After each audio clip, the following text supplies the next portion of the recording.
What's up everyone, welcome back to a brand new video. Choosing today's video was kinda hard. I was trying to think of what to do for April Fools and I did have some ideas, but some were more outlandish than the others. I know I keep joking about doing what if Kanye was in Dragon Ball. I'm gonna do that someday, but today's not the day. I need to save that for a more special occasion. Jokes aside, I was trying to think of something that could be kinda crazy, but also realistic at the same time. Something that fits the whole idea of April Fools and can turn into a full scenario if there's enough interest. And that's where I thought of today's scenario, and since it is an April Fool's video, I'm going to be a bit loose with what I do, and there's going to be some surprises that you see later on in the video. Today, we'll begin covering what would happen if FRIEZA raised Kakarot. For this video, let's hit a like goal of 3,500 likes. If we hit that, I'll continue with another part of the series and keep it going. Anyways, let's begin. So, how does this even all start? FRIEZA raising Kakarot of all people. Well actually, there's a really simple explanation for this. Even though it sounds crazy, it's not going to require me to pull a lot of strings to make it happen. Let's rewind all the way back to when Planet Vegeta is destroyed, or at least a little bit before that once Kakarot is sent away. This time around, the Frieza Force actually does notice a pod leaving the planet.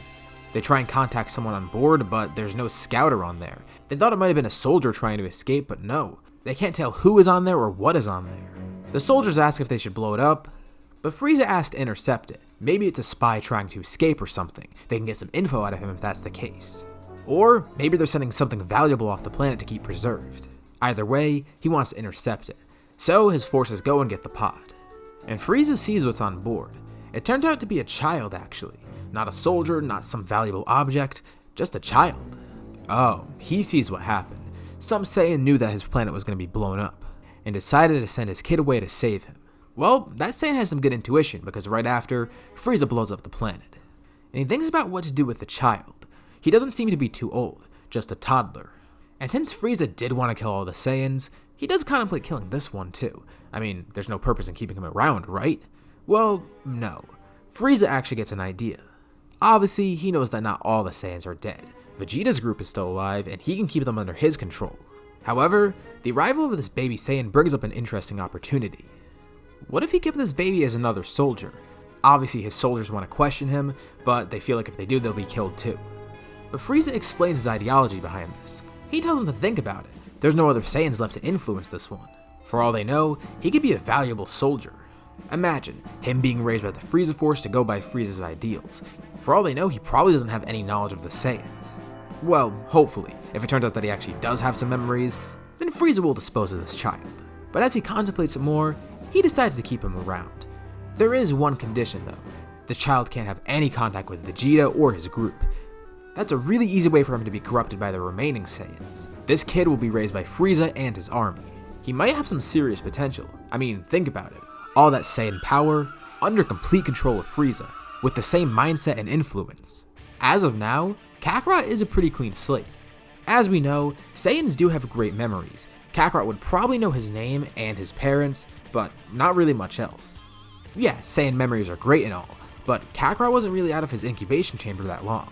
Going by what we saw in the Broly movie, Kakarot was basically in the incubation chamber his whole kid life, and he was only removed from it when he was being sent off the planet. In this scenario, he actually doesn't know anything about Frieza. He only knows the name of himself and his parents, and that he has an objective to survive. He actually doesn't know that Frieza is a bad guy, which gives a good opportunity for the Emperor. This will be really good, he could use it to his advantage. Unlike the other Saiyans, he has no opinion of Frieza. That's perfect. Frieza takes this child in as his own. What should he call him though? Maybe Frieza Jr. Oh wait, this kid actually does know his name. Kakarot. Oh, that's kinda disappointing. Would have been nice to have a Frieza Jr. on board, but whatever. Kakarot it is. Let's shift over to Vegeta's crew. Things go pretty normal for them. Nappa hears about the destruction of Planet Vegeta and tells Vegeta and Raditz. And honestly, Vegeta doesn't care too much. Raditz knows he has a sibling that's going off to some planet called Earth or something, but he doesn't really care. That kid was weak anyways. And obviously Vegeta has Tarble, but he's also weak, so he doesn't really care. All in all, pretty much the same. They actually have no idea that Kakarot is with Frieza. Raditz still believes that he went off to Earth. But soon enough, they're actually going to find out that things went way differently than they may have expected. As of now, they assume that they're only surviving Saiyans, and they're going to band together like this. Even though there's weaklings like Tarble and Kakarot out in the universe, they don't care about those ones. Right now, these three are the ones that'll rule. And someday, they'll overthrow Frieza. It's still a long way off though. I mean, look at Vegeta. He's like 2 feet tall at this point. What's he gonna do? Anyways, let's shift back to Frieza's perspective. Frieza begins raising Kakarot as one of his own. Over the next few years, Kakarot is treated really well by Frieza and his crew. Frieza knows that if this Saiyan actually trains well enough, he'll become pretty strong, and he wants to make sure that he grows up that way. Even though he adopted Kakarot for the most messed up reasons, he's actually acting like a pretty good father right now. Kakarot is spoiled, given great food and everything. He also trains a lot too. No longer is he that weak, low-class warrior that he was destined to be. Without any other Saiyans around him, he's just the Saiyan. Of course, he still doesn't know too much about Vegeta, Raditz, and Nappa, and obviously nothing about Tarbell or Broly. As far as he's concerned, he's the only Saiyan right now. No need to deal with classes or anything. Obviously he knows about Planet Vegeta's destruction by now. He doesn't know that Frieza did it, but he knows that the planet blew up. He doesn't care though. He's loyal to Frieza, and even though his parents were gone, Frieza's treated him pretty well since he's taken him in. And with his training, he's getting a lot stronger, especially considering his young age. Without having hit his head either, he's going to remain as a normal Saiyan. He's not going to have any of Goku's personality here. I mean, think about it. He grew up completely differently. He's not even going to have the name Goku. As far as we're concerned, Goku doesn't exist here. We'll get into Earth a little bit later and see what happens there, because things are going to be a bit iffy over there. As for Kakarot though, things are pretty great. On top of that, he has all of Frieza's influence, so not only is he a normal Saiyan with that same evil nature, but he has Frieza's nature within him too.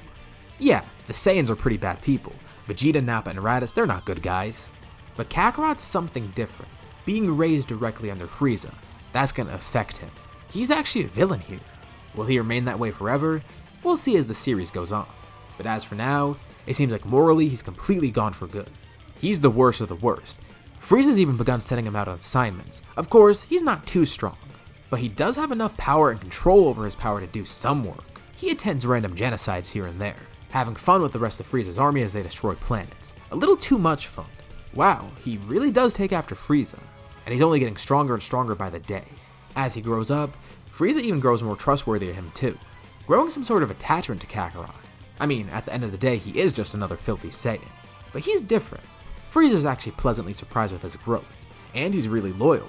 King Cold thinks it's weird that his son adopted a Saiyan of all people, but Frieza says it's okay. He has a great plan for it in the end. But still, he can't help but feeling that affection for him. Not affection like a loving, caring father, but affection like he enjoys murdering people with this kid. Frieza begins telling Kakarot more about how things work around here. Kakarot works his way up the ranks, and because it's inevitable, Frieza tells Kakarot about the other Saiyans. Kakarot's a bit surprised to hear this. But after thinking about it, well, it makes sense. He survived after all. It's only natural that other Saiyans may have been off the planet when he was too. But Frieza's not using this as an opportunity for Kakarot to make friends. No, it's another way for him to manipulate the child. Frieza didn't even realize this before, but now, he wants to see if Kakarot will turn against the Saiyans. Of course, he has no loyalty to them, and maybe he can use them to rid himself of them. He doesn't mind keeping Kakarot around, but those other 3 monkeys, they gotta go. He begins telling Kakarot more. When Planet Vegeta was destroyed, he says it was hit by a meteor, and he saved Kakarot. He personally went out and got a space pod. He isn't sure how Kakarot escaped, but he's glad he did. He mentions that Vegeta's crew happened to be off the planet on that day, and tells Kakarot that one of the people in that crew is actually his brother, Raditz. He tells Kakarot that Vegeta and his crew are the real enemies. They may be plotting against Frieza, and in an extension, may be plotting against Kakarot too. He's kept his eye on them for a while, and they've been planning something. He's not sure what, but he knows to be suspicious of them. He continues this story too. Isn't it suspicious that they were off planet when everyone else is on there? Did they know something that the other Saiyans didn't? I mean, it can't have been a coincidence. Kakarot is still an impressionable child, and everything that Frieza's saying actually sticks with him. Frieza tells him, think about it.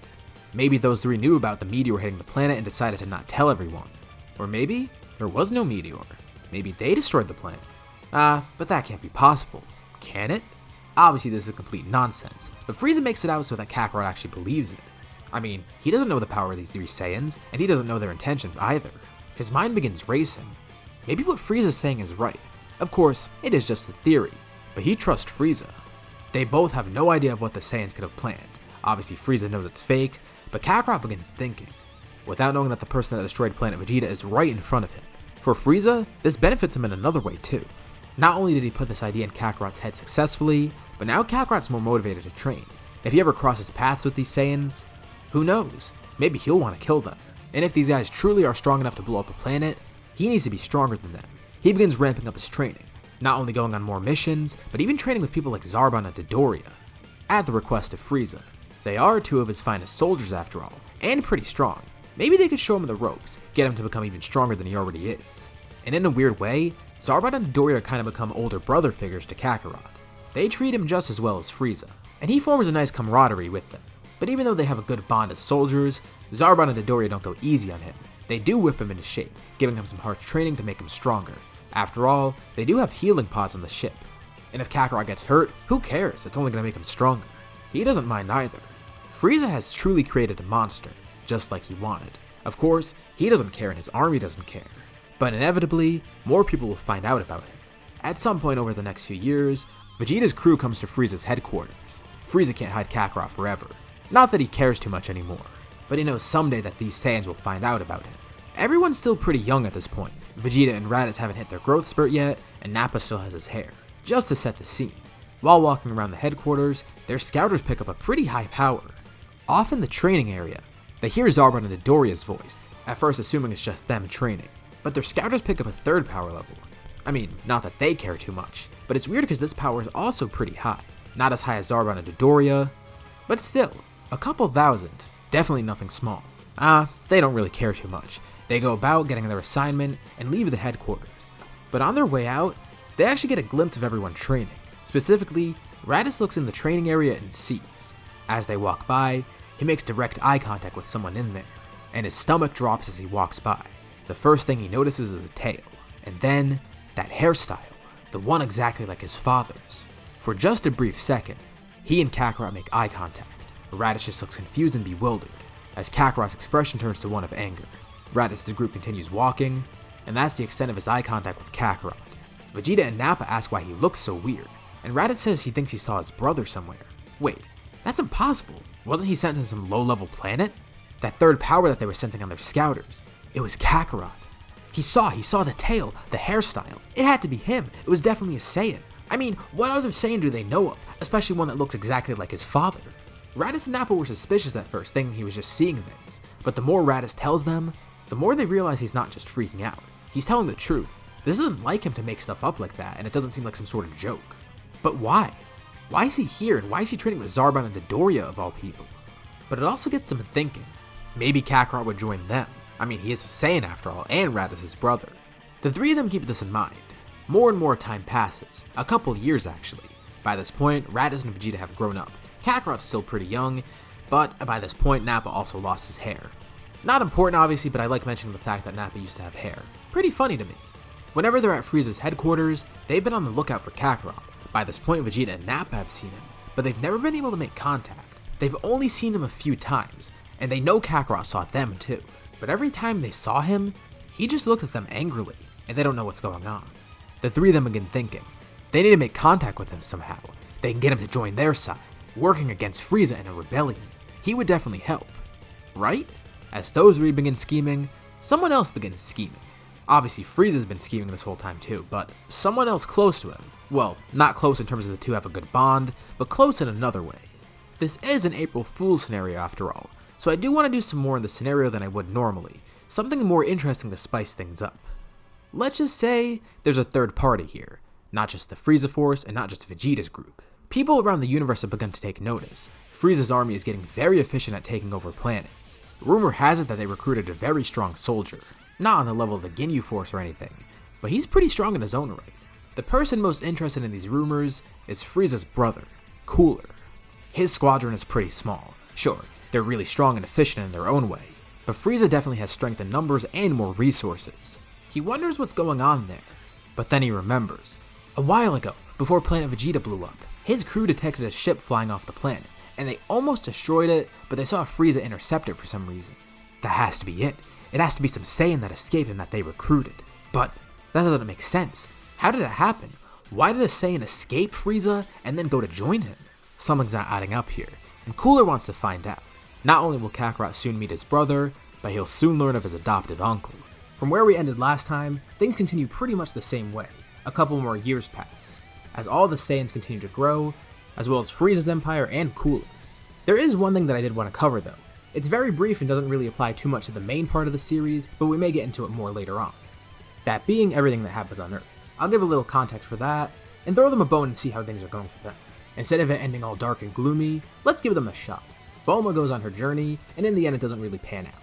It becomes too dangerous later on, so she just abandons it, keeping the Dragon Balls for herself, or at least the few that she actually gathered. This prevents the Pilaf gang from doing anything either. In terms of the Red Ribbon arc, there actually are people to work against them. The Red Ribbon army tries to gather some Dragon Balls, and luckily, one of them is in the possession of Roshi, with Gohan having another one. This would be a perfect test for Roshi's newest student, Krillin. The three of them fight the entire army together, and it is a bit of a struggle, but they are able to defeat the army. And just as I mentioned, Krillin is still Roshi's student here, and with him training under Roshi, he'll probably be the main focus in terms of a hero on Earth, even if we won't be talking about Earth too much. Krillin would lose in both the 21st and 22nd World Tournaments. And as for the 22nd World Tournament, that would mean Tenshinhan probably still stays in his old evil ways. But with King Piccolo on the horizon, everyone decides to team up against him. This would definitely be the biggest problem for the Earthlings. If they can't defeat King Piccolo, they're pretty much screwed. And that's why I'm going to throw them a bone here and make things go well for them. Realistically, they could still defeat Piccolo. That is if Roshi's Mafuba works on him. Of course this would kill Roshi, but the Dragon Balls are still on Earth, so they'll be able to revive him regardless. This not only means that Kami gets to live, but King Piccolo won't be a problem, nor will Piccolo Jr. A rivalry is cemented between Krillin and Tenshinhan. And as for Bulma, well, she's kinda uninvolved in this story. I don't want to get too off topic for this video, but it's likely that she'll probably be off on her own. I just wanted to cover all that briefly since people were asking, and I plan to cover it anyways. And if we talk about Earth anymore in the future, we at least have this context now to back it up. Anyways, now we can get back to everything with the Saiyans. Over this time period, the other three Saiyans aim to get stronger. They want to defeat Frieza, but first they know they'll have to take on Zarbon and Dodoria. If they can't fight them, well, there'll be no match against Frieza at all. That's pretty clear. This gives them more of a motivation to keep training. Obviously they're still going on missions and such, but they want to get stronger, much stronger than ever before. They're motivated to recruit Kakarot, and the only way to do that is to get through to him, by defeating Zarbon and Dodoria. They still don't have much info on Kakarot.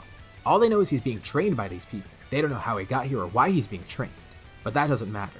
Sooner or later, they're going to rebel against Frieza, and they'll need Kakarot's help. Having a fourth Saiyan with them will definitely be critical, and they're planning for this the entire time. As for Kakarot himself, he continues his training like I mentioned, eventually growing up and not being small anymore, now in his prime just like the other Saiyans. Frieza's glad to see this. That means Kakarot's training is probably complete by now.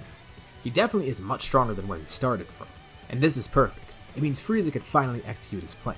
Kakarot, Zarbon, and Dodoria will be tasked with killing the other three Saiyans.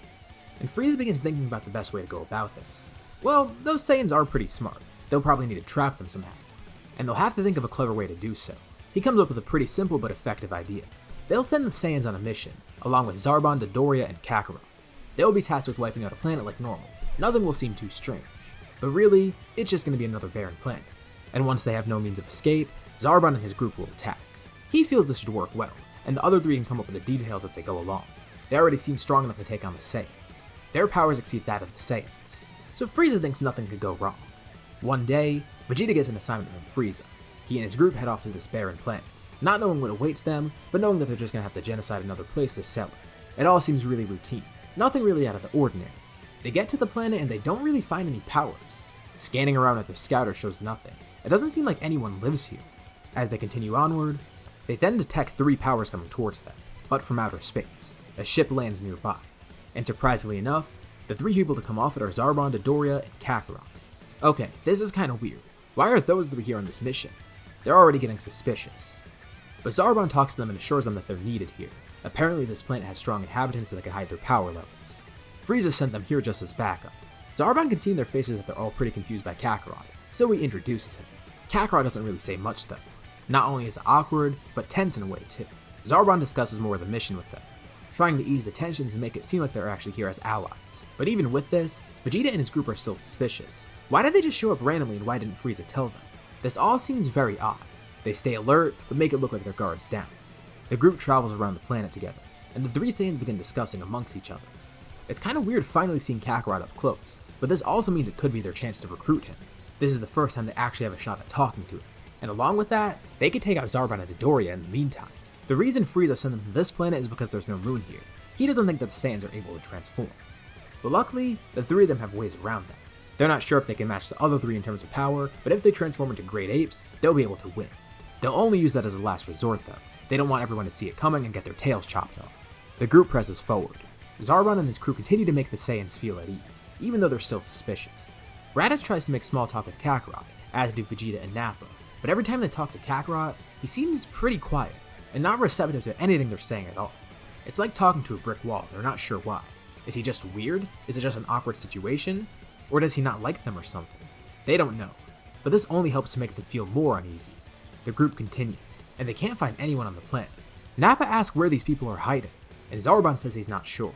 Okay, by now this is a bit weird, and the Saiyans realize that it might be a trap.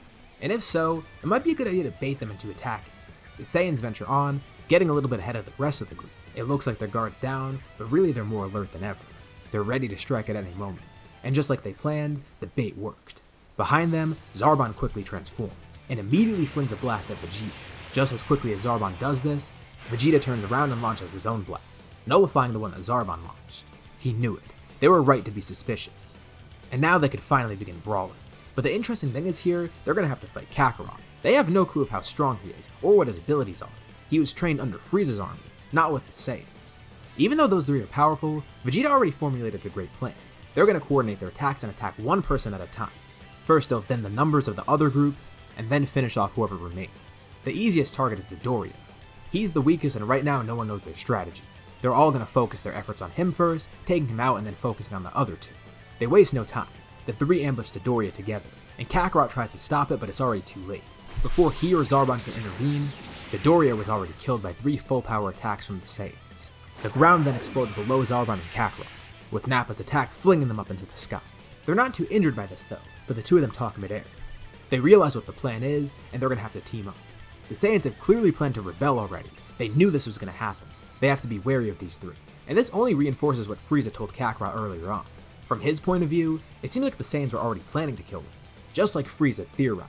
For Kakarot, it only makes them look worse in his eyes. They're the true enemies. They wanted to rebel all along. Let's discuss some power levels here. Everyone is stronger since they had more training, and it's important to discuss where they stand in terms of that power. Zarbon's actually the strongest here, with a power level of 30,000, at least in his transformed state. As for Kakarot, he's really strong too, the second strongest of everyone on this planet, at 25,000. Behind him, Vegeta, the leader of his own little group. He's at 20,000, with Nappa at 15,000 and Raditz at 13,000. The three Saiyans are much stronger than before, especially Nappa and Raditz, who were considered weak by Vegeta. And obviously, this isn't their peak of their powers. Once they transform into Grade 8, they'll be much stronger. But for now, they're going to be fighting in base. If they do try and transform, it'll only make Kakarot transform too and make things harder for them. They want to take out Zarbon first at least. Kakarot lunges at Vegeta, as Zarbon tells him to hold Vegeta off. Since Vegeta's the strongest of that group, Zarbon wants him away while he takes on the other two Saiyans. Alone, he should be able to take the two of them out, and then he could join Kakarot and kill Vegeta with him. With Vegeta and Kakarot fighting alone, this gives Vegeta a chance to talk to him. It would probably be better if it was Raditz doing the talking, but this still works. He asks Kakarot, why is he working with Frieza? Frieza wants to kill all the Saiyans. He's hated them his whole life. He conspired against him, and Vegeta theorized that he was probably the one that blew up planet Vegeta. There was no way that was some simple meteor. He called all the Saiyans to come back to that planet at the same time that the meteor hit. It all seems too coincidental. Kakarot says that's a lie. He knows these three are the real enemies. Frieza took Kakarot in and raised him. He's in the right here. And it was a meteor that destroyed the planet. It's a bit coincidental that they were off the planet too at the time. He doesn't want them making any more baseless accusations against Frieza. Nappa and Raditz continue their fight with Zarbon. He's strong, but they can at least hold him back for now. Collectively, they're overpowered, but not by a huge amount. Zarbon's only strong enough to face the two of them alone, but not strong enough to kill them both easily. Nappa launches a massive blast from his mouth and does no damage to Zarbon, but really it serves as a distraction. Nappa and Raditz are able to get behind Zarbon from this, hitting him with a combined attack. If they can't defeat him with pure power, they'll overwhelm him with strategy. Back to Vegeta's fight with Kakarot. He knows he's getting nowhere in this fight, and he doesn't want to kill Kakarot, but he will if he needs to. He tells Kakarot this flat out, and Kakarot doesn't care. He'll kill Vegeta. There's no way he'll join them or anything. He doesn't want to listen to Vegeta's lies any longer. But Vegeta still has that last resort, and even though it's going to help Kakarot, it might be time to use it. Vegeta pulls out a remote from his pocket and hits a button, creating a fake moon above them. Zarbon doesn't know what just happened, but then looks up and sees the moon. Crap! They planned for this. Zarbon and Dodoria should have destroyed their space pods. But it's too late now. Vegeta, Raditz, and Nappa all transform. And Zarbon knows he's screwed, so he tries to retreat, telling Kakarot it's up to him. Kakarot's shocked to hear this. Zarbon just abandoning him? What a coward. But whatever, he'll handle this himself. He can transform into the same thing after all. Raditz and Nappa are a bit injured but can still fight, and with this great boost in power from transforming, it's really going to help them. As Zarbon flies away, Raditz launches a massive double Sunday that blows up his ship, killing Zarbon so he can't escape, and now they only have one obstacle, Kakarot. You see that, Kakarot? Zarbon abandoned you. No, you just pulled out a dirty trick against him. He was right to try and retreat, but it seems you've forgotten that I can use the same transformation. Kakarot then looks up at the moon, turning into a great ape himself. Angered, he begins fighting the three. Combined, they actually do match Kakarot's power. Raditz and Nappa have been weakened, so it does lower their power a bit. If they were at their full strength, the three of them could easily overpower Kakarot, but like they are now, it's not going to be as easy. And this fight gives Raditz a chance to talk to his brother. He begins conversing. The two of them are brothers, why not stick together? Kakarot says family doesn't matter. Raditz is a traitor after all. He doesn't care if he's his brother or whatever. In Kakarot's eyes, Raditz is the enemy, no matter what. But Raditz isn't saying this to appeal to Kakarot's emotions. He's saying this to further prove his point. He asks Kakarot to remember their parents. He knows the full story. Raditz explains further. He was sent away from planet Vegeta. Bardock and Gine told Raditz before he was sent away. They were planning to send Kakarot to some unknown planet, since Bardock was worried that Frieza would destroy the Saiyans. This would ensure that he'd live on and could avenge them one day. Now, like I discussed a bit in the last part, Kakarot doesn't really remember much since he didn't interact with Bardock for long. The only thing he remembers is Bardock telling him to survive. Beyond that, he knows nothing, but Raditz knows the full story and tries to use this against Kakarot. Kakarot's still in disbelief though. This can't be true. But then again, how would Raditz know all of this? It is true that he was in a space pod sent off somewhere.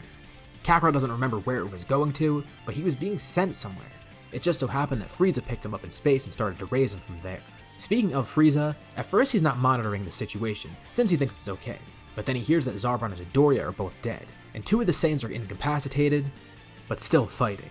Kakarot was last seen on the verge of defeating Vegeta, and since then they lost contact and don't know what's going on. It's a shame that two of his soldiers died, but Kakarot will finish the job. Frieza's confident in him. And even better, the Saiyans may all kill each other. He really doesn't care about Kakarot. Kakarot was merely to be used as a weapon. He was just fighting fire with fire, and hopefully the Saiyans end up killing each other. Back on the planet, the fight continues. Kakarot struggles, not only physically but mentally. He doesn't know what to do. The three see that they're not getting through to Kakarot, and they might actually have no choice but to kill him. The three charge a combined blast. Kakarot tries to counter it, but he's overwhelmed by the three of them all attacking at once. He launches his own blast, and briefly it clashes, but it doesn't end up working. Knowing that his blast is about to be overpowered, he instead sticks both his hands out, launching two blasts around the side to hit Nappa and Raditz. Even if he's gonna get injured, at least he'll take two of them out with him. The beam then hits Kakarot head on, injuring him as Raditz and Nappa are hit by Kakarot's beams. Vegeta's weakened but still standing. He's in the best shape out of everyone. Kakarot's surprised that he survived that. Not only that, but Raditz and Nappa were able to live through his attacks. And even though Kakarot's stubborn, Vegeta sees one last chance to talk to him. He goes over to Kakarot and asks one more time, will he join them, or will he die here? Kakarot's prideful and would rather die as is. And Vegeta's disappointed. He wishes it didn't come to this. Kakarot would have been a great asset to their team, but it seems like he's just another brainwashed Frieza soldier. Another low-class piece of trash. He sticks out his hand and charges a blast, ready to kill Kakarot. But before he does, he sees a ship flying overhead. It doesn't look like a Frieza Force ship though. He picks up his scouter, putting it on, and he sends his three powers aboard. Wait a second, he recognizes the ship. It's Cooler's armored squadron. Kakarot's actually surprised to see it too. He's heard of Cooler but never actually met him or his army. Wait, what's he doing here? As far as Kakarot's concerned, this is another enemy, and obviously Vegeta, Raditz, and Nappa feel the same. They're not sure what's about to happen, but they can tell it's not going to be pretty. We left off last time with Cooler's armored squadron descending on the planet. Vegeta notices the ships flying over, and realizes that they're in big trouble. Why is Cooler here? If anything, he would have expected Frieza, but his brother and his whole army? Well, if you could even call it an army, it's like 4 people, but still. It's concerning regardless. Vegeta stops charging the blast in front of Kakarot, drawing his hand back. He's not going to kill Kakarot, they're going to take him with them. Kakarot's been so weakened and beaten from the battle that he can't really do anything. So, it's not like he really has a choice. But he doesn't want to go with them. He doesn't care what's happening. All he knows is that he'll never join the likes of them. Even in a situation like this, he's still being stubborn and spiteful. And Raditz is getting pretty annoyed from this. He's tired of Kakarot's complaining and him being so blindly loyal to Frieza. He doesn't care. He grabs Kakarot, picking him up and throwing him over his shoulder, as the group all goes to escape. Kakarot protests for a bit until he passes out from exhaustion. So luckily they won't have to hear him whine anymore. Cooler's armored squadron finally lands on the planet, and they start looking around. They know that people were here before, specifically people under Frieza's command. They assume it was Zarbon, Doria, and that one Saiyan they had. But who else was here? It had to be those other Saiyans, right? Saul's is the first one on the planet and he looks around. But his scouter isn't detecting anyone, and he can't see anyone either. He scans around the planet as the rest of the squadron lands. The Saiyans were able to escape and now they're hiding in a cave nearby. But right now they're fish in a barrel. They can't stay here forever. They need to get to their ships and get off the planet. Kakarot briefly wakes up and wonders who landed on the planet, asking Vegeta for the update. Vegeta says there's no doubt about it. It's Cooler and his squadron, Frieza's brother. Now, Kakarot's heard of Cooler, but he's never actually met Cooler, or seen him for that matter, which is weird considering Cooler is basically his adoptive uncle. But that gets him thinking, why would Cooler be here of all places? He doesn't work with Frieza. As far as Kakarot knows, the two of them are at odds with each other. So this definitely isn't some rescue squad. They're here to kill. And if not here to kill, they're here for some sort of nefarious purpose, but he can't figure out what or why. The squadron continues their search, and no matter where they look, they can't find anything. But now enough time has passed where Cooler is finally on the planet. His ship arrives and descends on the planet, and with their scouters the Saiyans are able to see that Cooler's here. Okay, things are pretty bad. They wouldn't have Cooler here if it wasn't something important. Sure, it's one thing having the squadron here, but Cooler himself on the planet actually searching for them, that's a big deal. And after all their searching, they finally find their first clue. A crater with a destroyed space pod, or at least some parts from a space pod. It seems someone shot it down while it was flying and it landed here. And inside, they find Zarbon, who's obviously dead. And with this little clue alone, it's not really hard to tell what happened. It seems Zarbon and Midoriya were here trying to kill them. They're not sure if that Saiyan Kakarot was here with them or not, but all they know is that they were here to kill someone. Or a group of people, likely those other Saiyans. And it seems those Saiyans rebelled. As they keep searching, they find more and more battle scars on the ground. There is definitely a massive battle in this area, but they can't really tell what happened beyond that. The fine details are harder to figure out, but they know that there's some sort of struggle against Frieza, or at least his group. But this is interesting nonetheless. If it actually was the Saiyans, that means they were led here to be killed, which means Frieza didn't want them anymore. And obviously with Zarbon's corpse right there, they don't want to be with Frieza either. This actually does pose an opportunity for Cooler, a weird one though. He can recruit the Saiyans to be part of his squad. His disdain for Frieza outmatches the disdain for the Saiyans. And obviously he can dispose of them himself later on. He doesn't know why Frieza didn't do the same with that one Kakarot. But Kakarot's nowhere to be found, so he's either dead or he joined the Saiyans. And Cooler knows he'll be much more effective than Frieza. If he doesn't get the Saiyans to join him, he'll just simply dispose of them. But he really does hope they would join. His group is kinda small. I mean, there are 3 strong soldiers, but only 3. Clearly, Cooler has more than enough power himself if he wants to take down Frieza's army, but it would be a lot less work on his part if he just had other people do it. And he knows his squadron alone won't be enough. He'll need some more people. But Cooler's squadron then realizes, the Saiyans are still here. If they left already, they would have seen the ship leaving, but they didn't see or detect any ships leaving the planet. So, they really are dead or hiding around here somewhere. They continue their search, knowing that they'll find something. Vegeta realizes that they need a distraction, and he has a good idea, but he's not sure if it'll really work. In his hands, he charges a small concentrated ki blast. They wonder what he's doing, but he tells them to trust it. They should buy them some time. He places his hand on the ground below them, launching a precision blast that tears right through the planet, going to the other side. And once it erupts out of the surface of the planet on the other side, it explodes. And the explosion's loud enough and bright enough for Cooler's squadron to notice it. By doing this, Vegeta hopes to send them to the other side of the planet, and it seems like his plan actually worked. Cooler and his squadron head over right away, trying to find where that explosion was. But Vegeta knows they only have limited time. Still, this time is crucial. It'll allow them to get to their ship and actually leave the planet. Vegeta waits a bit. A few seconds pass, and the Saiyans don't know what's happening, but Vegeta then gives a signal. Quickly Nappa grabs Kakarot, being the one to carry him this time. And the Saiyans all make a run for it. They can't fly or else they'll be detected. And luckily they don't need to worry about Kakarot's power because he's too weak at the moment. But this should buy them enough time.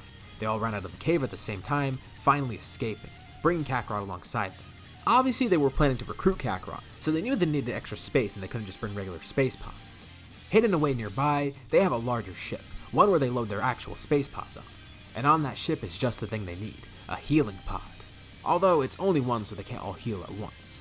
They each load their individual pods on the ship, then getting aboard and preparing to leave. Cooler and his squadron are still on the other side of the planet, so luckily they have just enough time to take off, with the ship flying out of the atmosphere, rocketing off into space.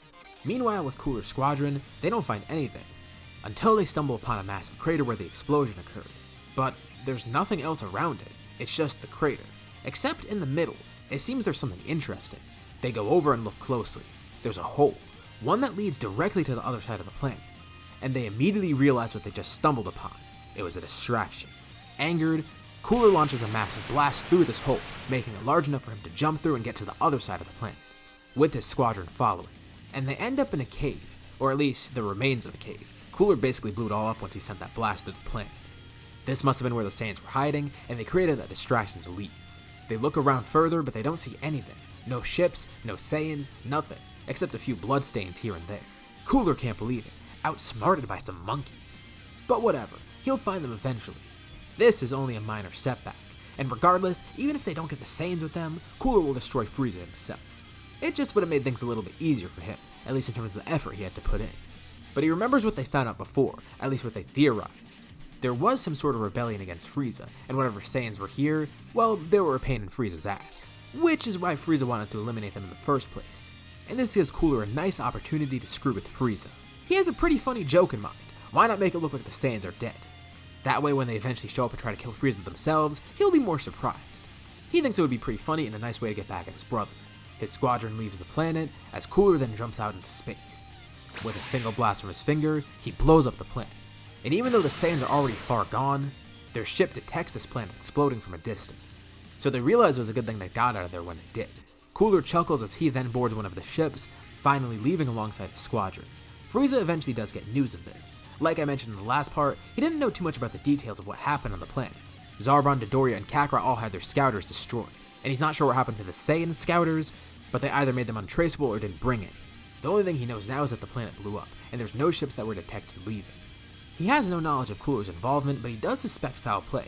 Or maybe, just maybe, it was those brain-dead monkeys doing what they do best, destroying planets, and in their own outrage and own fighting, they were stupid enough to destroy it. Or maybe it was Kakarot. Maybe he truly was a weakling, and he lost against the other Saiyans and decided to take them down with him by blowing up the planet. He scoffs at this. Regardless of the outcome, they're idiots. Not that it really matters though. All the Saiyans are finally dead, Kakarot included. And even though Frieza did lose 3 of his greatest soldiers, I mean, it's Frieza. He wouldn't care much. Sure, Zarbon and Dodoria were loyal, but who cares? He could replace them. And as for Kakarot, he was a Saiyan. He wanted him to die regardless. He had no real relation to Kakarot. He was just manipulating him to be a weapon. Frankly, he didn't care if Kakarot made it out of the mission alive or not. But whatever, with the Saiyans out of the picture, he could focus on greater things, like destroying his brother. King Cold's a bit suspicious though. Maybe there's some detail that they're missing. He doesn't want to celebrate just yet, but he'll be cautiously optimistic. Some time passes, about a few days since the battle took place. After traveling through space, Vegeta and his crew end up on a new planet, a deserted one that Vegeta found and one that's off Frieza's map, one that they don't have charted yet. They found this a while ago and this is going to be their hideout location. Think about it, Vegeta's a really smart guy and a good strategist. He would have planned ahead, he'd be stupid not to. They found this planet a while ago and sent a bunch of supplies here, and this is where they'll stay for the time being, although they don't know how long that'll be. A month? A year? Maybe longer? Whatever it takes. Before they move forward with their plan to defeat Frieza, there's still the issue of Kakarot being loyal to Frieza. They need to take care of that somehow. Raditz and Nappa were able to heal with rest and medical attention, while Kakarot's injuries were so bad that he needed to be put in the medical pod. So he's still in there healing. The 3 other Saiyans discuss what to do next, and Kakarot eventually does wake up, fully healed now. He's still angry at the 3 Saiyans, and he's not on their side, but reluctantly he does know he has to work with them for the time being, because Cooler is chasing them, or at least he suspects. Even though they all made it out of the planet alive, they still think Cooler's gonna find them somehow, and they know they need to prepare. Kakarot prefers to go back to Frieza though, that's who he's loyal to. He doesn't want to stay with these 3. He's angered, he should just kill them all now, but Raditz is even more frustrated, snapping at his brother once again. Why can't Kakarot see? Frieza's the bad guy. Of course, Kakarot knows that Frieza's no good guy, neither are the Saiyans, but he knows he's allied with Frieza. He knows Frieza's on his side and vice versa, but Raditz says he's blind. Just look at what happened there. Frieza specifically sent that group to that planet to kill the Saiyans. But Kakarot says it's simply because they were troublemakers. He knows this, that's what Frieza told him. But Raditz keeps trying to convince his brother. While the 2 are arguing, Vegeta then butts in, knowing the great way to motivate Kakarot to join them. Yeah, Kakarot is loyal to Frieza, but there is one person he isn't loyal to that they have in common as an enemy, Cooler. As I mentioned, Kakarot doesn't know Cooler, but he knows Frieza doesn't really have the best relationship with his brother. So Vegeta mentions this. If anything, aren't they enemies? And remember, Cooler was going to try to kill them. They saw the planet blow up. Plus, they may be being chased by him right now. He could show up any moment. Vegeta tells Kakarot he could return to Frieza, but he tells Kakarot to consider a few things. For one, Frieza may assume Kakarot turned on his comrades, since he was the only survivor. I mean, look at the evidence. He would be the only one getting out of that planet alive, and the planet's blown up somehow. Why would the planet be blown up if Kakarot was okay? It would make it look like he's hiding something. Not to mention, Zarbon probably would have survived too. He's stronger than Kakarot after all. So if Kakarot goes back alone, it would just make things look bad to Frieza. And even if that all does go well, consider this too. Cooler may find Kakarot somehow. Cooler clearly wanted them dead or something. So if Kakarot goes back, he's only risking his own life. Ironically enough, Vegeta is using Cooler to bring Kakarot closer to them. As far as they know though, Cooler is stronger than Frieza, so even if they did want to try to fight him, that would be a really big challenge. I mean, they obviously can't fight Frieza on their own. So at the moment, they won't be able to fight Cooler either. Kakarot is conflicted, and Vegeta sees that. They could use this to their advantage. Maybe Kakarot will finally join them, even if it's for the wrong reason. I mean, they are all screwed regardless, so if they're all gonna get defeated somehow, Kakarot might as well join them and give them a fighting chance. And reluctantly, Kakarot finally agrees. He tells them he's not their friend though. This is only an enemy of my enemy situation. But this at least buys them some more time with Kakarot. If they keep talking with him and conversing, they may finally be able to convince him to join, convince him to turn against Frieza. Out in space, Cooler begins tracking them. He knows they're out there somewhere, and knows that Frieza isn't searching for them since he assumes they're dead.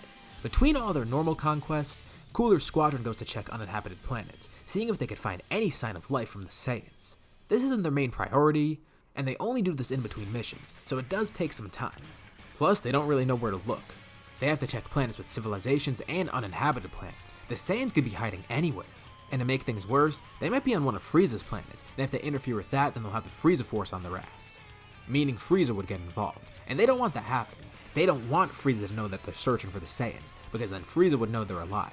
Cooler wants them for himself, either to join or to kill. Many months pass, the Saiyans continue their training and Cooler keeps searching. Eventually, Salza lands on the planet that they were on, detecting them on a scouter as they're training. The Saiyans don't notice because they don't have their own scouters on. But with all their training, they've actually developed the ability to sense ki, although it's still very subtle right now, so they don't notice until Salza's already close. The four Saiyans quickly power down, trying to sense where he is. They look up and they see him flying over, and Salza makes eye contact. He's about to alert Cooler, but before he does, Vegeta sticks his hand up, launching a blast right at his face that destroys his scouter, also knocking him out of the sky. Alright, this is good. He didn't alert them just yet. If Vegeta didn't do that, they'd be all on this planet within an hour or so. But this at least buys some time, and they know that Cooler is coming. Obviously they would kill Salza here, but since they kill him, they know that Cooler is going to show up soon to see what happened. So they begin preparing. They don't know if they're strong enough, but they might be. They can escape or fight. Although trying to escape probably wouldn't be the best idea, because Cooler could just find their ship easily, blowing it up in space and killing them that quickly. Some time passes and the rest of Cooler's squadron lands on the planet, and the Saiyans waste no time in killing them. And just as they expected, right after this, Cooler himself shows up. He makes things quick, telling them his proposition. As they could tell, his army is a bit short-handed. I mean, they just killed 3 of his best and only soldiers. So he'd like them to join him. He knows they have some grievances against Frieza. He doesn't really know about Kakarot, but he knows the other 3 do. And if they join, he'll help them kill Frieza together. They could work as double agents after all. And if not, well, he'll just kill them. The choice is theirs, and he wants an answer right now. In unison, the group jumps up in the air, quickly flying away from Cooler to the other side of the planet. That's cute. They think they could escape. He chases them down around to the other side of the planet. And when they arrive, he notices it's nighttime, and realizes why they went here. Up in the sky, he sees a full moon, and from the forest around him, he hears rumbling. Deep rumbling screams bellow out of the forest. Trees fall all around Cooler. As he looks around and sees the 4 Saiyans around him, now in their grade 8 form. The Saiyans are confident. They're strong enough now after all their training, and in this state, they should be able to defeat Cooler. Immediately, they begin attacking. Cooler's confident at first, but he's surprised. They actually are really powerful. He doesn't take much damage, but their attacks actually do hurt a bit. Although he's not deterred. He ascends upwards into the sky, with the moon right behind him. The moonlight bounces off his head. The Saiyans look up and see the silhouette of Cooler floating above them. They hear Cooler let out a roar, as his silhouette grows in size, getting more twisted and changing shape. What's this? Cooler has another transformation? The clouds in the night sky are blown away, and in the middle of the 4 Saiyans, Cooler descends. It's surprising to see that you push me to transform, but don't get cocky. This ends now. Cooler has ascended into his final form. The Saiyans weren't even aware of a power like this. They didn't know much about Cooler, but they've heard rumors that he's actually stronger than Frieza. But another form? They weren't aware of that. Frieza's the least of their problems right now though. If they can't defeat Cooler, they have no hope of defeating Frieza. Not only due to his immense strength, but the fact that he'll probably kill them in the process. But they're not giving up. This is a fight to the death, so there's no going back now.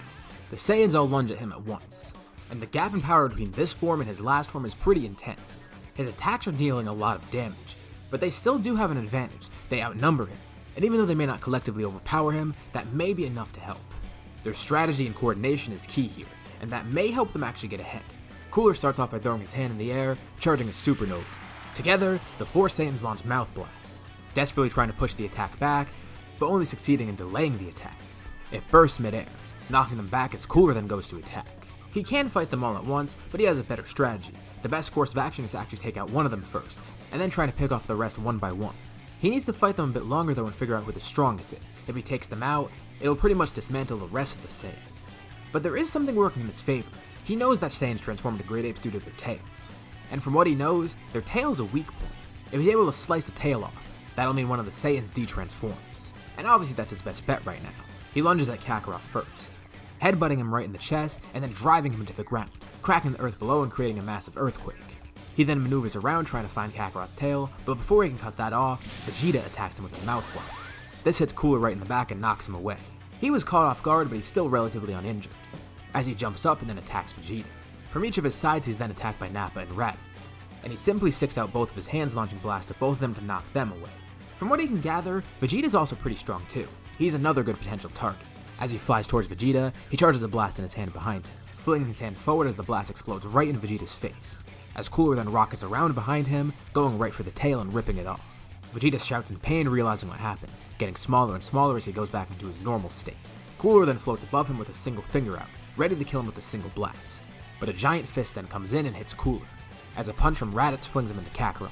Kakarot catches Cooler and tries to hold him in both of his hands, and Cooler is about to escape, but before he does, Kakarot hits him point blank with a powerful mouth blast, lifting his knee up and hitting Cooler into the sky.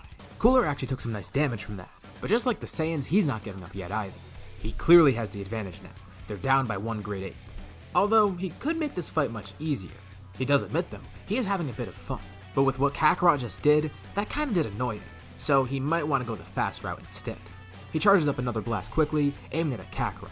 He launches a massive sphere of ki as Kakarot tries to hold it back, as Cooler whizzes around behind him and tries to hit him in the back with another strong attack. Raditz and Nappa aren't able to make it in time, but Raditz is able to do something. He tackles Kakarot and gets him out of the way, taking Cooler's attack head on. And with Kakarot knocked out of the way, the attack that he was trying to hold off then flies towards Cooler, exploding midair and doing some more damage. But now there's an issue. Raditz just took this massive attack from Cooler and is in pretty bad shape.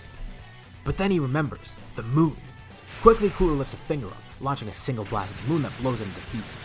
And just like that, the rest of the Saiyans transform back into their normal state, no longer having the power of a great ape. Raditz is on the ground bleeding out, while the other three are injured but still relatively okay. Because of how big they were all pretty spread out, and they all fly towards Cooler to group back together. But as they get there, they see Cooler floats over Raditz, and without hesitation, he launches a single blast that puts him down, getting the first kill of the battle against him. Cooler chuckles to himself as he sees the other Saiyans appear. That's one monkey down, 3 to go. He can't help but feel he's doing Frieza's job for him though, but he'll come for Frieza afterwards anyways. Frieza was taking so long to do this regardless. It's probably better if he's the one to do it, not to mention faster. Although, his little brother was a little bit stupid to try and even consider hiring these monkeys. Not that it matters though, they're all woefully outmatched. Seeing and hearing this, it finally hits Kakarot. He has been having his doubts for a while obviously, but this really helps confirm it all, not just what Cooler's saying but what he's seeing right in front of him. Actions do speak louder than words after all. He finally realizes now, it truly was all a lie. He was being deceived all along, literally his entire life. He was raised this way, raised to simply just be Frieza's pawn, and for what? Frieza was probably going to kill him afterwards anyways, after he got rid of all these other Saiyans. For over 2 decades he was with the wrong side, and he never even knew it. He didn't even doubt it until it was way too late. I mean, why else would Cooler do this? He's similar to Frieza after all, and what he said? The Saiyans were just viewed as disposable soldiers. No, not even. They were viewed as less than that. And all that time, Raditz was trying to protect Kakarot, get him to freedom, and getting Kakarot to join the right side. Cooler's laughter stops. He decides who he's gonna kill next. Vegeta and Nappa go to attack him, but they're still outmatched. Their punches do absolutely nothing, and Cooler just flings them aside without any effort. Bits of the destroyed moon rain down on the planet, creating a destructive meteor shower. The side of the planet that they're on slowly turns into a hellscape, fitting for the battle. But after flinging Nappa and Vegeta aside, Cooler then sees Kakarot. He's just standing there, in the midst of thought. Well, he may as well be the next one to go. Cooler will put him out of his misery. Sticking a finger out, he charges a beam. But suddenly he feels a forceful gust of wind, even enough to shield his eyes. It's coming from Kakarot. He's powering up, it seems? Vegeta and Nappa watch on too, amazed. Why is his power going so high? His hair stands up briefly, and then a flash of golden light appears. From the mix of negative emotions he's feeling right now, Kakarot has transformed into a Super Saiyan. Not even aware of what he just did, there's just one thing on his mind. He wants to kill Cooler. Cooler's not sure what happened, but he doesn't care. He launches the beam at Kakarot, but it simply bounces off. He's completely unfazed by the attack. The Saiyan turns around, glaring at Cooler. He then disappears from sight as Cooler is then kicked from behind. How did he move so fast? But then it hits Cooler. No! This isn't any mere transformation, this is the Super Saiyan of legend. But this Saiyan? This low-class warrior is a Super Saiyan? Cooler collects his thoughts, but he's then hit by another attack, as Kakarot begins fighting him one-on-one. Vegeta and Nappa aren't really sure what to think of this either, but they decide to join in. His strength is insane though, and he actually is doing something to hold off Cooler. His attacks, they're somewhat effective. Defensively, he seems pretty solid too. Under the meteor shower of the destroyed moon, Cooler and Kakarot clash, with Vegeta and Nappa providing support from the ground, trying to keep up and follow the fight. Of course, Kakarot does enjoy a good fight, but he's more focused on ending this quickly. He wants Cooler gone as quick as possible. It's their only chance of getting out of here alive, and his chance at avenging Raditz. As the two battle mid-air, Kakarot suddenly jumps back, as a giant geyser of energy comes up from the ground, generated by Vegeta and Nappa together. It catches him off guard and annoys him, and he tries to finish them off quickly, launching a beam of energy downwards, which is then deflected by Kakarot and is sent back up at Cooler, once again hitting him with his own attack. Slowly but surely, they're weakening Cooler, injuring him more and more and getting him to use more of his energy. Kakarot hits him with a combo of angry attacks, once again feeling the rage that he has for Raditz's death. He doesn't even stop for a second. Cooler is continuously hit by punches and kicks, and then driven into a cliff nearby where Kakarot continues attacking. Vegeta and Nappa jump up alongside him and watch. Kakarot finds one attack fitting in this situation, the one he's going to use to finish off Cooler. In both of his hands he charges purple energy. Shouting double Sunday, the two blasts hit Cooler, with Vegeta and Nappa joining in with their own attacks, swirling into Kakarot's, as they merge with his two beams. The cliff that Cooler is stuck in is destroyed, and the attack goes upwards into space, colliding with destroyed pieces of the moon as it goes outwards. They keep on firing for a couple more seconds, stopping once they finally feel no resistance. The attack completely destroyed Cooler's body, and now they finally defeated him. It's incredible that they were able to do this, and incredible that Kakarot got that power. But what is it? He powers down back into his base, and without a doubt in his mind, he knows it's the Super Saiyan that Vegeta was mentioning to him. And just like he realized before with what Frieza wanted, he now realizes another thing. This is exactly what Frieza feared, the Super Saiyan of legend. And how ironic, the one Super Saiyan that exists right now is the one that Frieza raised. By raising Kakarot, he actually brought this upon himself. He created the Super Saiyan. He created his downfall. So, what are they supposed to do next now? Kakarot wants to get a better grasp on his power, and who knows, maybe even Vegeta and Nappa can get something similar. But more importantly, he has two things on his mind right now. For one, he apologizes to Vegeta and Nappa. He should have seen this a while ago. He shouldn't have hesitated to join them. And it was so obvious too, but he was blinded by Frieza's influence. But now he learned the hard way and he knows for sure. Vegeta accepts it, knowing the type of influence that Frieza holds and knowing the situation Kakarot was in. Nappa also acknowledges this too. He wishes they found Kakarot earlier and were able to get him to join. Nappa helped raise Vegeta and Raditz after all. But it seems Bardock had other ideas when sending away Kakarot. He knew he might have been at risk. And while he did have good intentions in mind, it inadvertently sent him to Frieza. But the important thing is he's here now with the Saiyans, just like Bardock would have wanted. And although Raditz wasn't here, Kakarot did get to see his brother. But Nappa is confident that they could win going forward, as is Vegeta. And with his apology, he acknowledges that he wants to get Raditz to come back.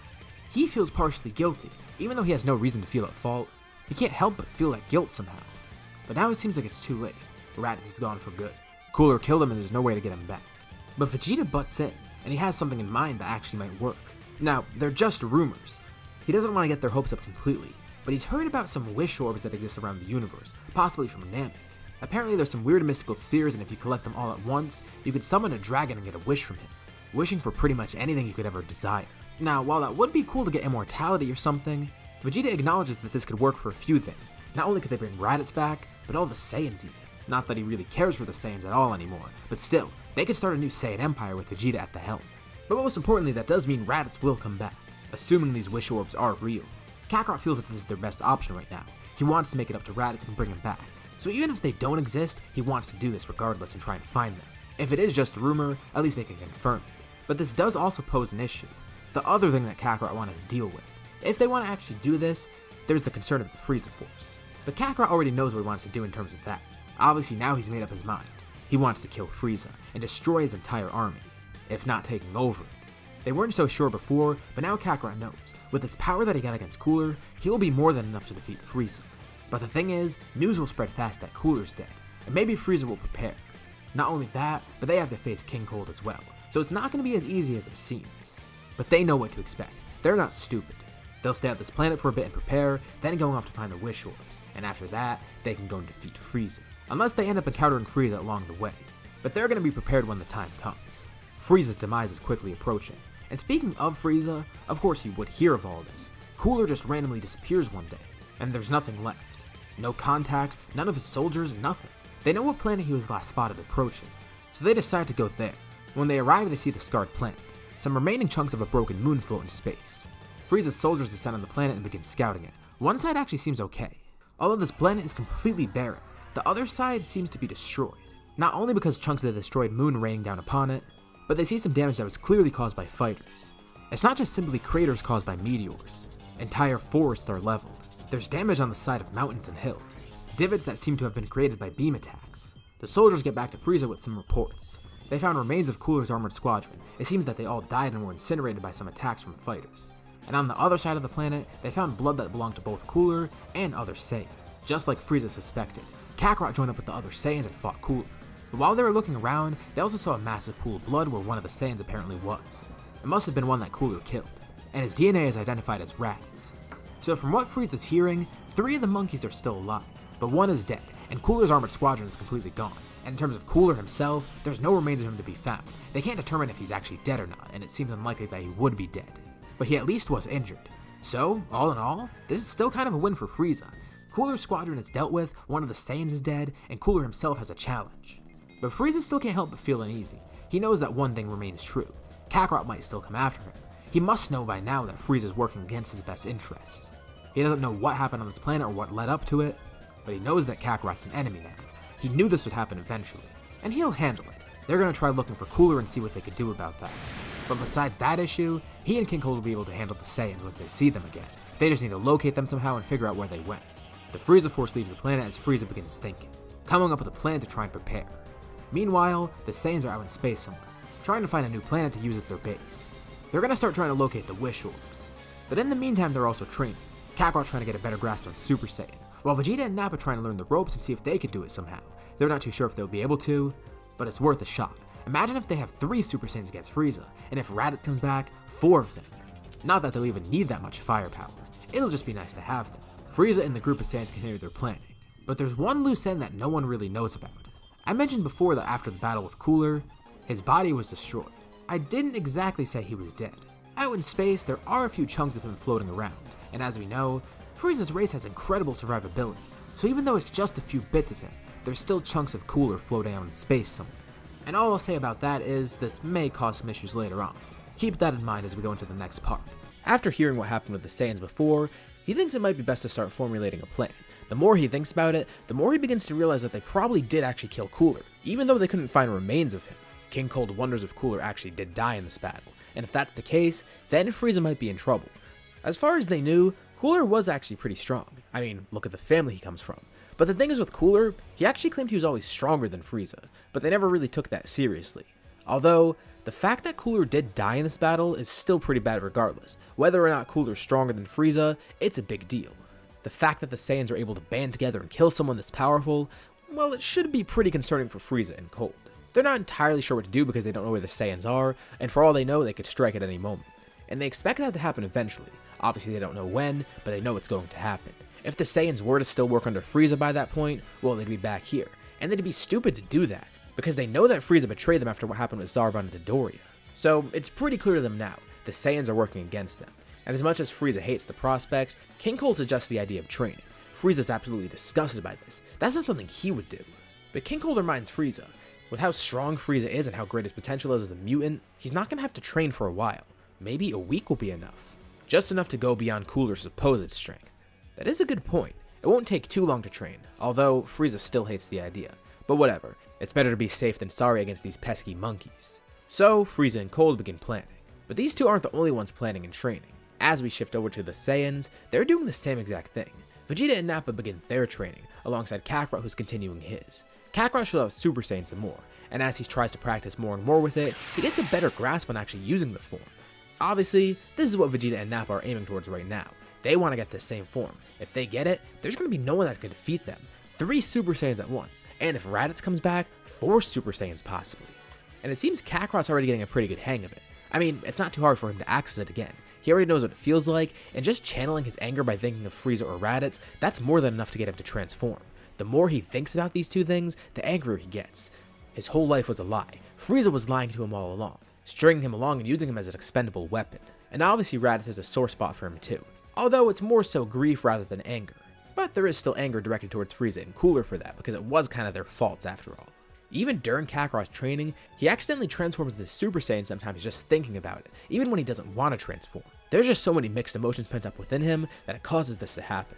Vegeta and Nappa obviously take note of this. They realize that while Kakarot's feelings are pretty warranted considering what happened, they don't want Kakarot to be a loose cannon. The way he's acting right now, it's kind of concerning. Yeah, it's great that he's on their side, and he is a pretty strong warrior, but what if his emotions blind him too much, and that takes control of Kakarot?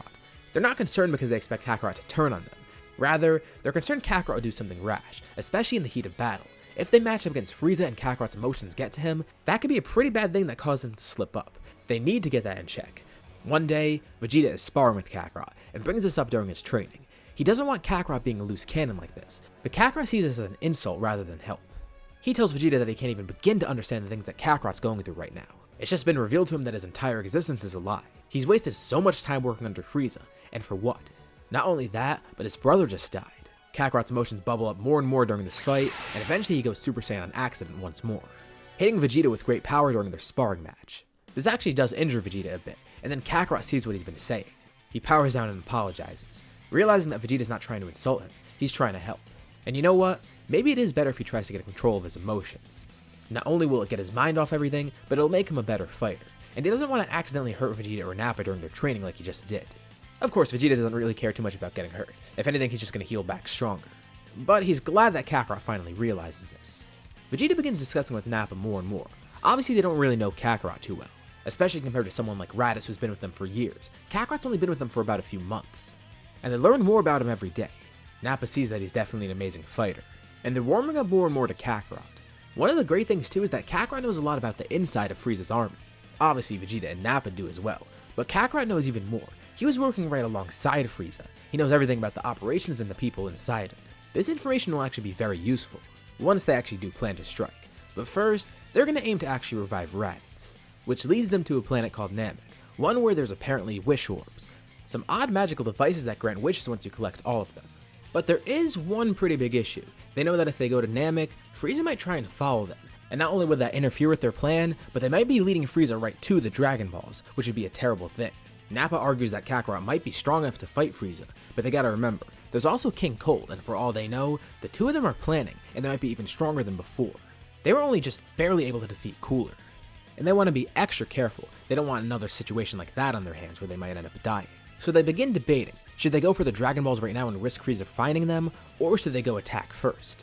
Kakarot says they should go to attack first, although they can't do that right now. They have to train first. They want to be extra sure that they can defeat Frieza and his army, as well as King Cold. In order to do that, he sets a milestone. He wants Vegeta and Nappa to access Super Saiyan as well. But while they're doing this, they want to make sure that Frieza never finds Namek, so they don't even fly close to that planet. In case they get detected, they don't want to be anywhere near that place. This poses an issue. Now they need somewhere to hide out. They don't want to just stay on their spaceship forever. They need a planet to hide on. They can't go on a barren planet. That might be too obvious because the last one they were on was also barren, and Frieza might be searching those to see if anyone's on there. Of course, he isn't, but they don't know that. They could go to a civilized planet, but a lot of civilized planets are owned by Frieza's army, so obviously not one of those. They're going to need to go to a very unsuspecting planet, one that's far away, one that's suitable for them to live on, and one that Frieza hopefully doesn't know about. Thankfully, they are able to locate a very small planet far away, one with a breathable atmosphere, and one that isn't on Frieza's radar. They're still not too sure about it, but they decide to go to that planet and see what it's like, scouting it out to make sure it's a suitable hideout for them. And just as they suspected, it is a civilized planet. It seems a lot of the people here are weak, and they're surprised Frieza hasn't found a planet like this yet. Yeah, it's small and unsuspecting, but it could be very valuable. The gravity is pretty light though, so that might make training a bit harder because they won't see as many gains. But it seems like the best hideout place, and another great factor is the fact that the population here, they look kinda like Saiyans. This planet is populated by a race known as humans, and they're on a planet called Earth. It's odd how similar these people look to Saiyans, although they don't have tails obviously. But this is great. Kakarot, Vegeta, and Nappa can easily disguise themselves if they ever need to go get resources in cities or whatever, and no one will see them as aliens. I mean, as long as they don't wear the giant armor that they have on. But they don't need to worry about that right now. For now, they need to find a place to train, and they go out into a wasteland so they're away from civilization. And this seems like a pretty suitable area, but remember, they're trying to hide out. They don't want to be noticed by Frieza or anyone on this planet, in case this species of humans is somewhat hostile. But they find a good wasteland, and they start training there. Over the next few days, they train more and more. But with them training, of course that means their energy is going to spike, and there are people on Earth that can sense ki. And obviously they would take note of this, especially after a few days of continuous ki spikes. While the Saiyans are training, they suddenly sense two energies coming towards them, and then from another direction, a third energy that's also coming to see them. They wonder what this might be. Frieza soldiers? Some threats? Or maybe just some people that ended up sensing them. They weren't aware that people on this planet knew how to sense ki, but it seems that might be the case. The first two energies land in front of them. It's one guy that's carrying an old man, and then another man shows up that has 3 eyes. They're all bald too for some reason, and the 3 people look at each other confused. Obviously this is Tenshinhan, Krillin, and Roshi. Krillin expected that energy was Tenshinhan, and Ten expected the exact opposite. He thought it was Krillin and Roshi training. All 3 of them sensed energy spiking, but they didn't know who it was because they didn't recognize the ki signature. But they look over to see the 3 Saiyans, who are looking at them equally as confused. The Earthlings aren't really too sure what to think of this. Wait, are these other Earthlings? They know that Earthlings can actually use ki, but they never knew that other people could use it at this level. They've never sensed the power this strong, and they're surprised that they've never seen this on Earth before. Realistically, if there were people on Earth this strong, they would have known.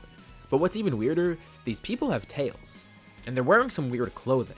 They casually walk up to the Saiyans, asking who they are, and what they're doing here and why their ki is so high. The Saiyans tell them not to worry, they just found this area to train in. They didn't want to disturb anyone else, so they thought that this area was good enough. But that still doesn't explain as to who they are, and why they're so strong. Roshi jokes around and says that they might be aliens, and the Saiyans actually get nervous when they hear this, and they try to humorously play it off, saying that they're just humans like them. No aliens here, how preposterous. But as Roshi examines them more and more, it gets a little bit weird. He can sense a latent maliciousness within them. I mean, it is suppressed greatly, but it's still there and it's concerning. As Krillin and Tenshinhan keep pressing them, Roshi then jumps in once more. He says he sees through their act and asks why they're here. If they keep hiding it, he'll assume that they're here for a malicious reason, and they'll have no choice but to attack. They are acting really suspicious after all. So Roshi wants them to answer now as to why they're here. Well, seems like the gig is up. Kakarot steps in and introduces himself, saying that he's a Saiyan from outer space. A Saiyan? They have no clue what a Saiyan is, obviously. And even crazier, he's an alien? Aliens exist? That's weird. Kakarot thought the species was much more developed, and they would have known about aliens by now, as well as deep space travel. But Kakarot catches them up to speed, telling them who they are and why they're here. But still, even though they say that they're aliens, the group is suspicious of them. Why do they look so much like humans, and why are they on Earth of all places? But Vegeta butts in and explains. They're here because they needed a hideout. This place has a perfect atmosphere for them, and they could blend in with the civilization. Wait, a hideout? Hiding from what? Vegeta explains further, telling them about Frieza and who he is, as well as what ended up leading them here. Ten is pretty concerned about Frieza. I mean, these guys right here are strong, and it seems like Frieza makes them concerned, so they should be even more concerned than the Saiyans are. Vegeta assures them that Frieza won't come here. They've made sure to lay low and that Frieza doesn't know about this planet, and tells them to just leave them be. They're just going to be training for a few months and then they're going to leave permanently, going to defeat Frieza, and they won't have to worry about any space emperors coming to take over their planet or anything. Ten says if they want, he could help them. He wouldn't mind training with people strong like this. And Krillin makes a pretty big mistake. He accidentally lets it slip that they could use the Dragon Balls to help somehow, then realizing it was probably a bad idea to mention the Dragon Balls. Wait, Dragon Balls? Kakarot picks up on this, asking what those are. What, is that some sort of secret Earth weapon that can defeat anyone? Or is it something completely different? The humans try to play it down at first, but the Saiyans keep pressing for answers, and then Roshi ends up explaining. Around Earth are 7 Dragon Balls. They're hard to find, but if you gather them all together, you can summon Shenron and wish for whatever you want. Wait, wishes? Oh, those are wish orbs! But they thought those were only on Namek of all places. How are they on this planet? So the Saiyans know of Dragon Balls? Kakarot begins explaining more, and then everyone comes to a mutual understanding. Obviously the humans don't know this, but according to the Saiyans, there's a rumor that wish orbs exist out in space. So there might be another planet with Dragon Balls just like Earth's, but that won't matter. They didn't realize they landed on a planet that had wish orbs. Kakarot then asked for their help, begging them to help revive his brother. He's wanted to get wish orbs and he didn't know this planet had them, and tells everyone about who he's trying to revive. It's his brother Raditz, who was killed by Frieza's brother Cooler. The humans aren't exactly sure if they want to help them find the Dragon Balls. I mean, they still don't entirely trust these Saiyans. They could be lying after all. And there's also a bigger issue. Dragon Balls are pretty hard to find. Remember, Bulma's not really involved in the scenario, so without her, they don't really have a Dragon Ball radar. Of course, Krillin remembers that maybe the Red Ribbon Army had some sort of technology to track them. So maybe they could use something like that, but he doesn't say this out loud. He's still wondering if he can even trust them enough with the Dragon Balls. But then everyone hears a voice in their heads. It's Kami. He's been listening in and may want to help. He explains more about the Dragon Balls and his origin. He can tell that the Saiyans are telling the truth, and they're surprised to learn that a Namekian is on this planet, or at least what they assume is a Namekian. And since the stuff that they're saying about Frieza seems to be true, Kami says that it seems in the universe's best interest to actually help the Saiyans. He's not sure how much the humans will help in terms of strength, but if they help the Saiyans find Dragon Balls, that'll be very useful. They'll be reviving another Saiyan, and that'll ensure that Frieza stopped for good. Well, that settles it then. Krillin offers his help, as he leads the entire group over to the Red Ribbon Army's former base. It's a bunch of destroyed ruins, but they might find something useful. Of course, Frieza's not just sitting around either. He's continuing his planning and doing a bit of training, although he still hates the idea even after doing so. But after a week, he has noticed some incredible gains. I mean, look how strong he grew in Super with just a few months. He went from being below Super Saiyan Goku on Namek to being around Super Saiyan Blue Goku, which is, I don't even know how to describe it, that's just insane. So I'm sure a week of training would actually be sufficient enough here. It isn't a top priority to find the Saiyans right now, but they still have it on their mind. Eventually, they'll cross paths, and they'll be ready when that day comes. But maybe, instead of trying to hunt them down, they could draw them out somehow, set up some bait to get them to come to them. As you'd probably expect, the humans are still a little bit unsure about the Saiyans. Of course, what Kami said did work as reassurance, but they can't help but think it's kinda weird that these aliens randomly came here saying that they want the Dragon Balls. Although, they're expecting and hoping that things go okay. It should be fine, I mean, Kami said so. And they do seem genuine about their goals. The group eventually locates the Red Ribbon base once more, and they find something pretty interesting. Besides finding a massive abandoned radar for the Dragon Balls, they find something pretty concerning, at least concerning to the humans. They see something that looks like blueprints for a brand new lab. A hideout of sorts. Not to mention, as they look around more, they find an abandoned laboratory at this base. That gets Krillin kind of concerned. What if there was a scientist that ended up escaping and creating a lab somewhere? What if he's working on some project to try and destroy everyone? Obviously no one's too sure, but it seems to be the case. I mean, why else would these blueprints be there, and why is this lab somewhat abandoned? Wouldn't there be all destroyed equipment here or something? From what they can infer, this lab seems to have been abandoned after the fact, rather than before Krillin and Roshi attacked the base. The Saiyans don't really know what the big deal is, but Krillin explains what this must be. They need to find this lab and actually see if something's going on, because if they don't, who knows? Maybe there's a rogue Red Ribbon scientist somewhere, working on a super weapon trying to destroy everyone. And if not, at least they won't be as concerned anymore. It's at least worth checking out to see if anything's going on. The humans tell the Saiyans more about what's happened on Earth. This planet seems to be pretty interesting to the Saiyans. They weren't aware that there was this much conflict, nor that there were this many strong people. And although the humans aren't as strong as the Saiyans, they seem to be pretty good fighters, considering the planet that they grew up on. Not to mention, they are strong in their own right, definitely the strongest of their species. And you know what? They are helping the Saiyans by letting them stay here and helping them find the Dragon Balls, so the Saiyans might as well repay the favor by helping destroy whatever lab is around. And sure enough, there actually is a lab that they end up finding, and Krillin's glad that they found out about this before anything bad happened. As they arrive, they see someone in the corner. It's a decrepit Dr. Gero. He's halfway in the process of turning himself into an android, as well as working on other androids in the meantime. They caught him at a really bad moment, and he doesn't know exactly what to do and tries to escape. But Vegeta immediately captures him as Nappa goes around destroying the lab. Vegeta asks if there's any more of the scientists left, or anyone from the Red Ribbon Army for that matter. Panicked, Gero begins explaining who he is and why he's here. And it seems he's the only one left. Good enough for Vegeta. He then kills Gero. And the humans just watch on kind of amazed. Wow, the Saiyans got down to business really quickly. Obviously this is something that they could have done on their own, but it's interesting to see how the Saiyans operate. Given the Saiyans' history though, it kind of makes sense that they acted like this. The three humans are mostly glad that the Saiyans are on their side, and not the opposite. With this short journey out of the way, that leaves everyone the opportunity to go find the Dragon Balls finally, and the Saiyans are hyped up about it, especially once they find their first Dragon Ball. They didn't think the humans were lying to them or anything, but actually seeing the Wish Orbs in person is something else. They're glad that everything's coming together, and eventually the group reconvenes with all the Dragon Balls together. Roshi steps in and helps them summon Shenron, telling the Saiyans they're free to wish for whatever they want, as long as it's in Shenron's power.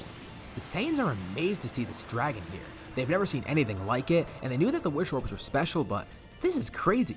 This giant dragon here offering any wish? It almost feels like they're living in a dream. And briefly, the Saiyans do consider that they could revive the whole Saiyan race, but it's not really that important to them, and it's not ideal at the moment. Not to mention, it would be impossible for Shenron to do considering the fact that the Saiyans have been dead for a while. And you can't revive large groups that have been dead for that long. Not that it really matters, but I wanted to get that out of the way in case anyone would be asking in the comments. As for now, that would be the most likely outcome. Not to mention, the main goal here is to revive Raditz, which they're able to accomplish. Kakarot's the one to do the wish, and Shenron obliges, reviving Raditz. He's also nice enough to bring him to Earth because the planet that Raditz died on is, well, destroyed. Oh, that's kind of concerning. They knew Frieza would come after them, but this means Frieza's definitely on their trail by now. But on the bright side, they thank Shenron for being nice enough to bring Raditz here, and he then appears in the sky, descending downwards, greeting his group once again after a long while.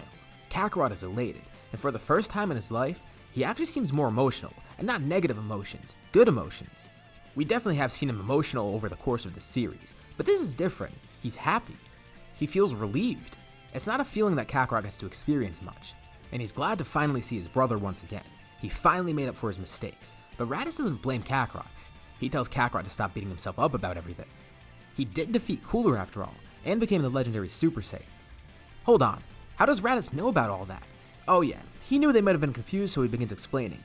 He was dead, but what the group doesn't know is that he went to hell and still kept its body.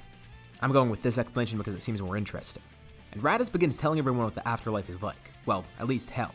He wasn't surprised that he ended up there considering he kinda was a bad person beforehand. But immediately when he got down there, he began training. He knew he would probably be stuck there forever, so he might as well get stronger in the process. He eventually got word that Cooler was defeated by some Super Saiyan. Rumors like that spread quickly around hell. And that made Raditz pretty excited. Not only does that mean Kakarot avenged his death, but it means that Cooler's dead, and Raditz is gonna get to see him again. He keeps training, hoping that one day he'll meet Cooler again and be able to defeat him in hell, getting his own revenge. But days pass, and then weeks, and then months. There's no sign of Cooler anywhere. And he keeps on training, but he's still kinda concerned. Did Cooler not actually die? If he did, he would definitely end up here, wouldn't he? He brings this up to the group, and they're actually not too sure. Kakarot has to look at the facts. He did destroy Cooler after all. There was nothing left of his body, he assumed. And even if there was, how would he survive a blast like that? He would be in pieces. No way he would be alive. Well, Raditz brushes it off. Maybe he was just being too concerned over nothing. He gets caught up on where he is and who these other people are, greeting them and thanking them for their hospitality. The group thanks the humans once more, and immediately they get back to training, with Raditz now. The humans even join along a bit, getting stronger and learning things from the Saiyans that they didn't know before. Like I mentioned, Raditz was training in hell, so he's not the same strength that he was before. He's actually much stronger, especially in the afterlife where you don't have to sleep.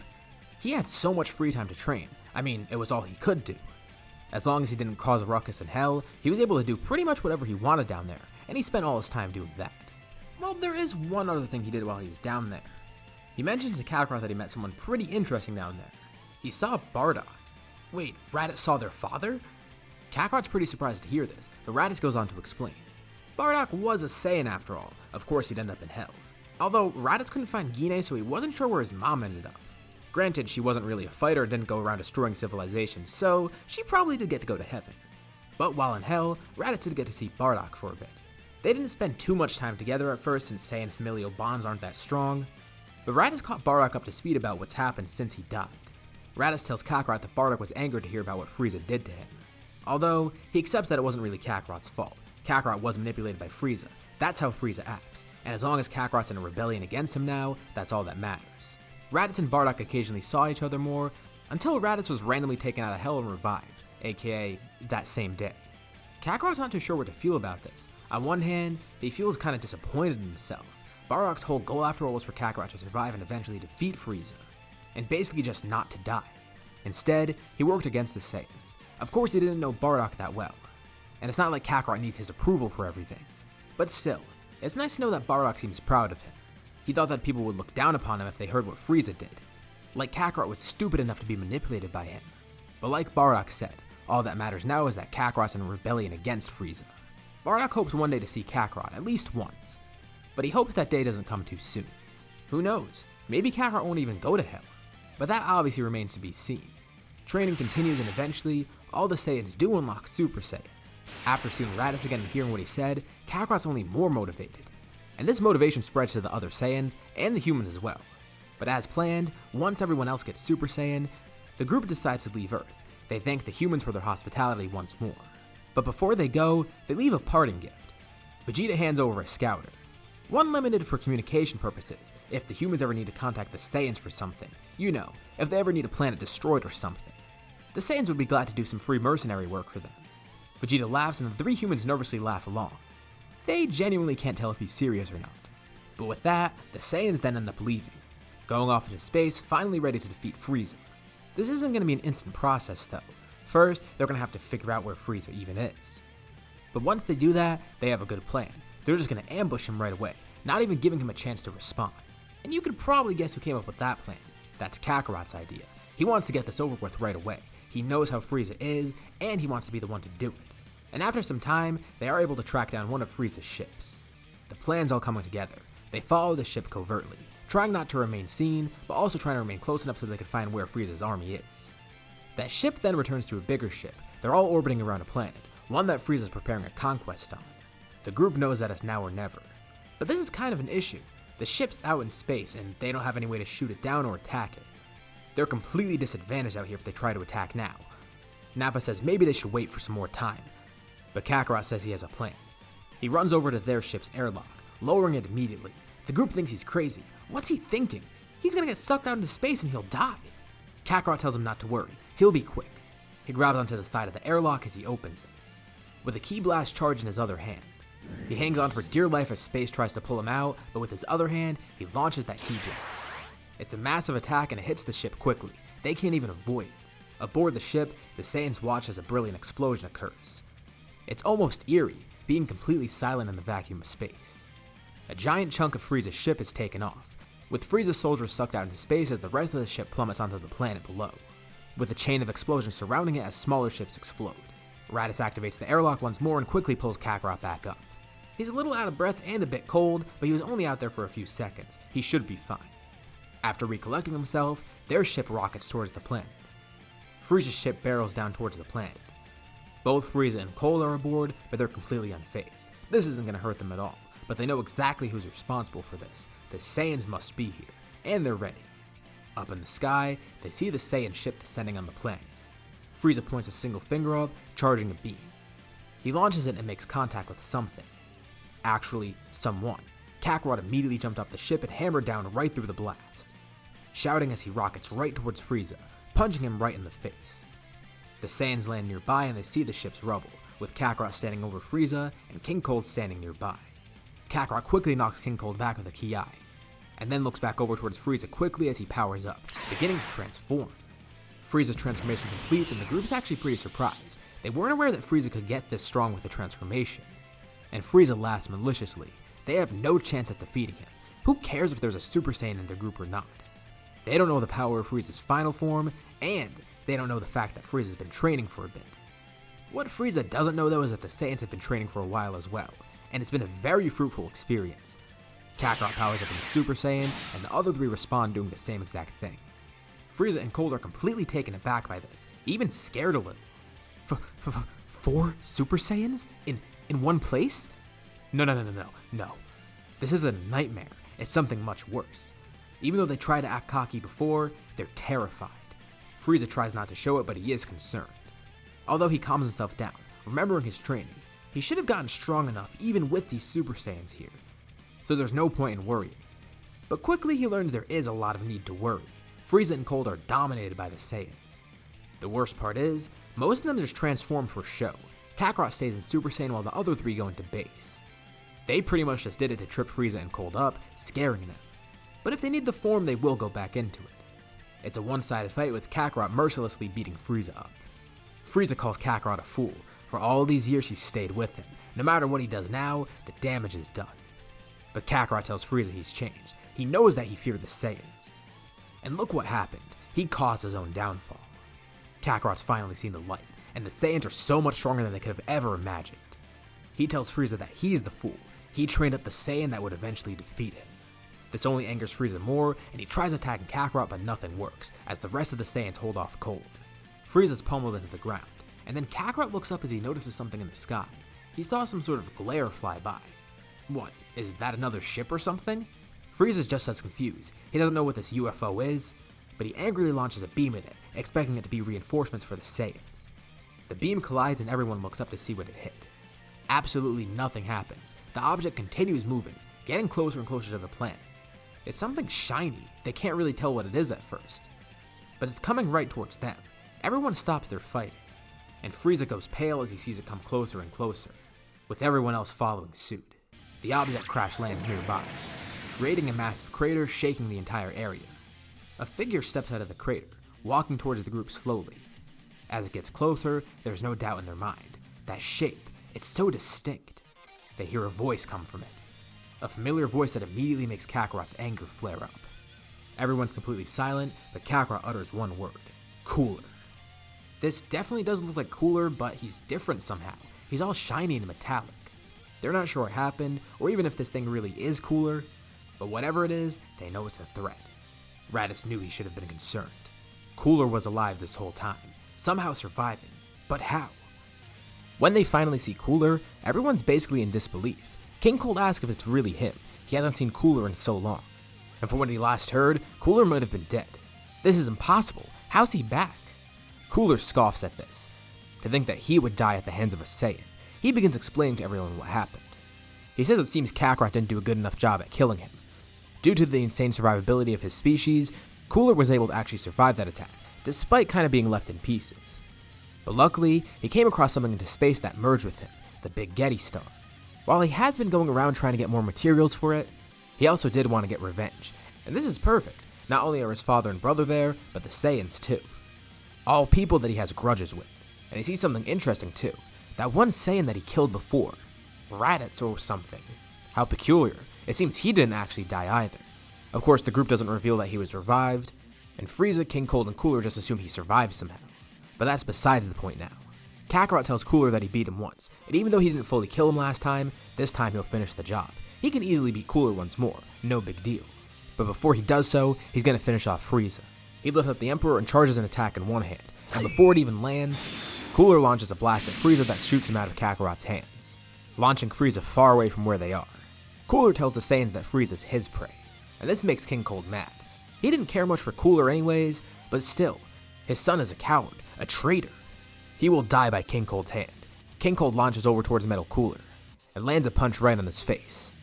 It deals absolutely no damage whatsoever, only injuring King Cold in the process. Cooler just looks down at his father in pity, and everyone watches as a hand bursts through King Cold's back. Cooler kills him in cold blood, no pun intended, projecting ki inside of King Cold so he explodes. Now King Cold wasn't really that strong anyways. Even compared to the Saiyans, they could have beaten him that easily too. So this isn't really enough to make them concerned, but it definitely shows that Cooler means business. And it's likely that he's much stronger than he was before. And just as Kakarot promised, he's gonna kill Cooler. He goes to fight the metallic beast again, ready to finish the job from before. And he doesn't hesitate one bit. Immediately, he destroys Metal Cooler, and it seems like right there the job is done. Until another one shows up. Wait, Kakarot completely destroyed that one. He learned from his mistake of the first time not making sure that Cooler was completely destroyed, so how is there another one? He begins fighting this Metal Cooler, and the same thing happens. He has an advantage, but that advantage is slowly decreasing. Another Metal Cooler appears. Explaining to Kakarot, every time he fights, he grows stronger. The computer gets more and more data and learns how to react to it. Not to mention, he could regenerate and create more copies of himself.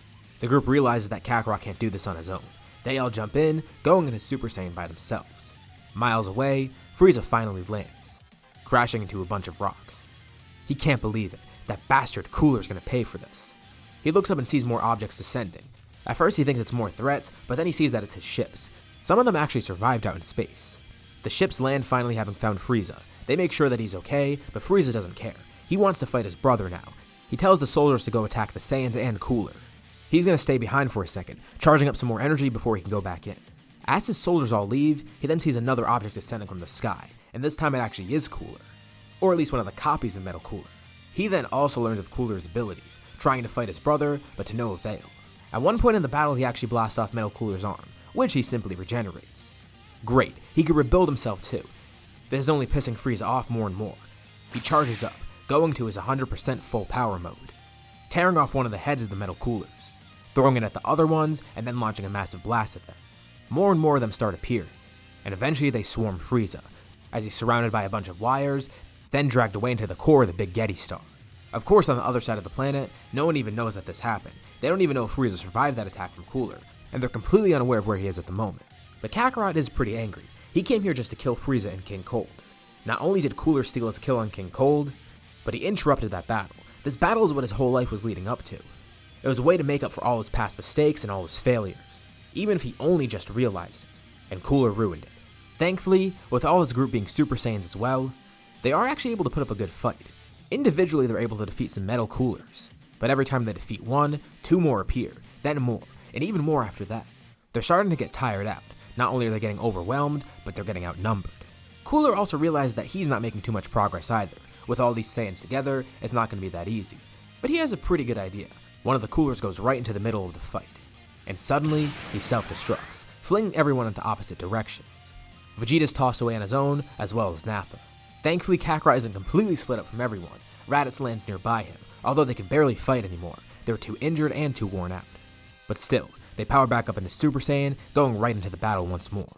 They just hope that Vegeta and Nappa are able to make it out okay. They're not sure what's going on with them, or if they're even going to survive alone. They keep trying to fight the metal Coolers, but nothing works. And just like Frieza, they're eventually overwhelmed, completely blacking out for a few minutes, then waking up in some dark room. They're being suspended by wires. They look around and they find each other, but then see another familiar face. Frieza's in there with them. Frieza chuckles. Even if Cooler got the best of him, at least he's gonna wipe out those monkeys as well. Raditz tells Frieza to shut up, as he and Kakarot begin arguing with the Emperor, and then they hear a voice that bellows throughout the room. They look and they see the core. It has Cooler's face, and his voice. Cooler begins speaking to them. He's gonna drain all their energy, making the Big Getty Star stronger than it ever was before. Raditz and Kakarot watch as Frieza's energy is then drained, and they look around desperately trying to find Vegeta and Nappa. Kakarot yells out, asking what he did to the two of them, and Cooler tells him not to worry. In due time he'll find them, and they'll suffer the same fate as them. Next, the energies of Raditz and Kakarot are drained together, and Cooler then stops. It seems he's finally gotten all the energy he needs. Those Saiyans sure do have a lot of energy, but if Cooler gets any more, his core will simply overheat and explode. But even so, it seems Kakarot and Raditz still have more than enough energy left, and they realize that if Cooler stopped, that might mean he's at capacity. Maybe they should overload him. They tell Frieza to do the same. If he wants to get out of here alive, he needs to power up alongside them. Frieza's heavily weakened right now, and although he doesn't want to team up with the monkeys, it seems he has no other choice. He promises them, as soon as they're out of here, he'll kill them. Kakarot weakly chuckles at this. That's cute. Frieza still thinks he's gonna win. But they stop focusing on that, and together, the three of them all power up. Cooler's surprised. And suddenly a massive explosion occurs. Raditz, Kakarot, and Frieza all escape, having overloaded the core and partially weakened it. Out of anger, what remains of the core then turns into a giant version of Cooler. He starts attacking all the people inside, trying to kill them in one last desperate attempt. In one arm he grabs Frieza, and the other Kakarot. With the last of his energy, Raditz charges up beams in each of his hands, launching a weekend attack. With purple beams launched towards each arm, the arms explode, and Frieza and Kakarot are freed. Together they launch right towards the core, each placing a hand on it, overloading it with energy, and then causing it to explode from the inside. This creates a chain reaction. The three of them all try to escape, but as the room crumbles, another massive explosion occurs. They're not able to escape in time. Not only does the blast injure each of them, but it separates them too, once again launching everyone off into separate directions. Kakarot briefly blacks out once more, waking up on the ground, unsure of where he is or what happened. He looks around. He can't find Raditz anywhere, nor can he sense his energy. He's not too sure where Frieza went either. He wants to make sure that the Emperor doesn't escape. But it seems he may be in trouble. Not only did the core explode, but it seems the planet's exploding as well. But Kakarot remembers from before. He saw some Frieza soldiers about, which means more of them probably landed on the planet, and that means there's ships nearby. If he could find one of them, that'll be his best chance to escape. And maybe if he's lucky, he could find some of his crewmates too. And although this is a bad situation, there is one good thing that comes from it. One person actually had the same idea as Kakarot, as a ship flies overhead, then quickly making a sharp turn as it sees Kakarot. Kakarot weakly prepares a blast to launch at the ship, but as it hovers nearby, a familiar face steps off of it. He's beaten and bloodied, but Vegeta's on the ship, reaching out an arm to Kakarot as Kakarot grabs it and is dragged aboard. Vegeta's been looking around for everyone. He doesn't know where Nappa is, and he couldn't find Raditz or Frieza either. He tells Kakarot that they're gonna have to leave the planet, but Kakarot protests this. Nappa and Raditz, they still have to be out there somewhere. They just brought Raditz back. He doesn't want to lose his brother again. Vegeta said he's been looking around and he couldn't find anyone, and it's only out of chance that he found Kakarot too. They're lucky that they're even alive. And although he wants to find Nappa and Raditz too, he tells Kakarot that they should be okay. They'll probably know how to survive in this situation if they're still alive. But if they keep wasting time looking around for them, that's only going to make things worse. And it'll increase the chances that they die on this planet as well. Kakarot doesn't even have enough energy to be angry at this, but Vegeta's right. Quickly, he flies away from the planet, being able to escape just in the nick of time. But nearby, they see something that interests them. Another ship is escaping. Wait, it's not a ship, it's a person. Desperately flying away from the planet, they see Frieza himself. And Vegeta quickly takes a sharp turn, flying right towards the Emperor. Frieza's not even focused on the planet behind him and he doesn't even notice the ship. He continues flying as fast as he can, trying to get out of there and find somewhere safe. Kakarot looks out the rear window, hoping that another ship leaves with Nappa and Raditz on it. But it's too late. He sees the planet collapse in on itself. It's terrifying. In the vacuum of space, it makes absolutely no noise. Chunks of the planet fall towards the core, as it takes on an eerie red glow, then bursting. And while Kakarot's disheartened at this, he doesn't lose hope. He doesn't know that Raditz and Nappa are dead. They might be alive out there somewhere. He'll be cautiously optimistic. And worst case scenario, they could just use the wish orbs again, right? Right? Vegeta doesn't know for sure either, but he tells Kakarot they should be okay. Although, he's not too sure himself. But right now they're focused on chasing Frieza, and Kakarot diverts his attention. He killed Cooler, just like he wanted. But Frieza's still the loose end that's there. And by this point, Frieza would take note that a ship's following him. He begins launching blasts towards it, as Vegeta maneuvers around them, desperately trying to avoid them. Frieza has the advantage. He can launch attacks at them and they can't. And if their ship's damaged, they'll die out in space. Despite Frieza being so heavily weakened, he's at the advantage right now. But as they chase down Frieza, something then latches onto it, and Vegeta and Kakarot are completely speechless at what they see. One metal cooler escaped. He's heavily damaged and it seems that he's falling apart at the seams. But this metal cooler knows that he's gonna die, and he might as well take out someone with him. Frieza tries to pull him off, but the metal cooler then explodes, injuring Frieza and launching him towards the nearby planet. Kakarot looks out the back window once more and he sees a bunch more metal coolers coming towards them. One of them latches onto the ship, looking right through the window at Kakarot. His eyes glow a bright red as he prepares a blast, but then the metal cooler falls apart, followed by all the others being dismantled as well. With the eventual collapse of the Big Getty Star, the coolers collapse too. Cooler himself has been killed, and without Cooler or a computer commanding them, they can't do anything. Alright, well, at least they don't have to worry about the metal coolers anymore, but maybe Frieza survived that. Vegeta veers the ship down towards the planet, a deserted planet with terrible weather. Kakarot and Vegeta step off the ship, having to shield their eyes due to the severe weather. But through the storm, they see Frieza there. Lightning crashes nearby, and Frieza's all beaten up. He's missing an arm and a leg, and most of his body, but he's still alive, just barely. Seeing this is enough to trigger Kakarot's memory. Involuntarily, he goes into Super Saiyan, with the little energy that he has left. The sheer aura itself protects him from the rain around him, with each raindrop sizzling as it gets near him. Frieza stares down Kakarot, knowing he has no escape. After all this time, Kakarot's finally going to be able to do it. Frieza launches a blast at him, but it bounces off Kakarot. He launches another, then more. They're so weakened that they do absolutely no damage to him. He's not even fazed by it. The ground below Frieza starts cracking, as a giant chunk of land is then lifted into the air. Kakarot lifts his fingers up, launching a bunch of ki from out under it. He then points a finger towards Frieza. How fitting. Frieza's gonna die at the hands of his own attack. One of the first moves that he taught Kakarot. Vegeta watches as a beam of red light pierces through the sky. Kakarot launches a death beam right through Frieza's chest, with the beam then expanding, completely erasing the Emperor for good. Kakarot powers down. He and Vegeta silently head back towards the ship. Even though Kakarot killed Frieza, he doesn't feel fulfilled. He thought that would help solve his problems, but not really. It was good in the moment, but it doesn't really change anything. And what's worse, he and Vegeta are just aimlessly drifting throughout space. They don't know where they're headed. They could go back to Earth, but what's the point? And they want to find Raditz and Nappa, but they don't know where they could be, if they're even alive. But Kakarot and Vegeta hold on to this hope, as they begin planning what to do next. But far away, on the opposite side of the exploded planet, there's another ship in a similar situation. Aboard the ship is an unconscious and bloodied Raditz, and piloting it is an equally bloodied and beaten Nappa, barely conscious and then slowly drifting into unconsciousness. They were also barely just able to escape. Although they're in trouble, their ship is damaged, they have no navigation, they don't know where they're going or where they are, and even worse, they don't know about Vegeta or Kakarot. They don't know if they survived. The Saiyans are split up right now. Each group doesn't know if the other's alive, and they don't know where they are or where they're going. And to make things worse, every Saiyan is badly injured. They have no medical supplies, and they don't even have that much food on the ships. Raditz briefly wakes up in a daze, hoping to sense Kakarot's energy somewhere. He only mutters one word, his brother's name, and then fades back into unconsciousness. They need to regroup. So things aren't looking too good right now. They're injured, and they're floating throughout space not knowing where they're supposed to be at. They have no idea where to head next, but they do have one place in mind that might be a nice little safe haven, just for the time being. They could head back to Earth. Again, they have nowhere else to go and they don't really know what to do now, so maybe just head back there for the time being. Who knows, maybe along the way they'll find Raditz and Nappa, and maybe they'll have the same idea and go to Earth as well.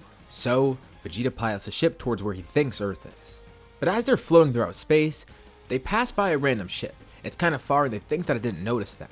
But they're concerned because they think that it might be another Frieza ship, possibly another Scraggler that somehow survived. And then they see another ship, and the two ships begin flashing lights at them, and then someone comes with the radio trying to communicate with them. They're being told to pull over. What? They were going the speed limit. And they're not sure who's trying to pull them over, but it could be a threat, so they remain cautious. Although, if they do need to fight, they're not sure how well that's going to go. But as the ships get closer, they realize that they're not Frieza Force ships. It's some other organization that they don't recognize. The two ships get closer, and one person on one of the ships starts talking to them. He introduces himself, Jocko from the Galactic Patrol. They looked pretty suspicious, being in a Frieza ship and all. And this is the perfect opportunity to arrest some Frieza soldiers, but Vegeta tells them they got it all wrong. They literally just got back from killing Frieza. Wait, what? They killed him? Yeah, that's what Vegeta just said. Jocko doesn't actually believe them, but Vegeta begins explaining everything. Wait, they're Saiyans. That explains it. Oh, that's also kind of terrifying though. But then Jocko begins thinking. He tells them to come back to the Galactic Patrol base with them. Maybe they can work out some sort of deal. Vegeta doesn't know what he's in for, but they decide to go anyways. They don't really have anything else to do. This is actually perfect for Jocko. He knows exactly what to do here. Once they arrive back at the base, Jocko begins explaining. They could help find Raditz and Nappa, if they are still alive, but they're willing to make a deal. The Saiyans are a race of warriors after all, right? The Galactic Patrol actually needs some help from some contracted fighters. And this is right up their alley. Vegeta and Kakarot ask what they're in for, so they actually have a pretty big issue that they need help taking care of. Space pirates.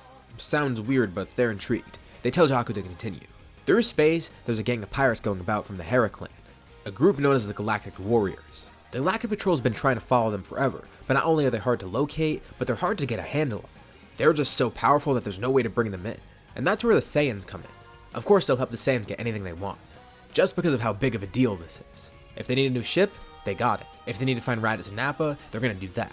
All that will be taken care of as long as the Saiyans solve this problem. And even better, if they do find Raditz and Nappa, they could join in the fight too. More is better after all. Well, Vegeta and Kakarot don't really have any other better options. This actually seems like a good deal for them. It's funny, even though they just defeated Frieza, they're already back to doing what they do best, basically being soldiers for hire, albeit for a much better cause this time. They shake on it, and now the two Saiyans are working for the Galactic Patrol. Meanwhile, out in space, Raditz and Nappa have landed on a nearby planet. They briefly regain consciousness, and they have regained a bit of their stamina, although they don't really know where they are still, and they're still pretty badly injured. They just landed on this planet for a bit to rest and try and figure out a new plan, unsure of what to do next. But above them, they see a ship coming towards them. They're not too sure who it is. Maybe it's Kakarot and Vegeta. Were they finally found? They get happy for a second, until the ship gets closer and they don't recognize it at all. And they sense a couple key signatures aboard. It's a small gang of people with bluish green skin, and they notice Raditz and Nappa are in bad shape, as well as their ship not being in the best condition either. Raditz and Nappa are suspicious. They don't know whether to trust these guys or not. They are feigning friendliness, but something seems weird. It doesn't necessarily seem like they're here to help. The leader of the group introduces himself, Bojack, as the rest of his crew begins inspecting everything. So Nappa just flat out asks, are they here to help? And Bojack says not quite. He saw their ship out in space and it looked pretty nice. And with them being pirates and all, it looks like they found a perfect ship to steal. And Bojack was wondering who was aboard the ship. Maybe they were strong warriors that would get in the way of his conquest. But from what he could tell, these two don't seem too strong. Also, they're in really bad shape. So he's not too concerned. They try and put up a fight, but he immediately dismantles them. It's not really a hard task. And just as quickly as they arrive on the planet, they leave. Raditz and Nappa are now stranded there, more injured than before. Still not entirely sure who that was that came by. As Bojack's ship leaves alongside Raditz's ship, Raditz uses the last of his energy to shoot one attack at them. He's a bit weary, but if he could do this, at least it'll stop them from leaving. With his hand shaking, he launches the blast. And it completely misses the ship. He collapses back down on the ground, as the two ships leave and the beam flies off into space. But luckily enough, help is about to arrive. As the two ships leave, it appears that the Galactic Patrol is actually trying to chase them. However, they just missed the ships, and they can't find them anymore or sense the people aboard. Although they notice something interesting. As they're flying by, one of the planets has a massive blast come from it. It almost looked like a flare of sorts. But from what they could tell, someone was just in a fight, so they descend down into the planet trying to see what's happening. Nappa sees another ship arriving, and he tries to weakly stand up to defend against it. assuming it's more trouble, but as the ship gets closer and closer, he recognizes the energies aboard, and picks Raditz up. They've finally been found, reunited with the rest of their crew. Kakarot and Vegeta step off the ship, elated to have come across these two, although they're in pretty bad shape, but the Galactic Patrol will take care of them and heal them, and they tell everyone what just happened. Okay, this is good, they're getting somewhere. They know that the Galactic Warriors are nearby, and apparently there was only 5 of them. They shouldn't be that bad. They just need to find the ships and stop them right away. Nappa and Raditz go with the Galactic Patrol to be healed, as Vegeta and Kakarot continue onwards. By now they're already healed. It's been a few days since they joined the Galactic Patrol, and this is their first lead. And with them being healed, they actually are a bit stronger. I mean, consider what they went through against Cooler. They're definitely in for a massive power up after healing from that. So they're pretty confident. Not only does Bojack's group sound small, but they're a lot stronger than before. So maybe they will find a way to defeat them. Eventually, their ship does catch up to Bojack's. With the lead from Nappa and Raditz, it wasn't too hard to find. They try and follow the ship closely behind, waiting until it lands on another planet. And after a few hours, they do land somewhere else. And Bojack's group isn't stupid. They do eventually catch onto the ship following them, and they hope to lead it into a trap. As Kakarot and Vegeta enter the atmosphere of the planet, they soon encounter a bunch of blasts sent towards them. Immediately they're trying to shoot down the ship. Vegeta turns the ship to autopilot, as he and Kakarot then jump off, with the ship flying off in the opposite direction. They need to stay sure that it remains intact so they can get off the planet somehow. And after jumping off, they immediately head towards Bojack's group, plowing through all the blasts, even launching some of their own. They land in front of his group, with Bojack laughing. He should have expected that the Galactic Patrol would still be following him. Although this is interesting, it seems like they hired some new people. Oh, and that's interesting. Their armor, it's that of the Frieza Force. It seems these might be Saiyans. Vegeta and Kakarot don't care about introductions, they just want to make this quick. But also they're partially interested to see the power that gave the Galactic Patrol so much trouble. Not that they're necessarily strong to begin with, but this might actually make for an interesting battle. Bojack isn't even the first one to fight. Goku immediately launches towards the two, drawing his sword, with the two Saiyans jumping out of the way. As they avoid the attack, Beidou and Bujin attack as well, with Zangia coming in from the air. A 4v2. Kind of a dirty tactic, but this will make things much more fun for the Saiyans. Immediately, they both power up into Super Saiyan, which briefly knocks the Galactic Warriors back, creating a short opening for them to attack as well. And these soldiers actually do seem pretty strong. Even in Super Saiyan, they're giving the two Saiyans a tough time. But this isn't the first time the Saiyans have been in a battle like this. I mean, look at what they just encountered. They fought infinite soldiers that kept improving in terms of strength, as well as Frieza. If they can take on that, they can take on 4 people at once. They split up, aiming to divide and conquer. And at first it seems like they might actually have a path to victory. But as the 4 pirates start getting more and more serious, it gets a bit tougher for them to compete. The 4 Galactic Warriors work together. Bujin holds Vegeta and Kakarot in place, as they struggle trying to escape, being attacked by Zangia and Beidou. But this may work in their favor. They weren't at full power yet, so quickly, they power up, breaking free from Bujin's Psycho Threads, and then each launching an attack at Zangia and Beidou, badly injuring those two. Vegeta then quickly jumps up in the air, launching a massive volley of blasts down towards Bujin, as Kakarot clashes with Goku, and all this time, Bojack still hasn't fought. If they're having this much trouble with these fighters, maybe fighting Bojack would be harder than they thought. But it seems they defeated 3 of them so far. Goku was the only problem, although he's also stronger than he's been letting on, powering up into his full power form. Interesting, he could transform as well. Although, this transformation doesn't seem as impressive as Super Saiyan. He tries to put up a fight, but with the 2 of them no longer distracted by the other fighters, they're able to keep up pretty easily. They fight side by side, and each of them then draw a hand back, charging a combined blast, as they swing their hands forward, hitting him point blank with it, completely decimating Goku. And just to make sure the other fighters don't jump back in somehow, they take this opportunity to finish them off. Beidou, Bujin, and Zangia are then killed, with Bojack watching on, surprisingly unbothered. But Vegeta's getting fed up with this guy. He's acting so cocky, and for what? He just watched his whole army get decimated, if you could even call it an army. Does he really think he stands a chance? And Bojack smirks. They haven't seen his power yet. There is a reason that he leads the group and not anyone else. He begins fighting them, and actually, it doesn't seem too bad. He's definitely stronger than anyone else, but with the 2 of them working together, they might actually be able to win this one. Although, the Galactic Patrol is definitely not getting any new prisoners today. With how these fighters are scheming, there's no way they could have left the others alive. And Bojack's probably going to be the same way. It's just too risky, and hey, they're still doing the job. Although, they're still going to be pretty cautious. For one, this guy is taking on 2 Super Saiyans at once, which is pretty impressive as is. 2, they've already fought a bit and are a bit weakened and drained, but not enough to completely change the tide of the battle. But the most concerning aspect is the fact that he might be able to transform. They saw that one other guy transform, and although it wasn't anything special compared to them, if this guy transforms, it could be bad news, considering how strong he is already. But Kakarot asks outright. He wants to know if Bojack can transform or not. He doesn't want to waste time toying around. Of course, they could just force him to transform. He's probably going to anyways if things get bad, but they might as well speed this up. And Bojack confirms this. He does have a transformation. But it seems these two Saiyans have a death wish. If they actually want to see him transform, well, so be it. Time for the slaughter to begin. Ki swirls around him as his jacket rips. His skin begins changing hue, and Bojack bulks up considerably, shouting as he powers up. I'm so glad that I got to use that voice clip here. It's just so funny. Anyways, Bojack is now powered up, and even though he does seem considerably strong, this is better than waiting for him to power up. Kakarot felt that Bojack was trying to drain their energy. If he fought them for long enough and then transformed, it would have made the fight easier for him. But if he transforms right now, they can conserve their strength. And this is it, the biggest obstacle they're going to face now. Although they will admit, that fight was pretty fun, not only with Bojack, but with everyone else there. And you know, it's pretty interesting. Kakarot and Vegeta haven't been together too much, and the past few days have been pretty interesting. They've grown a lot closer as comrades, and have grown better as fighters, not only individually, but in terms of working together. And now is the perfect chance to display all their growth. They're going to defeat Bojack together. They crank their power up to the maximum, and it's immediately apparent that Bojack's way above them in terms of strength. They are able to get some hits in, but they don't do too much damage, and even when they coordinate their attacks, that doesn't do much either. The battle continues and it gets more and more dire, with Bojack getting a clear upper hand as it continues. But during their fight, Bojack is then hit in the back of the head. He turns around to see who did that, not knowing that another fighter was there, and the ground below him begins rumbling as it then erupts with a giant geyser of ki. Kakarot and Vegeta know exactly what just happened. Although they're not fully healed, Raditz and Nappa have joined the fight. Even from how far away they were, they're able to sense everything that was happening. The Galactic Patrol was going to send them there anyways, and it sucks that they're not fully healed yet, but their Zenkais have already made them pretty strong, even when not at full health.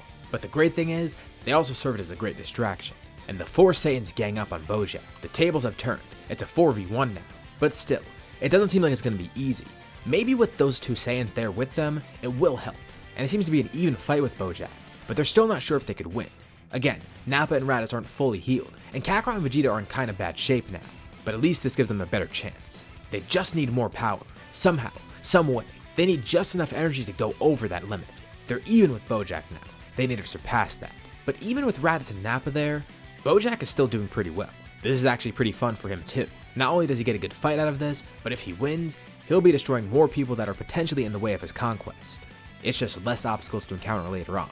So he's actually enjoying himself, and this gives him a second wind. The tides turn once more. Bojack's getting an upper hand. Although slight, it's still apparent. Kakarot watches on as the rest of his group is beaten up. Raditz and Nappa, who he assumed he just lost, as well as Vegeta. Bojack might bring them to the brink of death. Not to mention, this is all after Raditz was just revived too. They can't be defeated here, especially after they just earned their freedom from Frieza. Kakarot needs more power. He's going to finish this, and he's going to summon that power no matter what. Within him, he feels something odd. His rage, his determination, both of them are bubbling up. And just as Bojack got a second wind, it seems Kakarot's getting one as well. Although, this one is different. His ki surges, which briefly distracts everyone as they look over to see Kakarot power up. The entire area begins shaking, sparks of electricity crackle around Kakarot, and very briefly, he powers up. His hair is spikier, and he's definitely much stronger. Unaware of what he just did, Kakarot comes his hands together too. This is a technique that he and Vegeta would practice, and this will be what finishes Bojack. He shouts, yelling final flash as he launches the attack, determined to kill Bojack once and for all. The other three Saiyans jump out of the way, and as Kakarot's attack hits Bojack, they launch their own attacks as well. Caught in the full blast, Bojack can't do anything. He curses them, as he's then wiped off the face of the planet. The Saiyans all power down, glad to have finally won. But they're confused. What was that Kakarot just did? What, the final flash? No, not that. For a brief moment, his power surged, and considerably. It's almost as if he acts as a new stage of Super Saiyan. Huh, they may be right. Personally, Kakarot doesn't even know what he just did. He thought his rage just boiled to a point where he summoned that power. But who knows? Maybe he did transform. Maybe he ascended past Super Saiyan. Locals on the planet gather around the area as the four Saiyans lay there exhausted. Well, looks like they're done working for the Galactic Patrol. Following Bojack's defeat, the Saiyans return to the Galactic Patrol to heal. Everyone's proud of the Saiyans, and they're glad it worked out. And honestly, they weren't too sure if they could trust them, but these Saiyans do actually seem good, unlike other Saiyans that they've encountered in the past. These are the only four surviving ones after all, at least the only ones that they know of. So maybe that contributes to them being good now, or at least relative to how they were before. It's great too, even though the Saiyans are doing some good in the universe, it's not like they're changing who they are. They're still battle-loving warriors, and they keep getting stronger along the way. And they feel pretty good about all this. They're free from Frieza, and they can do whatever they want. They're thanked for their work, although the Galactic Patrol would prefer if they brought back the criminals alive. Although they understand the Saiyans didn't really have a choice. I mean, Bojack was too big of a threat. As the Saiyans heal up and get stronger, Kakarot begins trying to work towards this power once more. They just call it Super Saiyan 2. They're not really too sure what else to call it. And he's pretty content right now. Not only does he have this new power to access, but the group's back to normal. Everyone's back together, and they're being healed. There's no Frieza to worry about, no Bojack, nothing like that. The rest of the group even joins Kakarot in his training too, although he's definitely ahead of them.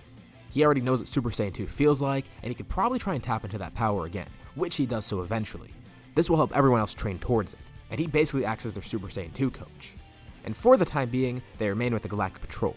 In all honesty, Jocko's hoping they'll join eventually. I mean, it's kinda doubtful and he keeps trying to convince them, but hey, it's at least worth a shot. They would be really good on the Galactic Patrol. Maybe even a better patrolman than him. Nah, that's not possible. But really though, they're pretty fond of the Saiyans now. They stopped one of the biggest threats ever to the Galactic Patrol. They couldn't handle Bojack and his crew alone, so the Saiyans are basically getting MVP treatment. By now, the Saiyans have long abandoned their use of scouters. They sometimes use it for contact purposes, but in terms of power sensing, they don't use it anymore. Although, they noticed one day that their scouter's beeping, which is weird. Someone's trying to contact them, but who has a way of contacting them? No one uses scouters anymore, so who even has one to contact them with? And then they remember, wait, they left one on Earth in case the Earthlings needed it. And sure enough, once they hop on the scouter, Krillin's on the other end of the line. They're expecting some bad news, but it's just something weird that Krillin noticed. He says hi to them and explains the situation. There's some weird spaceship that showed up on Earth, and he's not too sure what it is. Is it something good, or is it bad? He doesn't know, but he sends them a video feed of it. He wonders if the Saiyans know anything about it, with them being aliens and all. And they don't actually recognize this ship. Krillin was just flying by one day, and he happened to notice it, and thankfully it doesn't seem like anyone aboard that ship noticed him, in the event that they're actually a threat. So, they decide to show Jocko, as well as some other patrolmen, and after doing some research on it, they find out something pretty terrifying. It actually belongs to Babidi, an evil wizard that's probably trying to revive Majin Buu. They've known about Bibidi and Buu, but now Babidi's here, so they assume he's trying to do the same thing with Buu. Obviously the Saiyans and Krillin don't know who that is. And Jocko's not too knowledgeable on it either, but he knows that it's probably bad news if it's in the Galactic Patrol's files. They're gonna look into it more, but in the meantime, they're also gonna head to Earth. So they tell Krillin to just wait it out for now. And don't do anything with the ship. They hang up, and Krillin's actually kind of nervous now. Oh no, this might actually be a big issue. He doesn't know what to do now. It's a good thing that the ship didn't notice him yet. At least, he assumed so. He just happened to fly by it. And he's already told Roshi and Tenshinhan about it. So, he returns to Kame House and meets up with them. Whatever this is, it must be bad news. He fills the other two in on what happened, and tells them the Saiyans are coming along with some people called the Galactic Patrol. Of course, neither of them know what the Galactic Patrol is, but it sounds like some pretty big organization, and they know this is probably some big deal. Although it's probably not a good idea to panic either, even if this is a big deal. Again, the Galactic Patrol is going to help them, as well as the Saiyans. Suddenly, Tenshinhan senses something nearby. It's Kami. Why is he here? He walks into the house and greets everyone, and he tells them there's some visitors on Earth that are going to arrive soon. He was able to detect some godly presence, and they're probably about to arrive at the house any moment. And these two presences are way higher up than from where Kami is. He's just as nervous as them, but he just wanted to give them a heads up. Krillin's only getting more and more anxious.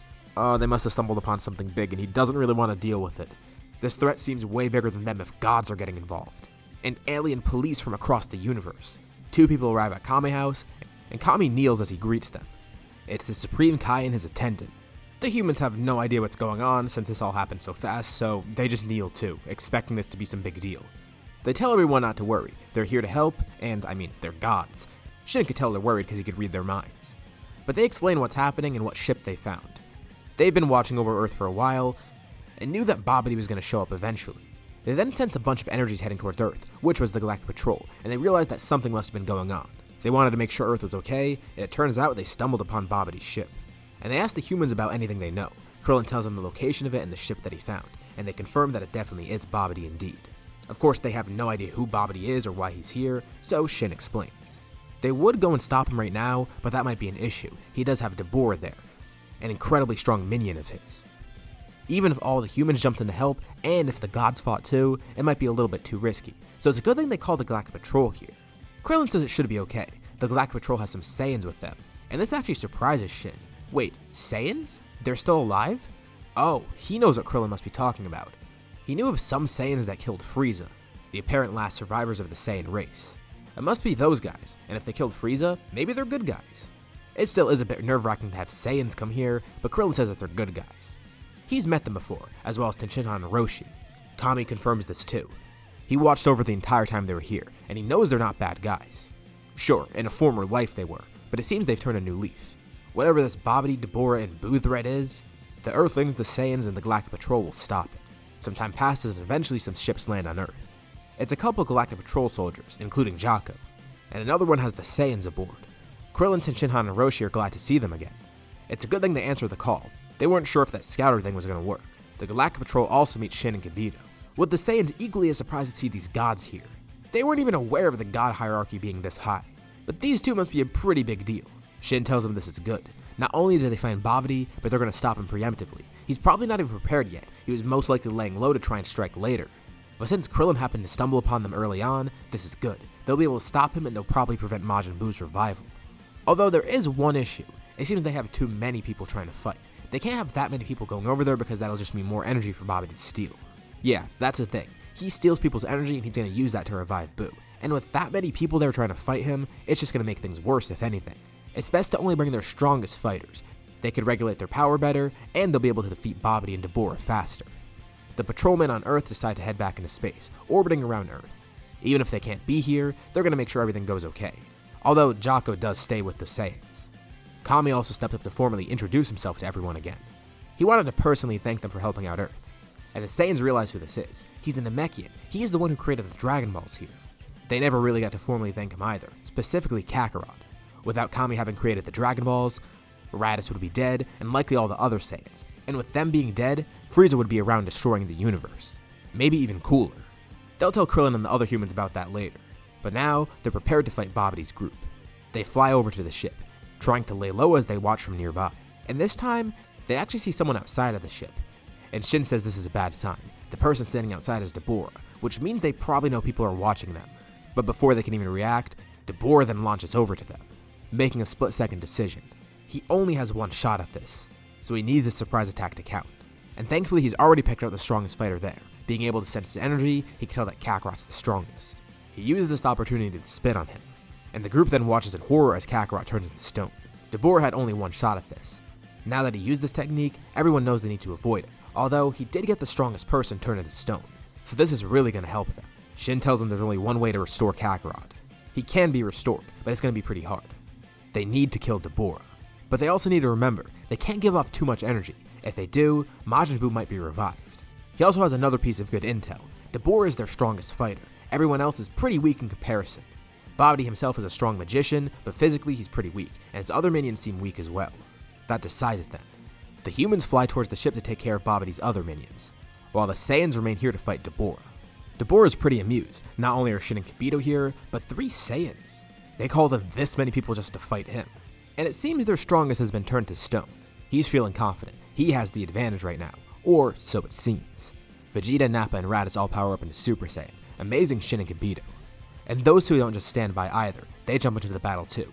Jaco's there kind of panicked, not knowing what to do, but he'll be there giving motivational support. Actually, you know what, now that he thinks about it, he's gonna go tag along with the humans, so he wishes them luck and runs away. And even with all of them together, it seems they're having a tough time beating Dabura. From what they could tell, this guy might actually be as strong as Bojack. No wait, even a little bit stronger maybe. They have gotten stronger themselves, thanks to them being healed, but still, they're down by 1 Saiyan. Dabura is actually pretty skilled as well. He has some interesting different abilities that they haven't really encountered before. Not to mention, his physical strength is pretty impressive too. This will definitely be a tough battle, especially without Kakarot there helping them. Meanwhile, the humans have defeated Pui Pui and are moving on to Yakon. They find out pretty quickly that he absorbs light, so all they need to do is just avoid using light in their attacks. It's pretty simple, and this guy isn't physically too strong. Jaco then comes in and joins the fight, throwing a net over Yakon that catches him. Even in the dark, his great eyesight is helpful. He's able to pick out Yakon and stop him, and that pretty much puts an end to that fight. But now, they need to find Babidi somehow. The fight with Dabura continues outside the ship. He still has the advantage and the Saiyans aren't sure what to do. They have dealt some damage to him, but he's not even really focused on the Saiyans. He's trying to kill the Kais first, and they realize that they actually have to protect those two. They're not as strong as they seemed. They're still powerful, but not as powerful as them. And that just complicates things even further. Not only are they trying to fight this guy, but they're trying to bodyguard the Kais. Dabura chuckles and begins taunting them. They really think they're going to save their friend by killing him. There's no way these people are going to kill him. It's kind of funny. They seem so set on saving that other guy from his stone prison. Why not mess with them a bit? Dabura turns to the statue of Kakarot. He lifts up a single hand and charges a powerful blast. He'll just kill this guy so he doesn't have to worry about him later. The group tries to stop him, but it's too late. Deborah launches the blast, and everyone rushes over, but they're not quick enough. Except for one person. As they fly over to stop the blast, Raditz suddenly gets a huge increase in speed, rocketing past everyone, jumping right in front of the blast and defending against it. He does take a direct hit from it, and Deborah chuckles. There's no way he could have survived that. But his smirk drops. He sees Raditz standing there, still alive. A bit injured, but also looking a bit different. As he stands in front of the statue of his brother, everyone looks on. His hair is spikier. He has sparks of electricity around him. This is the same thing that Kakarot was using before. Raditz has unlocked Super Saiyan 2, and he's pissed. Immediately he faces Deborah one-on-one, with the rest of the group joining in. Raditz isn't playing around either. He's going to stop this right away. Deborah receives a powerful knee to his gut, with Raditz then elbowing him on the head, jumping over Deborah and then pummeling him into the ground. In each hand he charges 2 purple beams, launching a signature weekend attack at him. The rest of the group joins in with their own blast, trying to help Raditz. And just like that, Deborah is defeated. Kakarot returns back to normal, asking what happened. But they'll explain later. Deborah is defeated, and now all they need to do is help the humans find Babidi. They jump into the ship, flying past the first floor, seeing the remains of Pui Pui. They descend lower and fly past Yakan, who's still in his cage. They descend lower and lower into the ship, and eventually find Babidi. He's surrounded by a giant barrier, and the humans and Jocko are trying to get to him. But Babidi keeps creating barriers. They're not able to break them or attack Babidi. And to everyone's surprise, the Saiyans then burst in. And without even thinking, Nappa runs over to Babidi with the Bomber DX charge in his hand, throwing it at the wizard, breaking all the shields and killing him. Thankfully, Babidi didn't even have nearly enough energy to revive Boo. So not only did they stop Babidi's crew, but they stopped Boo from being revived. The Earthlings thank the Saiyans, Kais, and Jocko.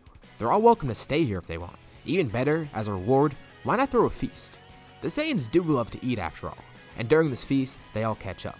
The Saiyans tell the Earthlings about what's happened so far, telling them about Frieza, Cooler, and Bojack, and how they ended up joining the Galactic Patrol, at least temporarily. Although, they're still considering if they should stay or not. I mean, it might be nice. It'll be a new job, it'll be kind of like their old one, except they'll be doing good in the universe instead of bad. And they'll still constantly be able to fight, getting stronger along the way. With Kakarot saying all this, Krillin actually encourages them. He says maybe they should do it. It seems like it's something they like, and they've already done a lot of good stuff with it. Not to mention it comes with a lot of cool perks. It's interesting. Despite all the changes here, they still become friends somehow, Kakarot and Krillin. As for Majin Buu's egg, Shin and Kibito dispose of it, taking it back to their planet to try and make sure it's safe. And it seems that all the threats in the universe are gone now. Well, for the time being. Of course, this isn't where the story ends. Even with Frieza, Cooler, Bojack, and Boo gone, this isn't even close to the last time that we'll see Kakarot and his group. For the time being, they return back to the Galactic Patrol. And interestingly enough, it seems they actually have some new recruits. Besides just the Saiyans, there's other people joining. Jocko says they've had some pretty strong people join, specifically one who is really strong. He tells the Saiyans they'll definitely enjoy their time here. And they're excited to meet this new strong recruit, as well as whatever else the Galactic Patrol has in store for them. The group starts working at the Galactic Patrol pretty much full time now. As discussed last time, it's a pretty good job for them. First of all, they actually have a place to stay and don't need to just be wanderers. Plus, they get their own ships, which is pretty cool. But the best part of all, they're still going to be fighting. Hopefully they do encounter strong people still. And when they do, they'll be doing good in the universe, pretty much helping reverse everything that Frieza's done, and then some on top of that. It's a win-win-win for them. And even when they're not out doing stuff, they're still training together, with better training facilities and the ability to actually heal themselves afterwards. It's pretty much like a good version of the Frieza Force. With the Saiyans aboard, this helps raise morale for the rest of the Galactic Patrol, as well as getting some other recruits to join. Slowly but surely, it's growing as a force that'll defend justice around the universe. And last time, I mentioned that a new recruit joined. Honestly, Jocko's kinda weirded out by this guy, but he tells the Saiyans that he's still pretty strong regardless, so they'd probably want to meet him. They are all recruits at the same time after all. In all honesty, they don't really expect a strong fighter. Yeah, Jocko's saying he's strong, but in the sense of the Galactic Patrol, strong isn't really that big of a deal. They think this at least until they actually meet the new recruit, who's named Maris. He's surprisingly pretty friendly, and not as weird as Jocko made him out to be, although there is something off about him. They can't really tell what though. They do get a bit of a display for his strength, and they're intrigued. This guy actually is pretty strong like Jocko was saying, but they wonder how he got so strong, and he's a bit shifty during conversation and seems a bit mysterious too. Maris is interested in their power as well, specifically Kakarot, who we heard was pretty powerful. I mean, just think about who Kakarot is after all. He's had training from the best of the best. He has training from Frieza, Frieza's army, Vegeta, and the other Saiyans around Vegeta. Not to mention, they even all travel to Earth together and pick up some techniques there. Twice in fact. This is the man who helped defeat Cooler and Frieza. despite all the obstacles in his way. Of course, he couldn't have done it without the other Saiyans, but Mayris is mostly interested in him. And Mayris has a proposal. He wants to actually train with Kakarot now. Eventually, he'll want to test out the other Saiyans' power too. But again, Kakarot, his main focus, is the strongest fighter. They're unsure of why he wants to do this, and he says simply because he wants to test Kakarot's strength. But really, no one knows his true motives. Mayris heard this is one of the strongest mortals in the universe, and he does want to test Kakarot's power, but not for his own training, but as a way to observe mortals on his assignment as a trainee angel. Of course, no one knows his true identity or why he's here, which is why he's acting somewhat awkward now. Kakarot goes along with it, and they head into the patrol's time chamber. And even though Kakarot's training with him, it's not like his suspicions are going away. He's training with Mayris solely to figure out what these suspicions mean. Mayris is so powerful, and something about him is off. Is he a potential spy maybe? Kakarot is just untrusting of most anyways, and that's why he's concerned about Mayris specifically. Sure, he is interested in Mayris' strength too, but he also wants to figure out who he truly is, how he got so strong, and why he's here. As for the rest of the Saiyans, they just go off on their own for now. Vegeta continues some training on his own, taking some time for himself as he goes onto a quick patrol, with Raditz and Nappa sent on their own patrol as well. Raditz and Nappa fly throughout space. They don't really have a specific assignment, they just need to make sure nothing bad's going on. You know, just scout out any high powers, just to see if any fights are going on. Hopefully they locate any potential villains. It's kind of a boring patrol at first. Nappa begins making small talk with Raditz. He's glad that they're here, but he did expect a little bit more action. They've had some fights so far, but they've all been really easy, especially with the strength of the Saiyans now. Raditz just replies saying it's a good sign that nothing major is going on. But Nappa is still hoping for a nice fight though, and although Raditz is trying to act pragmatic, he low-key does agree with Nappa. Their work's been good so far and they haven't been helping, and it's good that the universe is peaceful as of now. Supposedly. But still, it would be nice to have a nice battle soon. Dabura was their last good fight, and they're hoping for another fight like that. Nappa then reacts to something, sending some weird energy nearby. Raditz feels it too. There was a huge spike in power for a brief few seconds, and then it went down. And it's strange, something about the energy felt familiar, not like it's a person they knew, but as in the energy seems like something they felt before, in a very general sense. And with how high the power was, they decide to go check it out. As they get closer and closer to where they sense it, they see that it seems to be on a deserted planet. That's pretty weird. They check their ship's database, and this planet's called Vampa. It's an uninhabitable place. And as far as they know, no intelligent life lives there. There are some weird creatures, but no sense of civilization. Maybe someone's stranded on there and that's a signal for help. They contact the Galactic Patrol, saying they're landing on this planet. And just like they expected, once they land, all they see is bugs. Giant, gross, disgusting, creepy bugs. Raditz attacks one and it turns into slime. Nappa just jumps back in disgust. That wasn't really necessary, he didn't want to see that. But Raditz tells him to man up. Who cares about a little bug? This definitely wasn't the power that they were sensing before. But right after Raditz shot that bug, they sense two energies heading in their direction. Great, if there are any threats on this planet, now they're alerted that Raditz is here. Raditz reassures Nappa that they'll be fine. First they see an old man stumbling towards them. He looks bewildered in a way, but as he gets closer to the two of them, his look changes completely. It's almost as if he recognizes them. More so, Nappa at least. At first he says nothing, but then he asks, "Are they Saiyans?" Surprised, they answer yes, and then they look down and see that he has a tail as well. This man also looks to be a Saiyan too. He introduces himself. His name's Paragus. He wants to get off this planet. He and his son have been stuck here for a while. And when Nappa hears that name, for some reason it sounds familiar to him. He racks his brain and then remembers. Paragus was a higher up in the army at some point. At least from what he remembers. And Nappa asks him. Paragus confirms this. He recognized Nappa as well, but he didn't say anything. But that means Nappa recognized him. Or at least his name. As they sense the other power coming closer and closer, Nappa pulls Raditz aside. This guy might be bad news. Raditz asks why, it's just another Saiyan. But Nappa tells him, long ago he remembers this guy getting sent away for something. Or at least he left on his own. He doesn't remember the full details. But as he thinks more and more about it, he remembers. And he tells Raditz, King Vegeta sent away some child. And then Paragus deserted the Saiyans on his own. Their discussion is cut short as someone then lands nearby. It's Broly. After what Nappa told him, Raditz has a bad feeling about this. They try and play it cool at first, and they're about ready to leave, but suddenly, they're attacked by Broly. Paragus wasn't going to waste his opportunity. It's because of Nappa here, another high-class Saiyan that Paragus would likely place blame on. Sure, it's not Vegeta, but as someone who's disowned the Saiyans, and especially hates the upper class of them, he would definitely have some prejudice against Nappa. He sicks Broly on them, and Broly isn't particularly angry, but follows his father's orders for fighting. Nappa knew something was amiss, but he and Raditz fight together. It's just one Saiyan. How hard could he be to take on? In base, they gang up on Broly. And at first, they have a clear advantage. Along with their huge power, they have perfect synergy, and they outnumber Broly by 1. This is enough to back Broly into a corner, but as he's fighting, he begins growing stronger and stronger, and they notice that this is happening at an alarming pace. No matter how much of their power they show off, Broly simply continues to grow at a rate beyond theirs. Alright, this might be tougher than they expected, but it's fine. They're still in base right now, so all they need to do is power up into Super Saiyan. Nappa's surrounded by a yellow aura as he then transforms, surprising both Broly and Paragus. Paragus can't believe it. A Super Saiyan? There's no other explanation. That transformation, it has to be that. And to make matters even worse, Raditz then transforms right after. There's 2 Super Saiyans? I mean, Paragus is confident in Broly's power, but this is also concerning. And once again, Nappa and Raditz have the advantage, by a significant portion. They try and converse with Broly in the battle. Why is he fighting them? They don't even know this guy. Broly says nothing. And they continue the fight, trying to pin him down somehow and hold him back. Raditz breaks out a technique that he learned on Earth, telling Nappa to close his eyes. He performs a solar flare, blinding Broly and Paragus. With Broly blinded, he takes the opportunity to launch a barrage of ki blast at him. Nappa charges energy in his hand, swiping it in front of him and raising the entire area with an explosion. Then the two of them get together mid-air, with purple energy swirling around them as they launch a combined Gallic gun. Paragus is flung back as the explosions continue, and in the aftermath, they see Broly there. He has his arms up defensively, but he clearly seems injured. Although, right after, green ki surrounds him as he powers up. He's now in his wrathful state.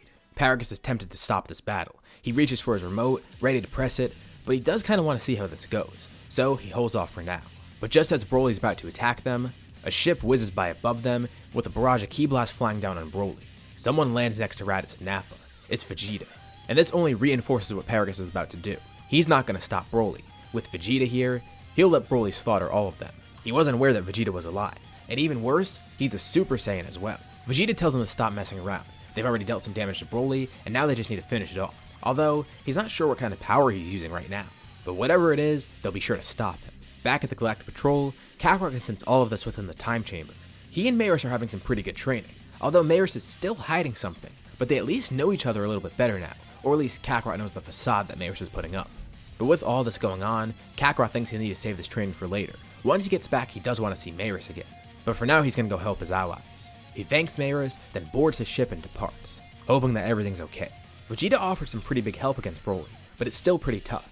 Broly's getting stronger and stronger as the fight goes on, even forcing everyone to power up into Super Saiyan 2. Thankfully, Vegeta and Nappa were able to unlock this for themselves. But even with all their combined power together, it's still tough. Thankfully though, their concern is washed away as someone else then shows up on the planet. It's Kakarot. He's confused as to what's going on. There's more Saiyans? Vegeta just as confused as him, but Raditz and Nappa say they'll explain later. They just need to subdue this guy somehow. Wait, why not kill him? Again, they'll explain later. Broly is pretty tough and wrathful, but he's fighting 4 Super Saiyan 2s, and remember, this takes place way earlier than the actual Broly movie, so he's not as crazy powerful. But like Nappa and Raditz were saying before, they don't want to kill him, they just want to calm him down. From what they could tell, he's not actually a bad guy, he's just following orders from his father. Suddenly during the battle, electricity swirls around Broly. He begins screaming and tugging at the collar around his neck. Paragus uses his remote, and he needs Broly to survive. They look down and see Paragus holding a remote towards him. Is he electrocuting his own son? But why? But it's already too late. Even though Broly's being electrocuted, he is really strong right now and he just rips the collar right off, flinging it down towards Paragus at immense speed. It crashes next to him, making a crater like a meteorite, with Paragus realizing that Broly's too far gone right now.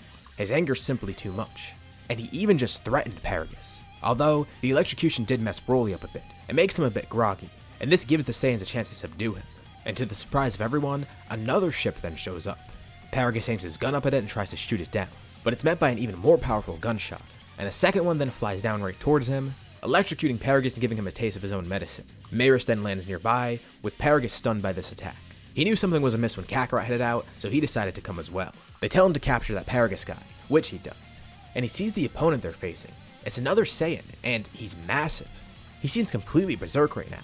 It seems they're having a tough time, but maybe this is a good chance for them. They're trying to subdue him right now. Maris would love to help, although he can't. Or at least he can't use his full power, but he can distract Broly.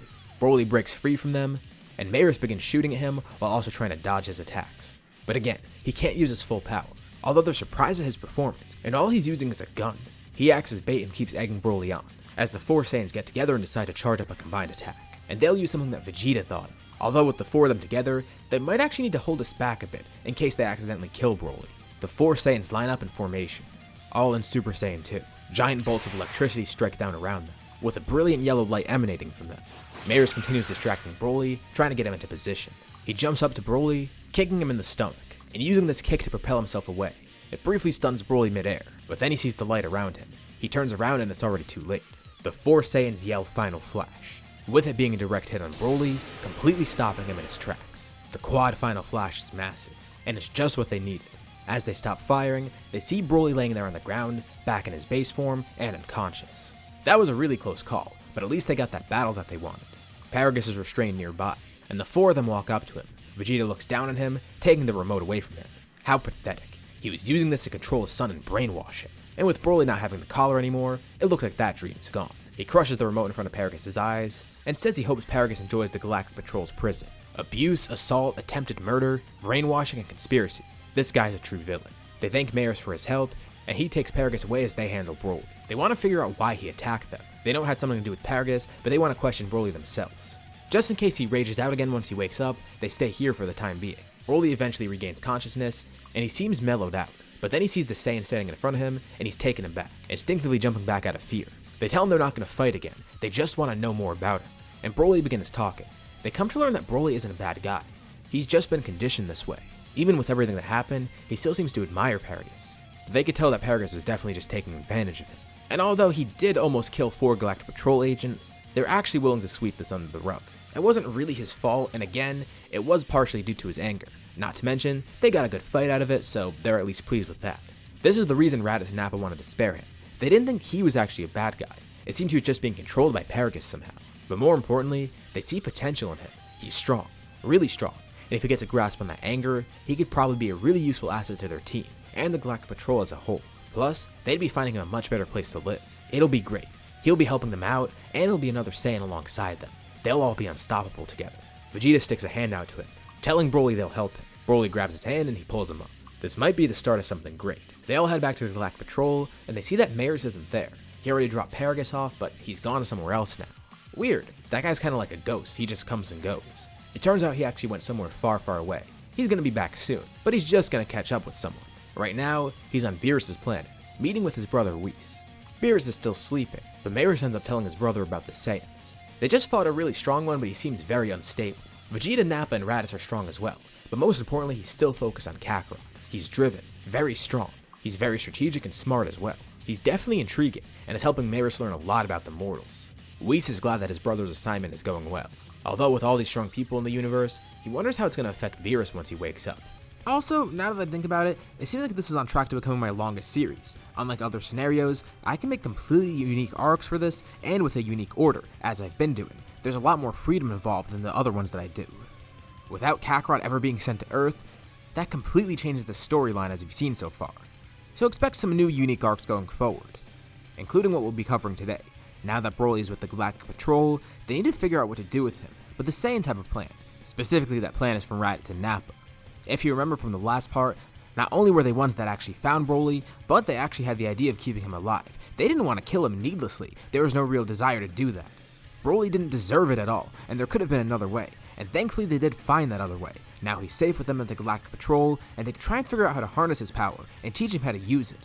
They'll give Broly a better life, and he actually seems up to it. Besides the fact that he's not on that crappy planet anymore, it seems he's got a group of people that care about him, and they can kind of relate to him in some ways.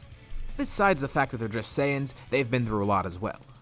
And they're going to teach him a new path in life. They're going to make him a lot stronger, supporting Broly along the way as well. And they're still pretty surprised at how strong he was. Even with them all in Super Saiyan 2, he was a problem. As of now, even without any control on his power, he's actually the strongest of the group, but he needs to learn how to use that. If he can't actually control the power, what's the point? So the three of them begin working. Raditz and Nappa start training him, trying to get him into shape. Not only do they need to increase his power, but they need to increase his combat abilities and teach him how to manage his anger and his power. He's making some decent progress in his training, while Kakarot and Vegeta continue their own training. Vegeta jumps in with them time to time, but also, he does go with Maris and Kakarot too. And that training is going very well, even better than what Raditz and Nappa are doing. But Maris is a bit worried. He told Whis last time about Kakarot, and, well, Beerus just woke up apparently, and Whis is probably going to be telling him too. It's not that he didn't expect this, he just doesn't know how Beerus is going to react. Maybe he just won't care, or maybe he'll be very interested in the Saiyan, or maybe something really bad will happen. He does have a terrible temper after all, and he hopes does not set off somehow. We'll now be entering an arc where Beerus enters. It's kinda like Battle of Gods, but also kinda different, because, well, look at how the stories went so far. Just as Maris expected, one day, the patrol gets a surprise visitor. Two random people unknowingly board the ship, and the Galactic Patrol has a collective freakout. It's a giant purple cat and some blue guy with giant hair. They draw their guns on them, but Beerus tells them not to worry. He's just here to see Kakarot, asking if he could kindly be directed to the Saiyans. The patrol's about to open fire, but then the Saiyans appear with Maris, ready to defend against whatever threat is attacking the ship. They're not entirely sure what's going on, and Maris has to act like he doesn't know them either. But he also has to play it cool. He says let's hear them out. And Beerus and Whis explain who they are and why they're here. Beerus just so happened to have a dream about some sort of Super Saiyan god, and after hearing about a strong Saiyan with the Galactic Patrol, he decided to come here. It is his best bet at finding that rival after all. Well, if it's a fight he wants, it's a fight he's gonna get. The Saiyans are more than up for it. Jocko tells them they gotta be crazy to do this. This guy's a god of destruction. He doesn't even know what that is. He just learned about it. But still, the title alone is more than enough to scare him. I mean, Destroyer. They're insane. But the Saiyans will be fine, and Beerus promises he won't destroy them. Well, as long as they don't do anything to piss him off. They go to an uninhabited planet. This will be their battlefield. The Galactic Patrol actually does train here a bit, so this is the perfect place to fight.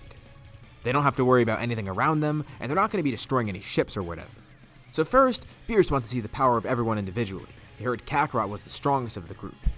So, Kakarot goes out first, and immediately, he's decimated. He doesn't understand.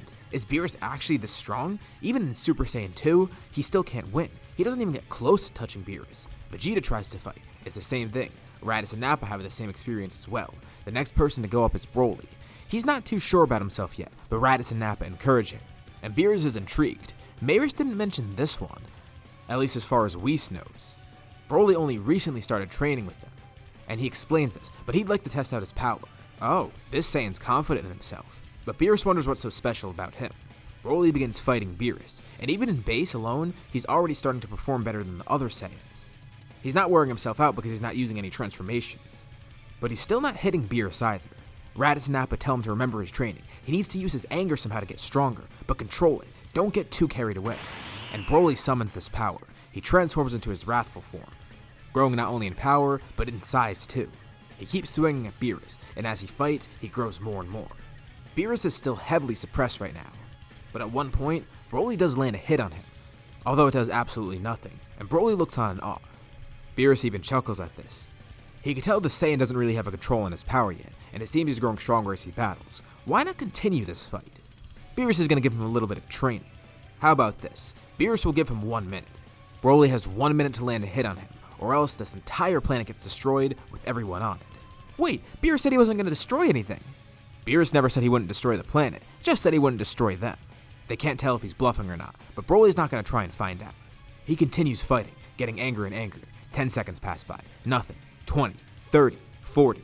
He's fighting faster and faster, trying to summon more and more of his power, even using Ki Blasts too. Every Ki Blast gets instantly destroyed by Beerus or gets dodged. Beerus easily counters and dodges all of Broly's attacks as well. 50 seconds. Beerus says there's 10 remaining. And in one hand, very casually, Beerus starts charging an energy blast. It's purple. The energy coming from it is ominous. Vegeta looks on in disbelief. He knew that Beerus coming here would be a bad thing. But there's no way he would actually destroy them all right now, right? Broly's aura begins flaring up.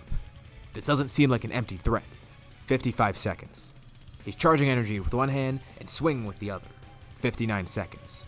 Just as Beerus is about to call out 1 minute, Broly lands a punch. It does nothing to Beerus, but he could feel more than he did the last time. This Saiyan's definitely powering up. He congratulates Broly, saying that he saved his friends and himself. But Broly's not stopping, he's still fighting, and as he does, his aura continues flaring up more and more. The sky begins glowing an ominous green color. Even Beerus looks around confused. The Saiyans aren't sure what's happening, but the shockwaves coming off him are amazing. The energy is creating giant blasts of wind, and they look up as more and more aura forms around Broly. A massive green aura appears around him, creating a pillar, and then it bursts out. They see Broly floating there in front of Beerus, and something's definitely changed about him. This could be a big issue. His hair. It's golden. His eyes are completely blank.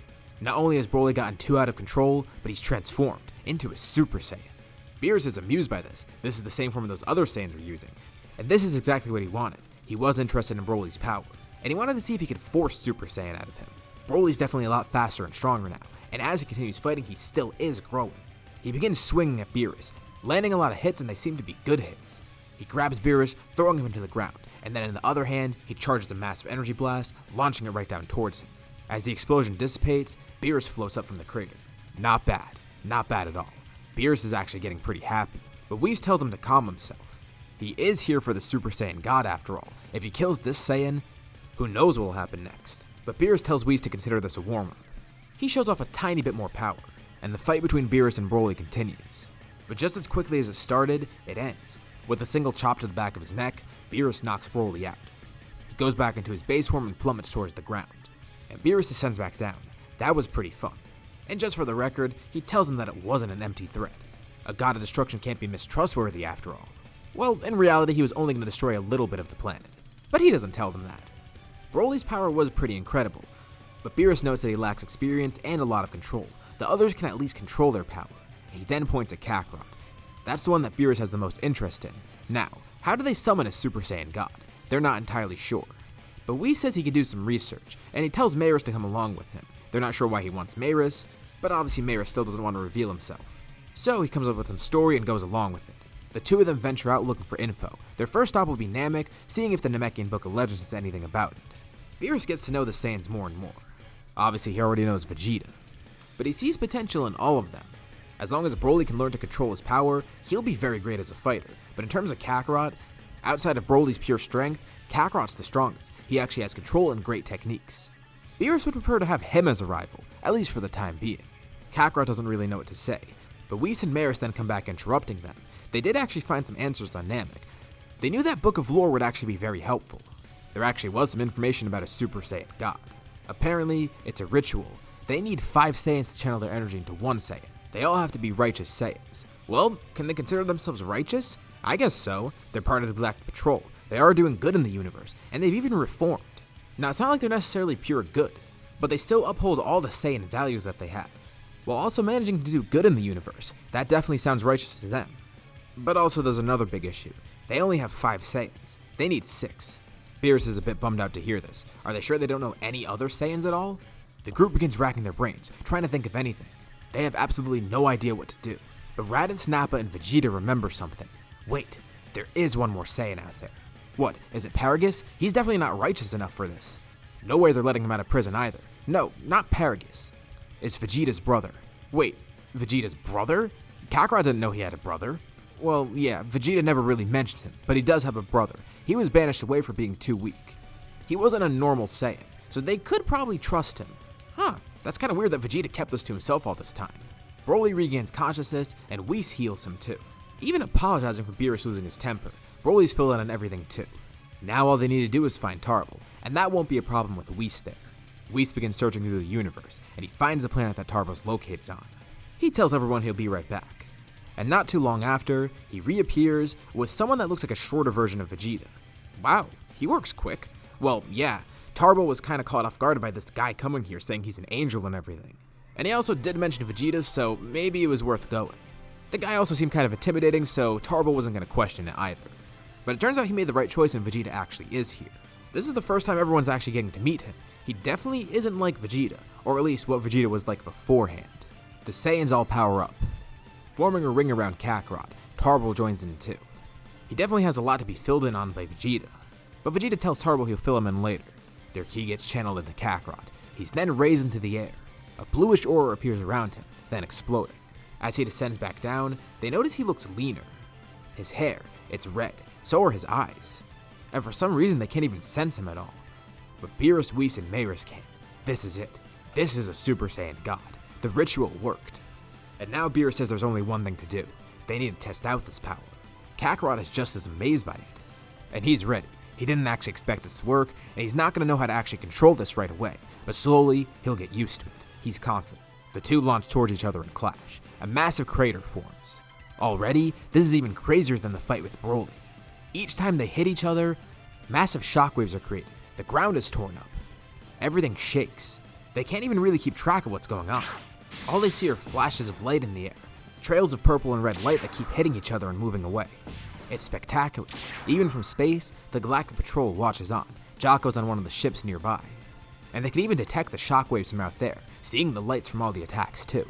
The battle is a massive scale one. It takes place across the entire planet. From space, the Galactic Patrol continues watching on.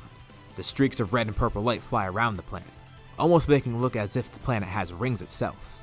The two keep colliding midair. Beerus is really enjoying himself, as is Kakarot. But Beerus tells Kakarot they're still not equals yet, not by a long shot. Kakarot's surprised to hear this. Beerus is still holding back, and he confirms this. But Kakarot's power is still more than impressive, and he definitely has potential. This is what he wanted.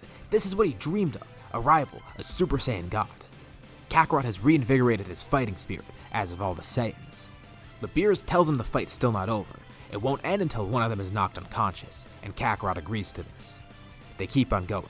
Kakarot lands some more devastating hits in, trying to trip Beerus up, leaving him open for an attack. If this doesn't stop Beerus, nothing will. In one hand, Kakarot begins charging energy. Electricity swirls around him. It's red and yellow.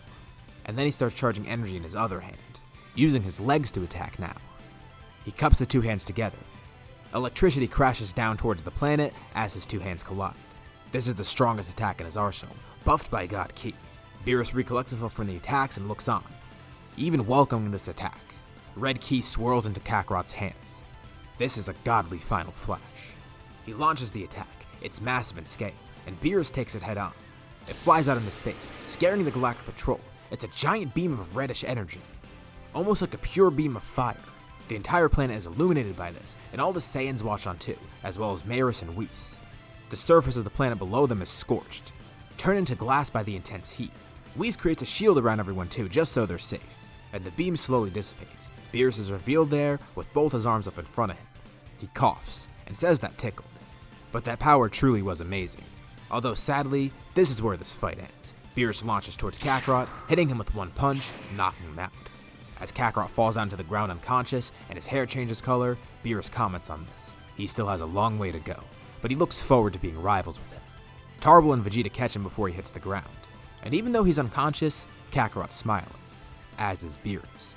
So now the Saiyans know of the Super Saiyan God, and one actually exists. It's Kakarot. It would be nice if they could try and obtain this power for themselves somehow. They could just do the ritual on everyone, but they don't feel right about that. Kakarot only did this because it was the only way. If it went his way, well, he would have tried to get it through training. It doesn't feel right just having it given to him, and the other Saiyans agree too. And as for Broly, it's not like he can even get it right now. Not that it's impossible, just because everyone's scared of what will happen if he gets that power. He's still got a lot of work to do. And also, they won't even have enough people for the ritual. Tarble eventually has to go back home. He's not just going to stay here and be ritual fodder. But it was nice seeing everyone, and he hopes he sees them again, especially Vegeta. Although, he is kind of bummed that he was only remembered when Vegeta needed something. But hey, if he ever needs help, he's got 5 really strong Saiyans on his side, and he kinda knows a god of destruction, which is pretty cool. He returns home going back to his piece, after getting caught up to speed on everything that happened so far and who all these people are. So now the group is back to how it once was. Beerus and Whis go back to their planet, taking some of the Saiyans along with them. They could train everyone all at once, but I think it's better right now to focus on Raditz, Vegeta, and Nappa. Like I mentioned, Broly's not going to try and get Super Saiyan God just yet, and Kakarot already has it. The goal right now is to have these 3 get it somehow. And from what Whis and Maris researched, it seems there is another way. They can get it through training through access to God Ki. The ritual was just a really quick way to get it. So those 3 are going to be with Beerus and Whis for a bit, and once they get Super Saiyan God, Kakarot will join too so they can all train at the same level, and Broly will probably come along to get a better grasp on his power. So that kind of leaves Kakarot and Broly all to themselves, which is pretty good. Kakarot doesn't really know Broly as well as the others. It's mainly Raditz and Nappa that have been hanging around him. Plus, not only does Broly still have a lot to learn in terms of training, but he has a lot to learn in terms of the universe around him. He's only been on 2 planets his entire life, and one of them he barely remembers, and the other is just a desolate wasteland with a harsh environment. Especially if he's going to be part of the Galactic Patrol, he needs to see more planets, not only for himself, but in terms of his job. He already does like the prospect of becoming a Galactic Patrol agent. It'll help him get the experience he needs and it'll let him travel. And thankfully, everything seems pretty peaceful right now. It's a perfect opportunity to take a nice little trip. And Kakarot knows exactly the place to go. Together, he and Broly fly towards Earth.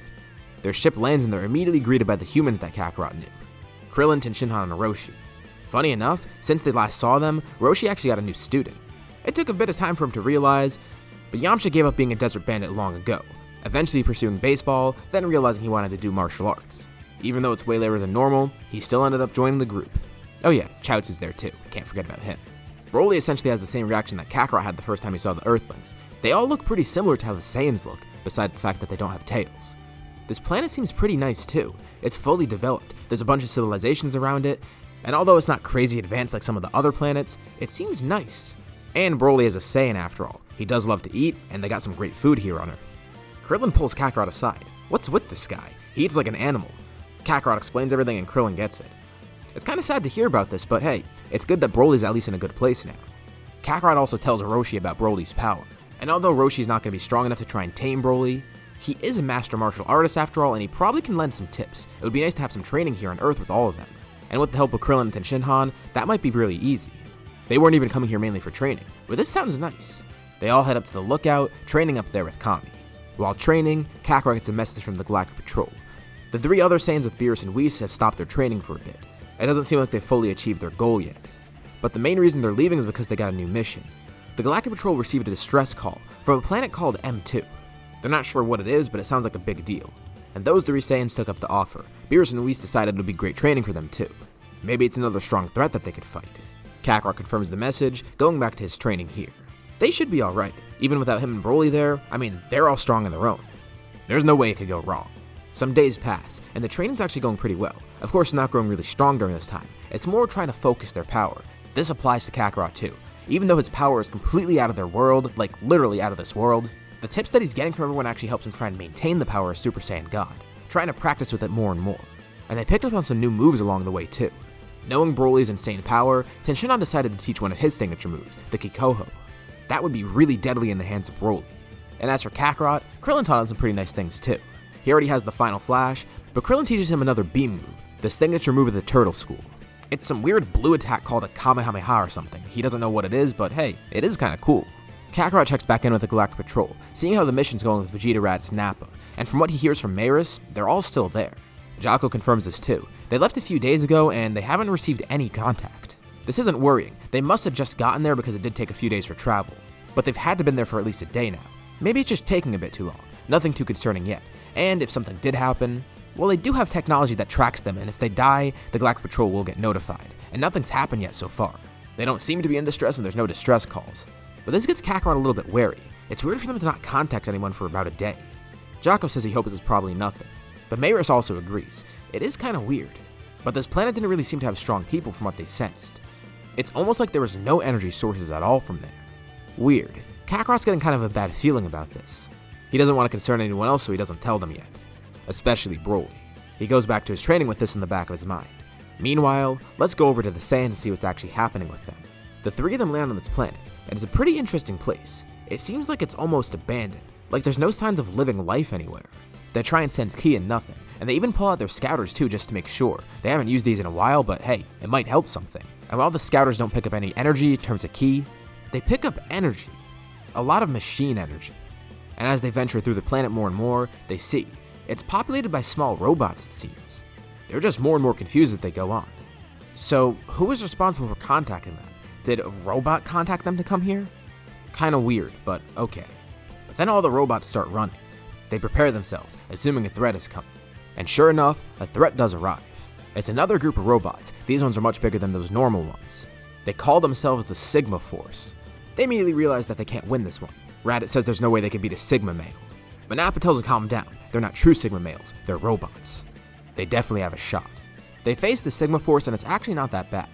At least until they fuse. This gives them a bit more of a challenge. Super Sigma's actually pretty strong. But with 3 Super Saiyan 2s there, it's not a problem at all. They're still on the path to getting their Super Saiyan God form. They haven't quite achieved it yet, but they're almost there. But even without it, they should be fine. They have Super Saiyan 2. That's more than enough in terms of strength. The Sigma Force is defeated, and then another enemy comes along. General Rildo. And it's not just him either. There's other machine mutants coming along too. Now they see what's going on. All of these bigger machine mutants are terrorizing this planet. They're not too sure why or when this started, but they are definitely threats. They did attack the Galactic Patrol first after all. The 3 of them power up, all fighting the machine mutants. Rildo even transforms. Surprising the Saiyans, these people can transform too, but they continue fighting. This is getting a bit more challenging as it goes along. At first, it wasn't that bad. For example, they were able to take on the Sigma Force. And even Hyper Meta Rildo isn't too bad. But once he's defeated again, he changes once more. These guys are really just like Saiyans. They keep on transforming no matter what. And now they face Meta Rildo. This is actually more challenging. He begins controlling all the metal on the planet. It's insane. Not only was he powerful in his main body, but he's essentially an entire planet right now that they're fighting.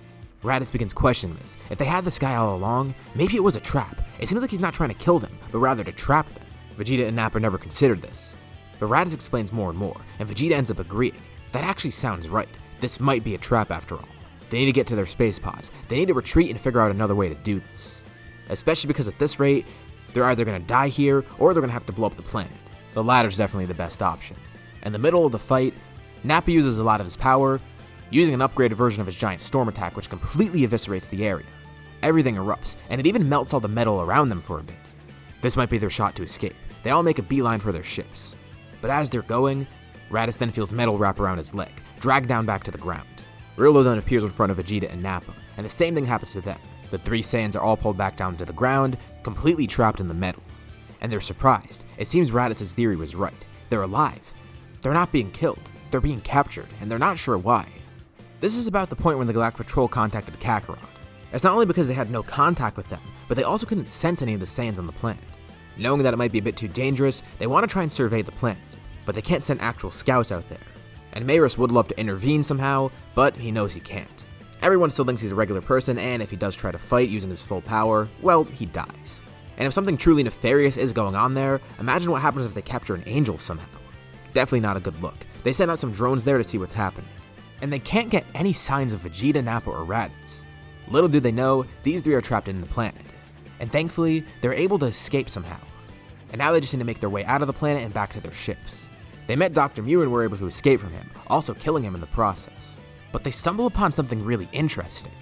It's some sort of project. It looks to be another machine mutant. They see something floating inside of a chamber, and they're not sure what to do. They try and send video feedback to the patrol, but it's not working. But as they're trying to send video feedback, they suddenly get connection. And this tells them that there's a drone nearby. The Galactic Patrol knows they're in trouble, and the video feed is sent directly to them. Mayris and Jocko watch on from the HQ. This is good. The three Saiyans are still alive, and they seem in pretty good shape.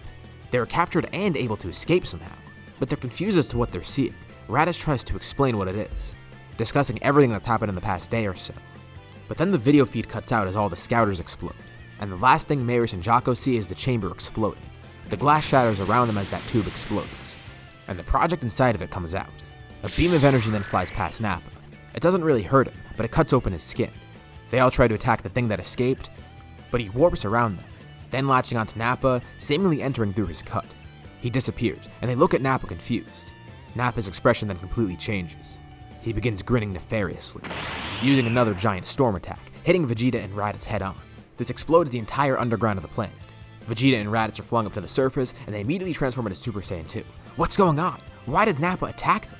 The drone sent by the patrol flies nearby, looking at everything that's going on. Nappa flies up out of the crater. Something's wrong with him. The two rush Nappa and begin fighting, being cautious. From what they could tell, it seems like that thing entered Nappa, taking control of him. Nappa goes into Super Saiyan 2 and begins attacking with all his might. Against the two of them, he's not able to do much, but that's not his plan right now. He then attacks Raditz with all his power, just trying to injure him enough. Vegeta's the stronger one, so it might be a bit hard to injure him. But for Raditz, Nappa's able to successfully cut him. Raditz then sees what's happening. This thing is trying to take control of him too. He tries to cover up his cut, but Nappa then jumps on top of him and pins him down. Vegeta launches an attack, and Nappa turns back at him, shooting a massive beam from his mouth. Raditz struggles to get up and then headbutts Nappa, but it's already too late. Baby then enters Raditz too. After guarding from that attack from Nappa, Vegeta drops his arms down, and he sees his two allies raise up in front of him. And immediately, he knows the worst has happened. Raditz has been possessed too by whatever this is. Vegeta then makes a beeline for his spaceship. Even though it would be great to defeat them right now, he knows he probably can't, and it's too risky. And just for good measure, as he flies towards his spaceship, he then turns around launching a massive final flash, hitting both Raditz and Nappa, and being directed right at the planet to blow it up too. The planet begins detonating, and this was a great distraction. Vegeta is able to make it to his spaceship, but then Raditz and Nappa jump right in front of it, ripping the front of it open. The two then pummel Vegeta together. With their combined power, they're actually able to overpower him a bit, and Vegeta's beaten on the ground as the Galactic Patrol drone watches on. Mayris isn't sure what to do. Even if they do send help there, nothing will be able to defeat them, besides Kakarot and Broly, but they won't get there in time. Back on Earth, Kakarot gets another transmission from the patrol. They don't know what happened. Raditz and Nappa were possessed, and now it seems they're trying to kill Vegeta. Kakarot gets his direct video feed of what's happening, and everyone watches on. Vegeta then remembers the drone. He knows what's happening. Baby told him a bit of this before. Vegeta tries to mutter whatever words possible, and the drone can only make out one of the words, Tuffles. Raditz then turns around, blowing the drone up. They're not sure what happened, but Kakarot stays on the line. And not long later, Jocko and Mayris tell him that the ships have left the planet. They're not going back to the Galactic Patrol though. They're going to Earth. Wait a second, Tuffles. Of course, Kakarot didn't know too much about them, but he does know a bit of Saiyan history due to his time with Frieza. The Saiyans destroyed the Tuffles a long time ago, didn't they? Maybe this is their revenge somehow. Maybe they're heading to Earth not for that planet, but because they know the Saiyans are there. Kakarot tells Broly they need to leave right now. The humans ask if they need any help, but Kakarot says it's too dangerous for them. They thank everyone for the time here, and they say they'll be back soon. Hopefully this all goes well. Broly's a bit concerned, but Kakarot says they should be fine. They'll figure out a way to fix this. And as they board their spaceship to leave, Kakarot then finally senses them. But their energy, it's not the same as before. Of course they are far away, so we can't tell if that's interfering with it, but it's just weird. Something about them feels unnatural. Kakarot then receives a call, directly from Vegeta's spaceship. And what he sees terrifies him. A video pops up, and it's Vegeta, but he looks a bit different. He's laughing, telling Kakarot and Broly that they're next. The Saiyans will fall. Now that he has the power of Vegeta, he can't lose. This is baby Vegeta. Mayris is confused. He, Jocko, and the rest of the patrol are watching. What's going on? Is Vegeta possessed or something? As well as Raditz and Nappa? They have no idea. It's something to do with Tuffles.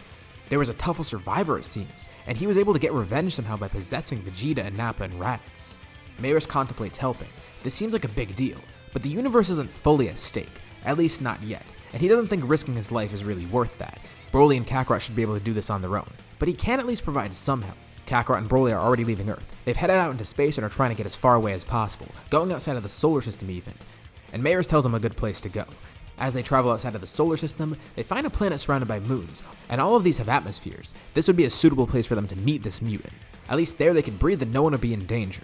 Broly tells Kakarot they need to be careful as well. He knows Kakarot's mind is set on defeating them. But there's two issues they're facing. For one, it's not like they could just kill this enemy. He's in the body of Vegeta, Nappa, and Raditz. It's going to be a lot tougher than they think. Also, they have to avoid getting possessed themselves. They are the strongest of the Saiyans after all. If they get possessed, who knows what'll happen next. That's right, Kakarot didn't even consider that. They need to figure out how this was possible so they know how to avoid it. And Mayris gives some tips. He says that in the drone footage that he saw, it looks like the parasite that took over Vegeta was trying to enter through a cut or something. They can't let that thing anywhere near them, especially if they get cut somehow. Well, at least they have some sort of idea now. They start approaching the planet, getting ready for descent. But just as soon as they're about to land on it, they see a bright flash of light. The ship begins shaking violently, and is thrown off the course. Kakarot looks out the window one more time and sees. The planet exploded. Luckily, they're able to land on one of the many moons nearby. But these moons will be thrown out of orbit pretty soon. But this is an emergency. They need to land. Clearly, they're under attack and babies nearby. And just as they expected, another ship lands on the same moon. Off of it steps Vegeta, Nappa, and Raditz, with Vegeta looking much different than the others, being the main person controlled by Baby. Baby laughs. He's surprised that they made it away from that blast. He was hoping to kill them in the process, but they've just prolonged their deaths by surviving it. Kakarot asks who he is. He wants an explanation, and Baby says if they're gonna die, well, they might as well get an explanation for it. He tells them all about who he is, why he's here, and what's going on. This is the revenge of the Tuffles right here. This is how they're gonna get revenge on the Saiyans. They already got 3 of them, and there's only 2 left. Well, 7 if you count Paragus and Tarble. But that's besides the point. The Saiyans destroyed his people, and now he's gonna return the favor. And it's kinda ironic in a way. He's using the prince's body. The son of the Saiyans' rulers is gonna be the one that's gonna kill them. It's almost poetic in a way. Too bad he's gonna have to destroy this body afterwards too. Kakarot even tries to reason. These Saiyans aren't the ones responsible for it. Kakarot didn't even know about the Tuffles until recently. Same for Broly. And even though the Saiyans may have been genocidal warriors in the past, they're not anymore. These ones are freedom fighters if anything. Just look at the symbol on their armor. They work for the Galactic Patrol. They're helping people. But Baby says he doesn't care. And clearly, he's not going to be someone that can be reasoned with. He just tells Kakarot to shut up. It's time for him to die. Baby Vegeta launches over towards Kakarot. And right away he tries to launch a portion of himself out, hoping to possess Broly and Kakarot, but they're smart enough to avoid it. And Baby chuckles. He should have expected that they would have known by now. But who cares if he has to do this the hard way? Raditz and Nappa gang up on Broly, while Baby Vegeta faces Kakarot alone. He powers up and begins morphing. But the great thing is right now, Baby has a ton of energy with the 2 Saiyans next to him.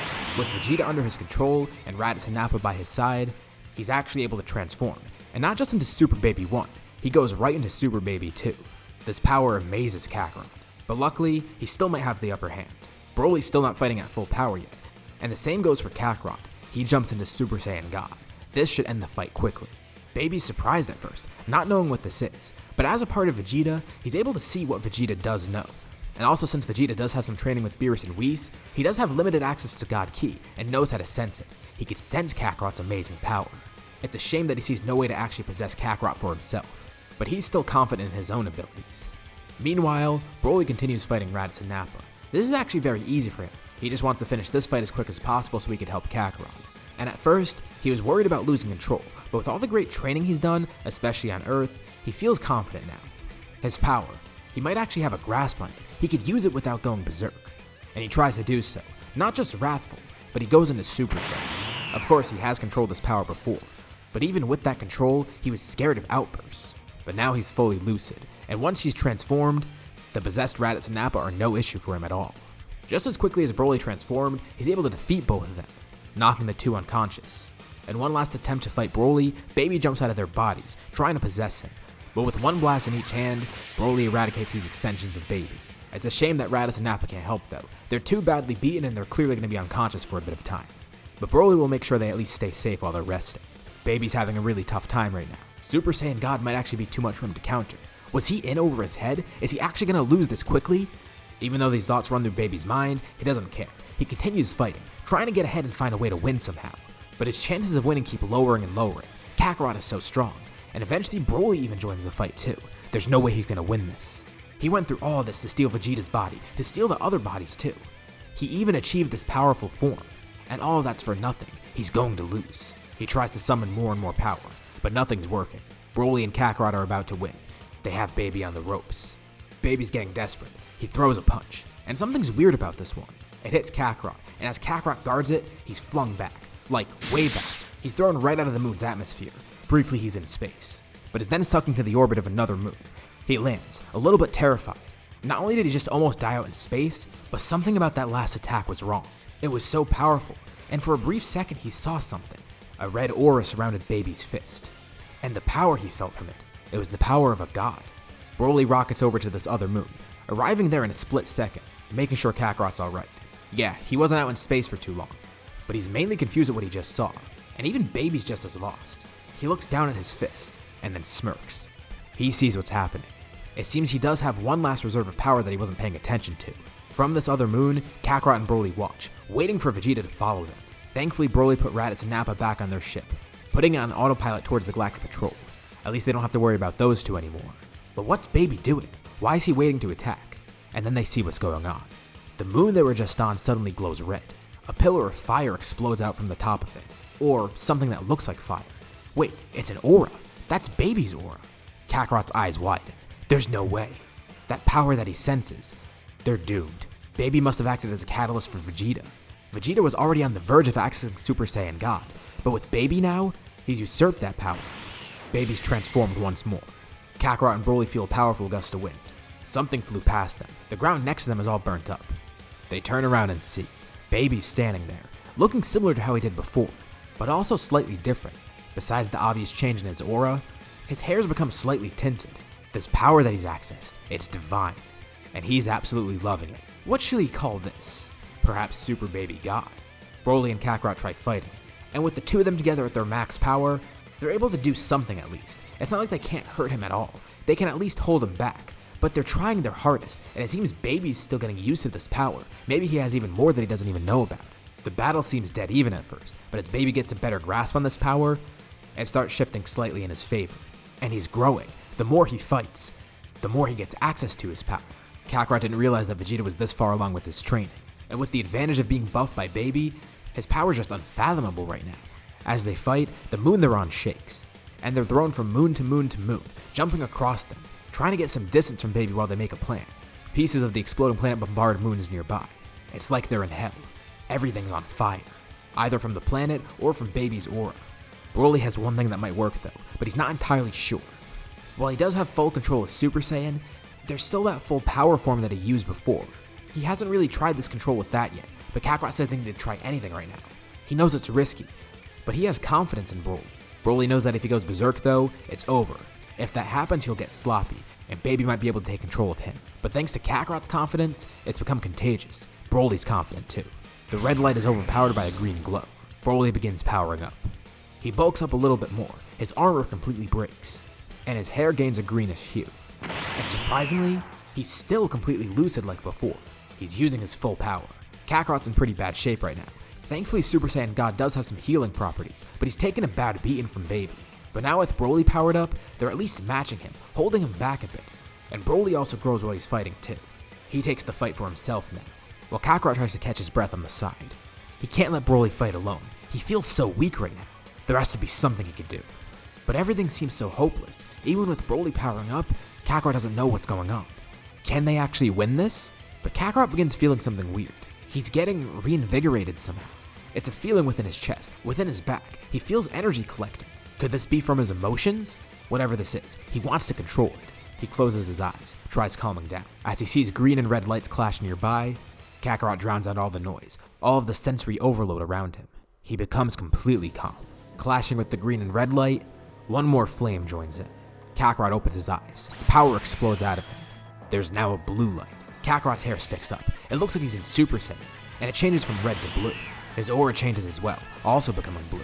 He feels so much power, and then he realizes what happened. It hits him. This is the power of a Super Saiyan God, combined with that of a Super Saiyan. He doesn't know what this blue-haired form is, but he knows one thing. This is how he's going to finish the battle. Broly and Baby look over confused. Broly is left amazed, while Baby gets angry. That Saiyan has awakened his power too? Kakarot launches in with excessive speeds, landing a direct punch right on Baby's face. He tells Broly he doesn't know what this power is, or how long it's going to last, if it will last, and that's why he wants to work quick. He thanks Broly for helping. He bought enough time for Goku to get his thoughts together, to access whatever this new power is. He just needs his help for a little bit more time. Together, they'll win this. They'll save Vegeta and kill Baby. The two shout, their auras merge, and they launch towards Baby with a flurry of punches. Baby tries countering everything, but nothing's working. Whenever he tries to charge an attack, nothing works. He's completely overwhelmed. He then goes on the defensive, trying to get as far away from them as possible, jumping from moon to moon once more like they were just doing. And as he jumps from each moon, he begins charging an attack, a revenge death ball. The power in this should be enough to kill them. This will finish it. And eventually he charges it enough, launching it right at Kakarot. But Kakarot's completely calm. He watches as the energy ball gets closer to him. Under his breath, he begins muttering something. This is the first time he's going to test this out in battle. In front of him, he cups his hands together, then drawing them back. The blue energy from his aura swirls around him with another energy. It's a move he picked up on Earth, and this will completely counter the attack. He shouts, Kamehameha, launching it right at the revenge death ball, completely eradicating it. It almost hits Baby as well, who jumps out of the way just in the nick of time. But as he jumps out of the way, he's met by another attack, a Kikoho from Broly. He's left on the ground, battered and beaten. And in one last attempt at victory, he jumps out of Vegeta's body, trying to grab hold of Kakarot. But Kakarot vanishes, moving too fast for Baby to even react. And within the blink of an eye, Baby feels as he's hit by one last powerful attack, launched directly into the core of the exploding plane. Kakarot powers down, going back into base. Broly collapses on the ground too. The two are injured, breathing heavily, and near them is a pretty injured Vegeta as well. They try and sense Baby, and Kakarot simply says it's over. They won. They actually did it. They sit calmly on the moon, watching as meteors from the planet bombard nearby. Kakarot picks up Vegeta, and the three of them make their way towards their ship. For a brief moment, Vegeta even wakes up, coughing, trying to say something. He only says one word, impressive, and he falls back unconscious as the three of them leave. While this may be the end of this arc, the story's still not over, not by a long shot. With how powerful all the Saiyans are, who could even stand in their way next? Perhaps an enemy from their past, maybe an allegiance of enemies from their past. In a completely separate realm, a realm where the dead reside, a storm is brewing, and no one knows about it. A fight breaks loose in hell. It's a massive brawl, and one person is at the center of it. It's Cooler. He hates all these people living in hell with him, but it doesn't matter. He's the strongest here, and he fends off all of them, asserting dominance without even going into his final form. He hears someone land nearby, expecting another fighter, but the energy feels familiar. He turns around. It's a familiar face. He chuckles at the sight of his brother. It's Frieza. What? Is Frieza gonna try and fight him too? Well, not actually. Frieza has a proposition for his brother. It might be in their best interest to make an allegiance. Cooler doesn't know what the hell he's talking about. Why would he team up with Frieza? And what would they team up for? What, all those people attacking him? Cooler clearly handled them all pretty easily. And Frieza says it's not about that. It's a common problem that they both share. Those Saiyans. Of course, the two brothers did have their spat. And they still do hate each other. King Cold steps up too. He tells Cooler that it might be in his best interest to listen. It would be great if his two sons stopped fighting each other and fought someone else for a change. It's those Saiyans, the ones responsible for killing all of them. That bastard child that Frieza raised. That prince, Vegeta. And those other two pesky traitors, Nappa and Raditz. They need to die. They need to be brought here to hell with them. But Cooler says that's impossible. They're dead, completely separated from the Saiyans. Whatever stupid plan Frieza has in mind won't work. But Frieza tells his brother once more. If he weren't confident in this plan, he wouldn't be telling his brother, much less trying to team up with him after all that happened. And Cooler goes silent for a bit. He's right. He doesn't think this is some sort of trick either. Frieza and Cold seem dead serious. They are literally dead serious. Reluctantly, Cooler has decided to join Frieza. He still hates Frieza, don't get that wrong. But they do have a common enemy, the Saiyans. They both want revenge against them. With Cooler, King Cold, and Frieza all teamed up, they begin plotting. Of course, it would be kinda hard to get their revenge while stuck in Hell. And that's Frieza's whole plan. They need to leave Hell somehow. Leave Hell? That's preposterous. Cooler doesn't know what he's talking about. That sounds impossible, and kinda stupid too. If that even were possible, wouldn't that have some dire consequences? Frieza says it is possible, and he doesn't really care about the consequences. What matters is them getting their revenge, asserting dominance over everyone. Even if they're dead, that doesn't mean they have no other options. So Cooler asks, what exactly is he planning? Well, for that, Frieza's gonna need to introduce Cooler to someone. He assumes Cooler's heard of Majin Buu before. Wait, they got the help of Majin Buu? Well, no, not exactly. But Frieza did meet the person that was trying to revive Buu, someone related to the person that actually did create him. It's Babidi. Even though Babidi died in a completely different part of the universe and wasn't even connected to Frieza and Cooler at all, he does have a similar goal. The Saiyans are partially responsible for his defeat, as well as preventing Buu's revival. Yeah, that's great and all, but Cooler doesn't know how this guy's supposed to help him. Babidi seems quite weak, but that's where he's wrong. Babidi is weak physically, but in terms of magical abilities, he has so much to offer. Babidi has an idea in mind. He wants to create a weapon. That'll help him escape Hell somehow. And this isn't going to be like Majin Buu. This is going to be a much better weapon. Something much stronger, much more deadly, much more focused. And the best part is, it's going to be a much more feasible weapon, one that they can actually create. And Cooler is intrigued by this idea, but he's still skeptical. He asks Babidi, how does he know that this won't backfire? And to be honest, Babidi says he doesn't know, but there is a really good shot at it working, and it is their only shot out of here. What, do they want to be stuck here forever? Do they not at least want to attempt something? Even if it doesn't work, or even if it backfires, they at least want to be sure that they're stuck here instead of waiting around doing nothing. What they need is energy, and there's plenty of that in Hell, but they also need souls. Babidi's idea is to channel all these souls and all this energy into a vessel that'll become a weapon. This weapon will be a servant to them, as well as being strong enough to break them out of Hell, breaking the barrier between Hell and the living world. Of course, there are risks involved. Doing something like that would have some major consequences, but he trusts that Cooler and Frieza are strong enough to handle themselves in those circumstances, and they still get what they want. They're going to be able to leave Hell and get their revenge, as well as King Cold too. Although, this weapon is going to be sentient, and they need to make sure that it's kept under control. Not to mention, they're going to need more strength to gather power in general. So, for those reasons, it would be a good idea if they started training. Frieza and Cooler absolutely abhor the idea of this. But it seems like it's necessary, and hey, once they get back to the living world, who knows how strong the Saiyans are? They'll want to be prepared. And they know that Frieza had some huge potential as a mutant. Cooler might not have the same amount of potential, but he could still probably grow strong really quickly. And who knows, maybe once Cooler's back in the living world, he can harness the power of the Big Getty Star again.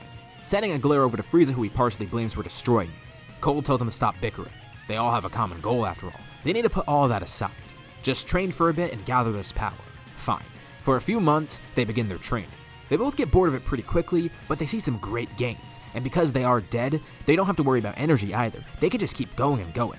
Although they do have to be very careful. If they die while they're already dead, well, they're gone forever. There's no shot at coming back to the living world. They'll be completely erased for good. And they need to keep this in mind for later too. While Cooler has his final form, Frieza actually discovers a brand new power, something completely different from that. He creates an evolution of himself, making it golden. He feels it's a fitting color, and Cooler is eventually able to do the same. This is what they call their golden form. A pretty simple name, but it obviously gets the point across. They begin their conquest of Hell as well. The great thing is, it's not too hard to gather souls. First of all, there's a lot of strong people in Hell, which means a lot of power to be collected. But more importantly, these people aren't strong enough to actually face Cooler and Frieza. They're defeated pretty easily, and their power is still more than enough to give Babidi some energy. And it's not like people are going to care if they go around Hell killing people. Of course, there are people fighting for self-preservation, but outside of that, everyone here is here for a reason.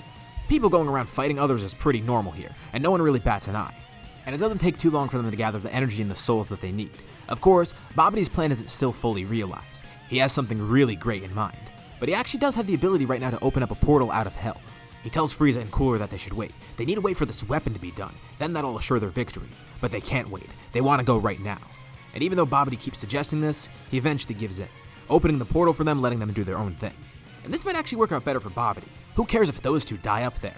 They're going to gather so much energy by fighting those Saiyans that it'll really help them down here. This weapon will be so great. It'll be so much better than Majin Buu even. We'll refer to this as the Hellbreak Saga. Frieza and Cooler make it through. They're obviously still dead. They even have the halo on their head as well. King Cold stays back in Hell. He's gonna stick with Babidi and help him. He thinks both of his sons are being a little bit too rash, but if they want to go fight right now, then whatever. The portal also remains open too. It seems Babidi caused some permanent damage, tearing this hole in between realms. And King Cold also wants to make sure that no one else takes advantage of this. This is their own thing, but once the Saiyans are dead, hey, anyone else could use it. And Frieza and Cooler realize that they need to be careful. If they die here, they're gone for good. And the two of them waste no time. They immediately begin seeking out the Saiyans. And they sense some strong powers. But it isn't just the Saiyans they knew before. There's someone else there. Another really strong power close by to them. It also does feel like a Saiyan in a way. They follow this power, and they're led to the hub of the Galactic Patrol. They launch a massive blast, blowing a huge hole in the side of the ship. Everyone is sucked out into the vacuum of space. But surprisingly, a barrier appears around them, and all the Galactic Patrol soldiers are saved, including the Saiyans that were training on that ship. No one knows what's going on, and why this barrier even appeared. It was Maris. Even though he can't fight, protecting everyone is no problem with the barrier. They didn't know he could do that, but that's not the main focus right now. What was that just attacked them? The Saiyans look up and they see, not believing their eyes. It's Frieza and Cooler. This definitely is real too, and they have the halos above their heads as well. Somehow, they came back from Hell, getting one final attempt at revenge.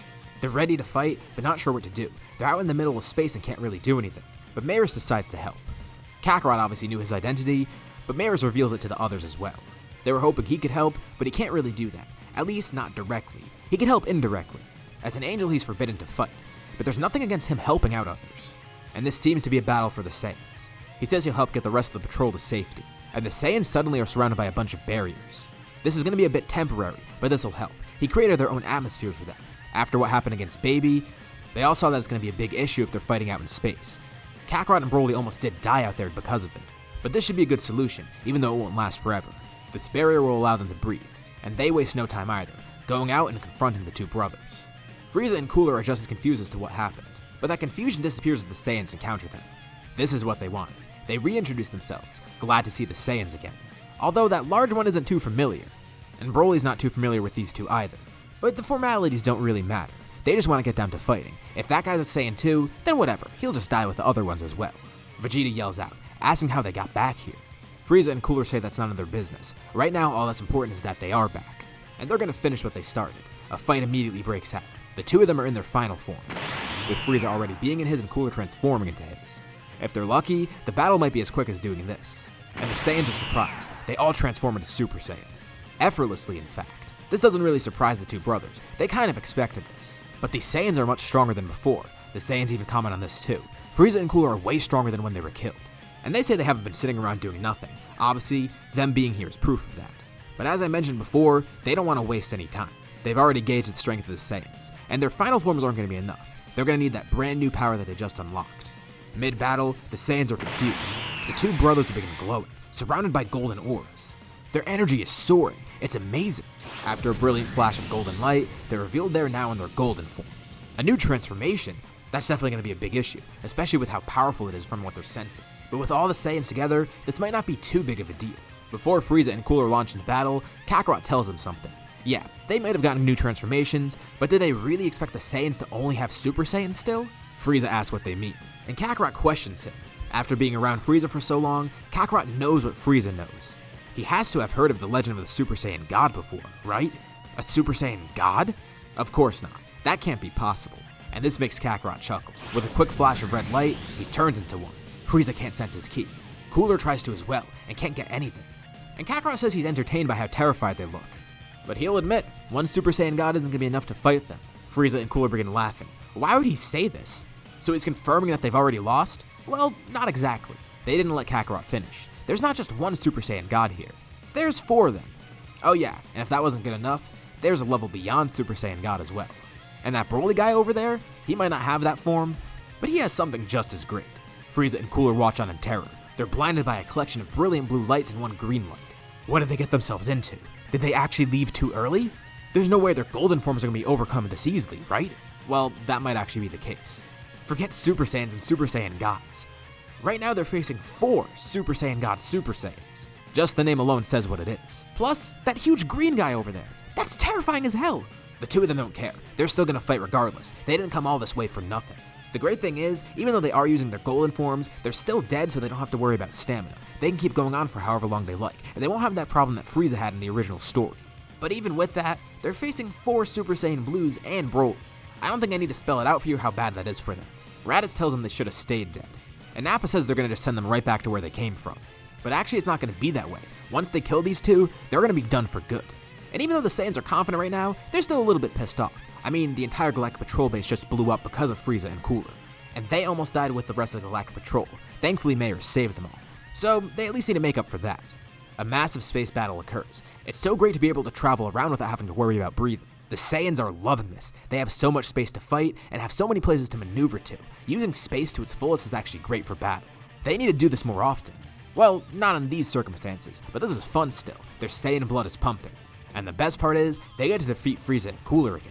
Just as quickly as the two brothers came back to life, they're killed. For good this time. And the Saiyans are happy. Of course, the Galactic Patrol's base is still missing. But that problem was solved pretty quickly. So, everything's okay, right? Well, not exactly. What they don't know is the fact that this was part of Babidi's plan all along. Frieza and Cooler were just a mere distraction. And ironically enough, King Cold even knew this too. Babidi's surprised that he betrayed his sons and didn't stop them. But Cold doesn't care. He believes in Babidi's cause much more. Whatever he's doing right now, that's actually going to be much more effective. Out in the middle of space, Mayris teleports back in. He's glad to see that Frieza and Cooler have been defeated, but he tells the Saiyans there's still an issue. It seems Frieza and Cooler got back because there's a portal open from Hell that allowed them to escape back into the living world. And this could be a big issue because the portal is still there. It's not disappearing, and it's actually growing stronger. And what's worse, he consulted Whis. There's an ominous presence coming from it, almost like something's being made. Something is about to awaken there, and they're not too sure what it is. Besides the fact that they need to close this portal, they also need to figure out what's going on there. Alright, that sounds pretty bad. They're gonna have to stop that as quickly as possible, trying to find the source of whatever's doing this. And Mayris brings them to that portal. The issue is, whatever's causing this isn't actually near the portal. He already looked into it and it doesn't seem like anyone's nearby. This is way far away and secluded. They're gonna have to manually hunt down the source and figure out whatever he's doing. Although it's gonna be risky. The Saiyans might be strong, but they gotta remember, they're going into an entirely different realm right now. It's Hell. It's pretty obvious how bad and risky that is. But obviously this is necessary. They need to do this and stop whatever's going on. In another part of Hell, Babidi's plan is almost completed. He's gathered so much energy by now, and Cold is eagerly awaiting this brand new weapon. The energy they just collected from Cooler and Frieza is coming in. They just need a little bit more time, and Babidi can finally awaken this weapon. And then, they'll take over Hell, as well as all the other realms. They'll take over the entire universe, maybe even the multiverse. But they run into an issue. Of course, there's still a bunch of people in Hell that are still alive. And there's one particular group that got really mad when they heard about this. Of course, they're not good people. They're here for a reason after all. But hearing Frieza and Cooler were up to something didn't sit right with them. And they're pissed off. They're already too late. But still, King Cold is here. Over the horizon, a massive army appears. Babidi wonders who those people are, and King Cold smirks. He should have expected this. Of course, the people that would try to rebel against them are Saiyans. An entire undead Saiyan army comes up towards them. They may not be strong enough, but they can at least try and stop this. They're dead if they don't. At the forefront of it is King Vegeta, finally standing up to King Cold once and for all. The Saiyans died by their hands once. They're not going to die again to this. But King Cold's attention is diverted. Out of the army of the Saiyans, he senses a really strong power. A familiar figure steps up to the front. Tied to that power is a very familiar face. Wait, there's no way. The person standing there, it's Kakarot. When did Kakarot die? He thought he was in the living world. But it isn't Kakarot. But it is someone related to it. Frieza may have taken Kakarot for himself, but he was never truly Kakarot's father, and Kakarot's rebellion shows that. He's already heard stories about this, and it's been made personal for him. This is Bardock. The fact that Frieza was the one to find his son and raise him to be evil, of course he'd figure that out eventually. And he is furious. The Saiyans all rush King Cold, ready to kill him and Babidi, but King Cold says he'll be fine holding them all off. He'll protect Babidi and the weapon. But they're surprised. They feel another energy behind them. A couple other powers are coming closer and closer to them. They're far away, but because of the battle between the Saiyans and King Cold, Kakarot's group is slowly catching up. They see where the portal's being generated, and they can sense the weapon nearby. Babidi just needs a little bit more time. It can't end like this. On one side, the Saiyan army is advancing towards him, being held off solely by King Cold. On the other side, the Saiyan Galactic Patrolmen are coming towards him. If they all converge together, that'll be the end of them. But amidst all the chaos, something weird begins happening. It feels as the entire realm of Hell vibrates. Everything around them, it's inverted for a second, and a massive wave of ominous energy explodes out from where Babidi is. Babidi turns around behind him. It's finally done. His weapon, it's been charged up. It's awakened. King Cold laughs. Finally, this power. He's glad to finally meet this weapon. A creature has been created. King Cold walks up towards him, and this creature, it makes eye contact with King Cold, and King Cold immediately freezes up. He's then suddenly disintegrated. The creature phases right through him, and he turns over towards the Saiyan army. They have a clear view of him right now. This creature is chuckling. Babidi's a bit terrified, but also, he's happy. No, that doesn't explain it. He's elated.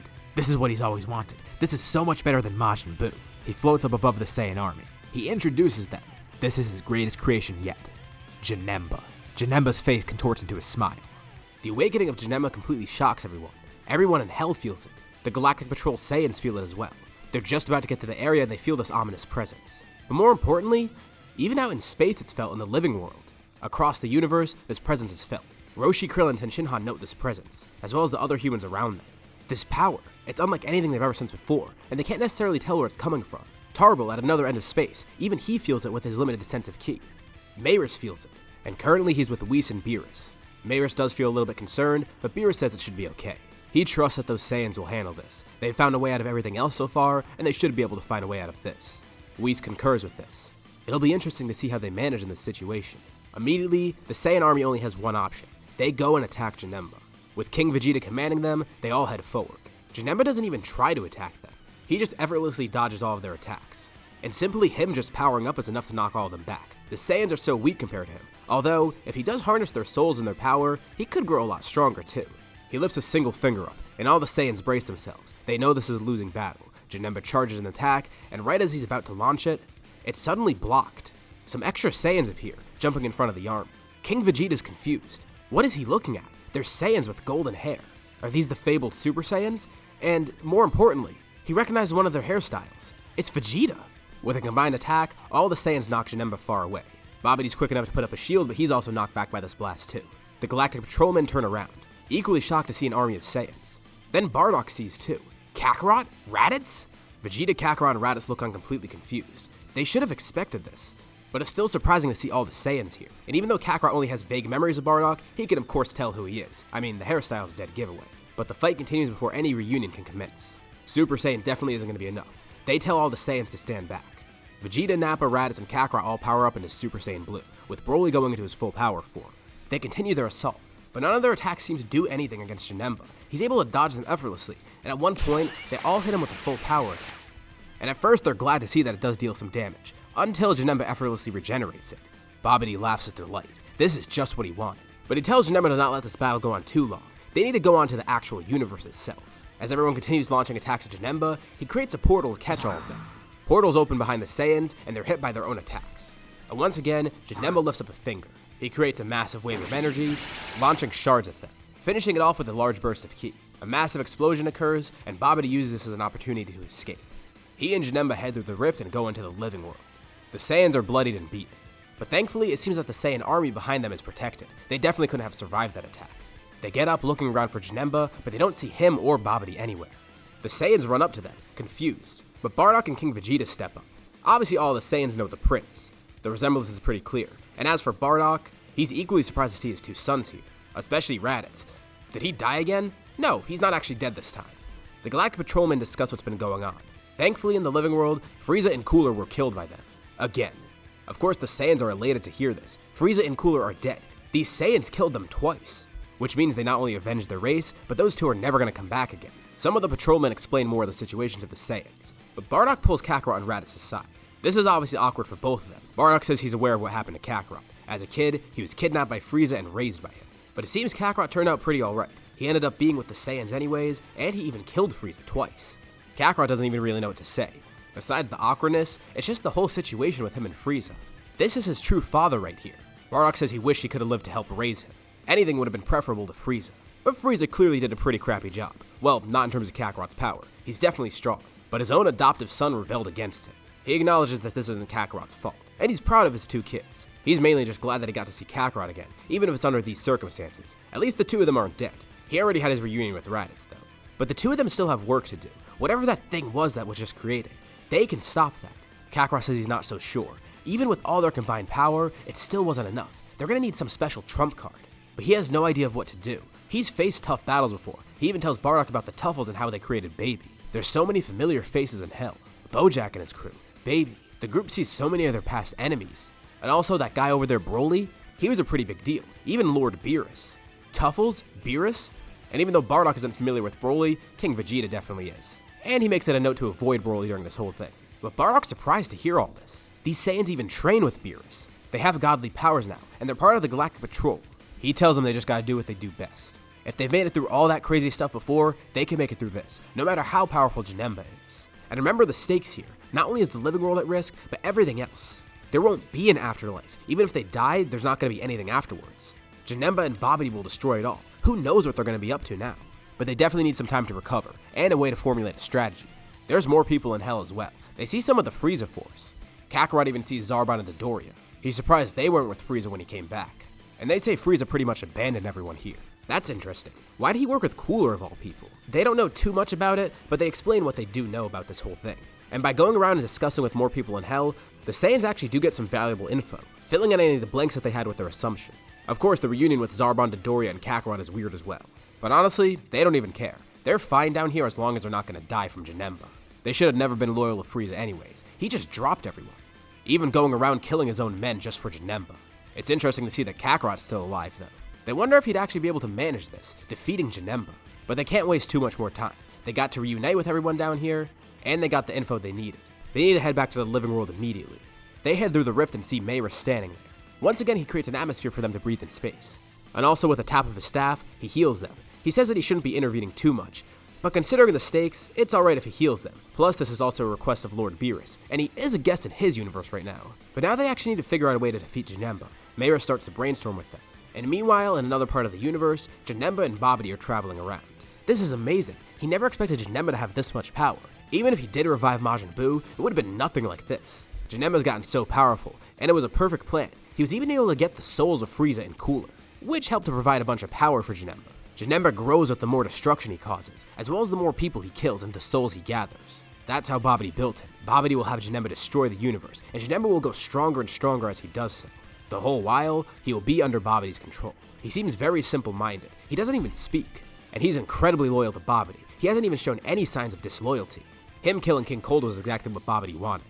It was pretty funny that King Cold thought he was going to stick around for this. He just can't believe his plan is working. They start going around to different planets. And Janemba decides to have some fun too. Instead of just destroying them for out in space, he's going to go and personally slaughter everyone down there, going to different random planets around the universe. Even Babidi's a little scared of his power. Of course, Janemba is on his side and under his control, but he's quite sadistic. Back at the patrol, everyone's trying to theorize what to do. The patrolmen are filled in on the situation. Jocko's completely shocked. This sounds way out of their league. What are they supposed to do? Well, even though they can't really fight Janemba, they could probably help people evacuate, help save planets before Janemba even gets to them. From what everyone can sense, it seems Janemba's already going around destroying civilizations. But thankfully, they're nowhere near here yet. Although it won't be hard for them to get here. Janemba could travel pretty quickly. And who knows what abilities he'll pick up. Apparently he can even create portals. He could be here any minute. They have 3 different realms to worry about. Obviously Hell is at risk, and the living world, but also Otherworld too. They didn't even consider that. They wonder if it's fine so far. Mayris contacts the Kais. Thankfully it seems Otherworld is perfectly fine right now. They check with the other Kais as well. And even though they know that there's a problem down there, they're okay right now. Of course the living world is the main concern, but Janemba will definitely have his sights set on them. Okay, that's good at least. It seems Janemba hasn't gotten too far in his progress yet. Of course, some planets have already been eradicated. But Mayris thinks the Saiyans should be able to do something. But what are they supposed to do? Even with all of them at full power, they weren't even able to damage Janemba. They need something new, some new power, some special technique that they can use, anything.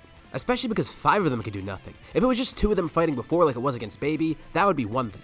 But this is completely different. For the first time in a while, it actually seems like they're disadvantaged here, heavily disadvantaged. They need some way to increase their combined power somehow. Combined power. Mayris is thinking, what ways could they increase that? Wait, he has the perfect idea. He tells them he knows a way to defeat Janemba. If this doesn't work, it'll be completely hopeless. But this should be okay. He tells Nappa, Raditz, and Broly that they should go head out and find Janemba right now. He wants Kakarot and Vegeta to stay back. But why them? Shouldn't they all go together? Mayris says to just trust him. The 2 of them place a hand on Mayris, and they're transported into Otherworld. This is crazy. Obviously, it's the exact opposite of Hell. But they look around and see everything is encased in these weird shells. Well, at least for the most part. Some of it seems to be okay. In front of them, they see the 4 Kais. North, South, East, and West. They've all gotten together to try and formulate a plan, and Mayris has a question for them.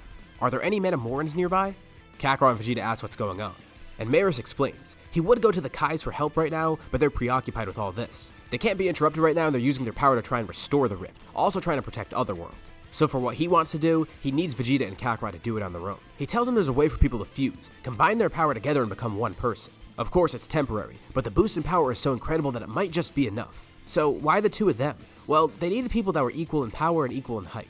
Potara would have been nicer because they could have had Broly and Kakarot fuse, but this is still going to be good. And hey, it might even be better. The two might be even more compatible than what Kakarot and Broly would have been like.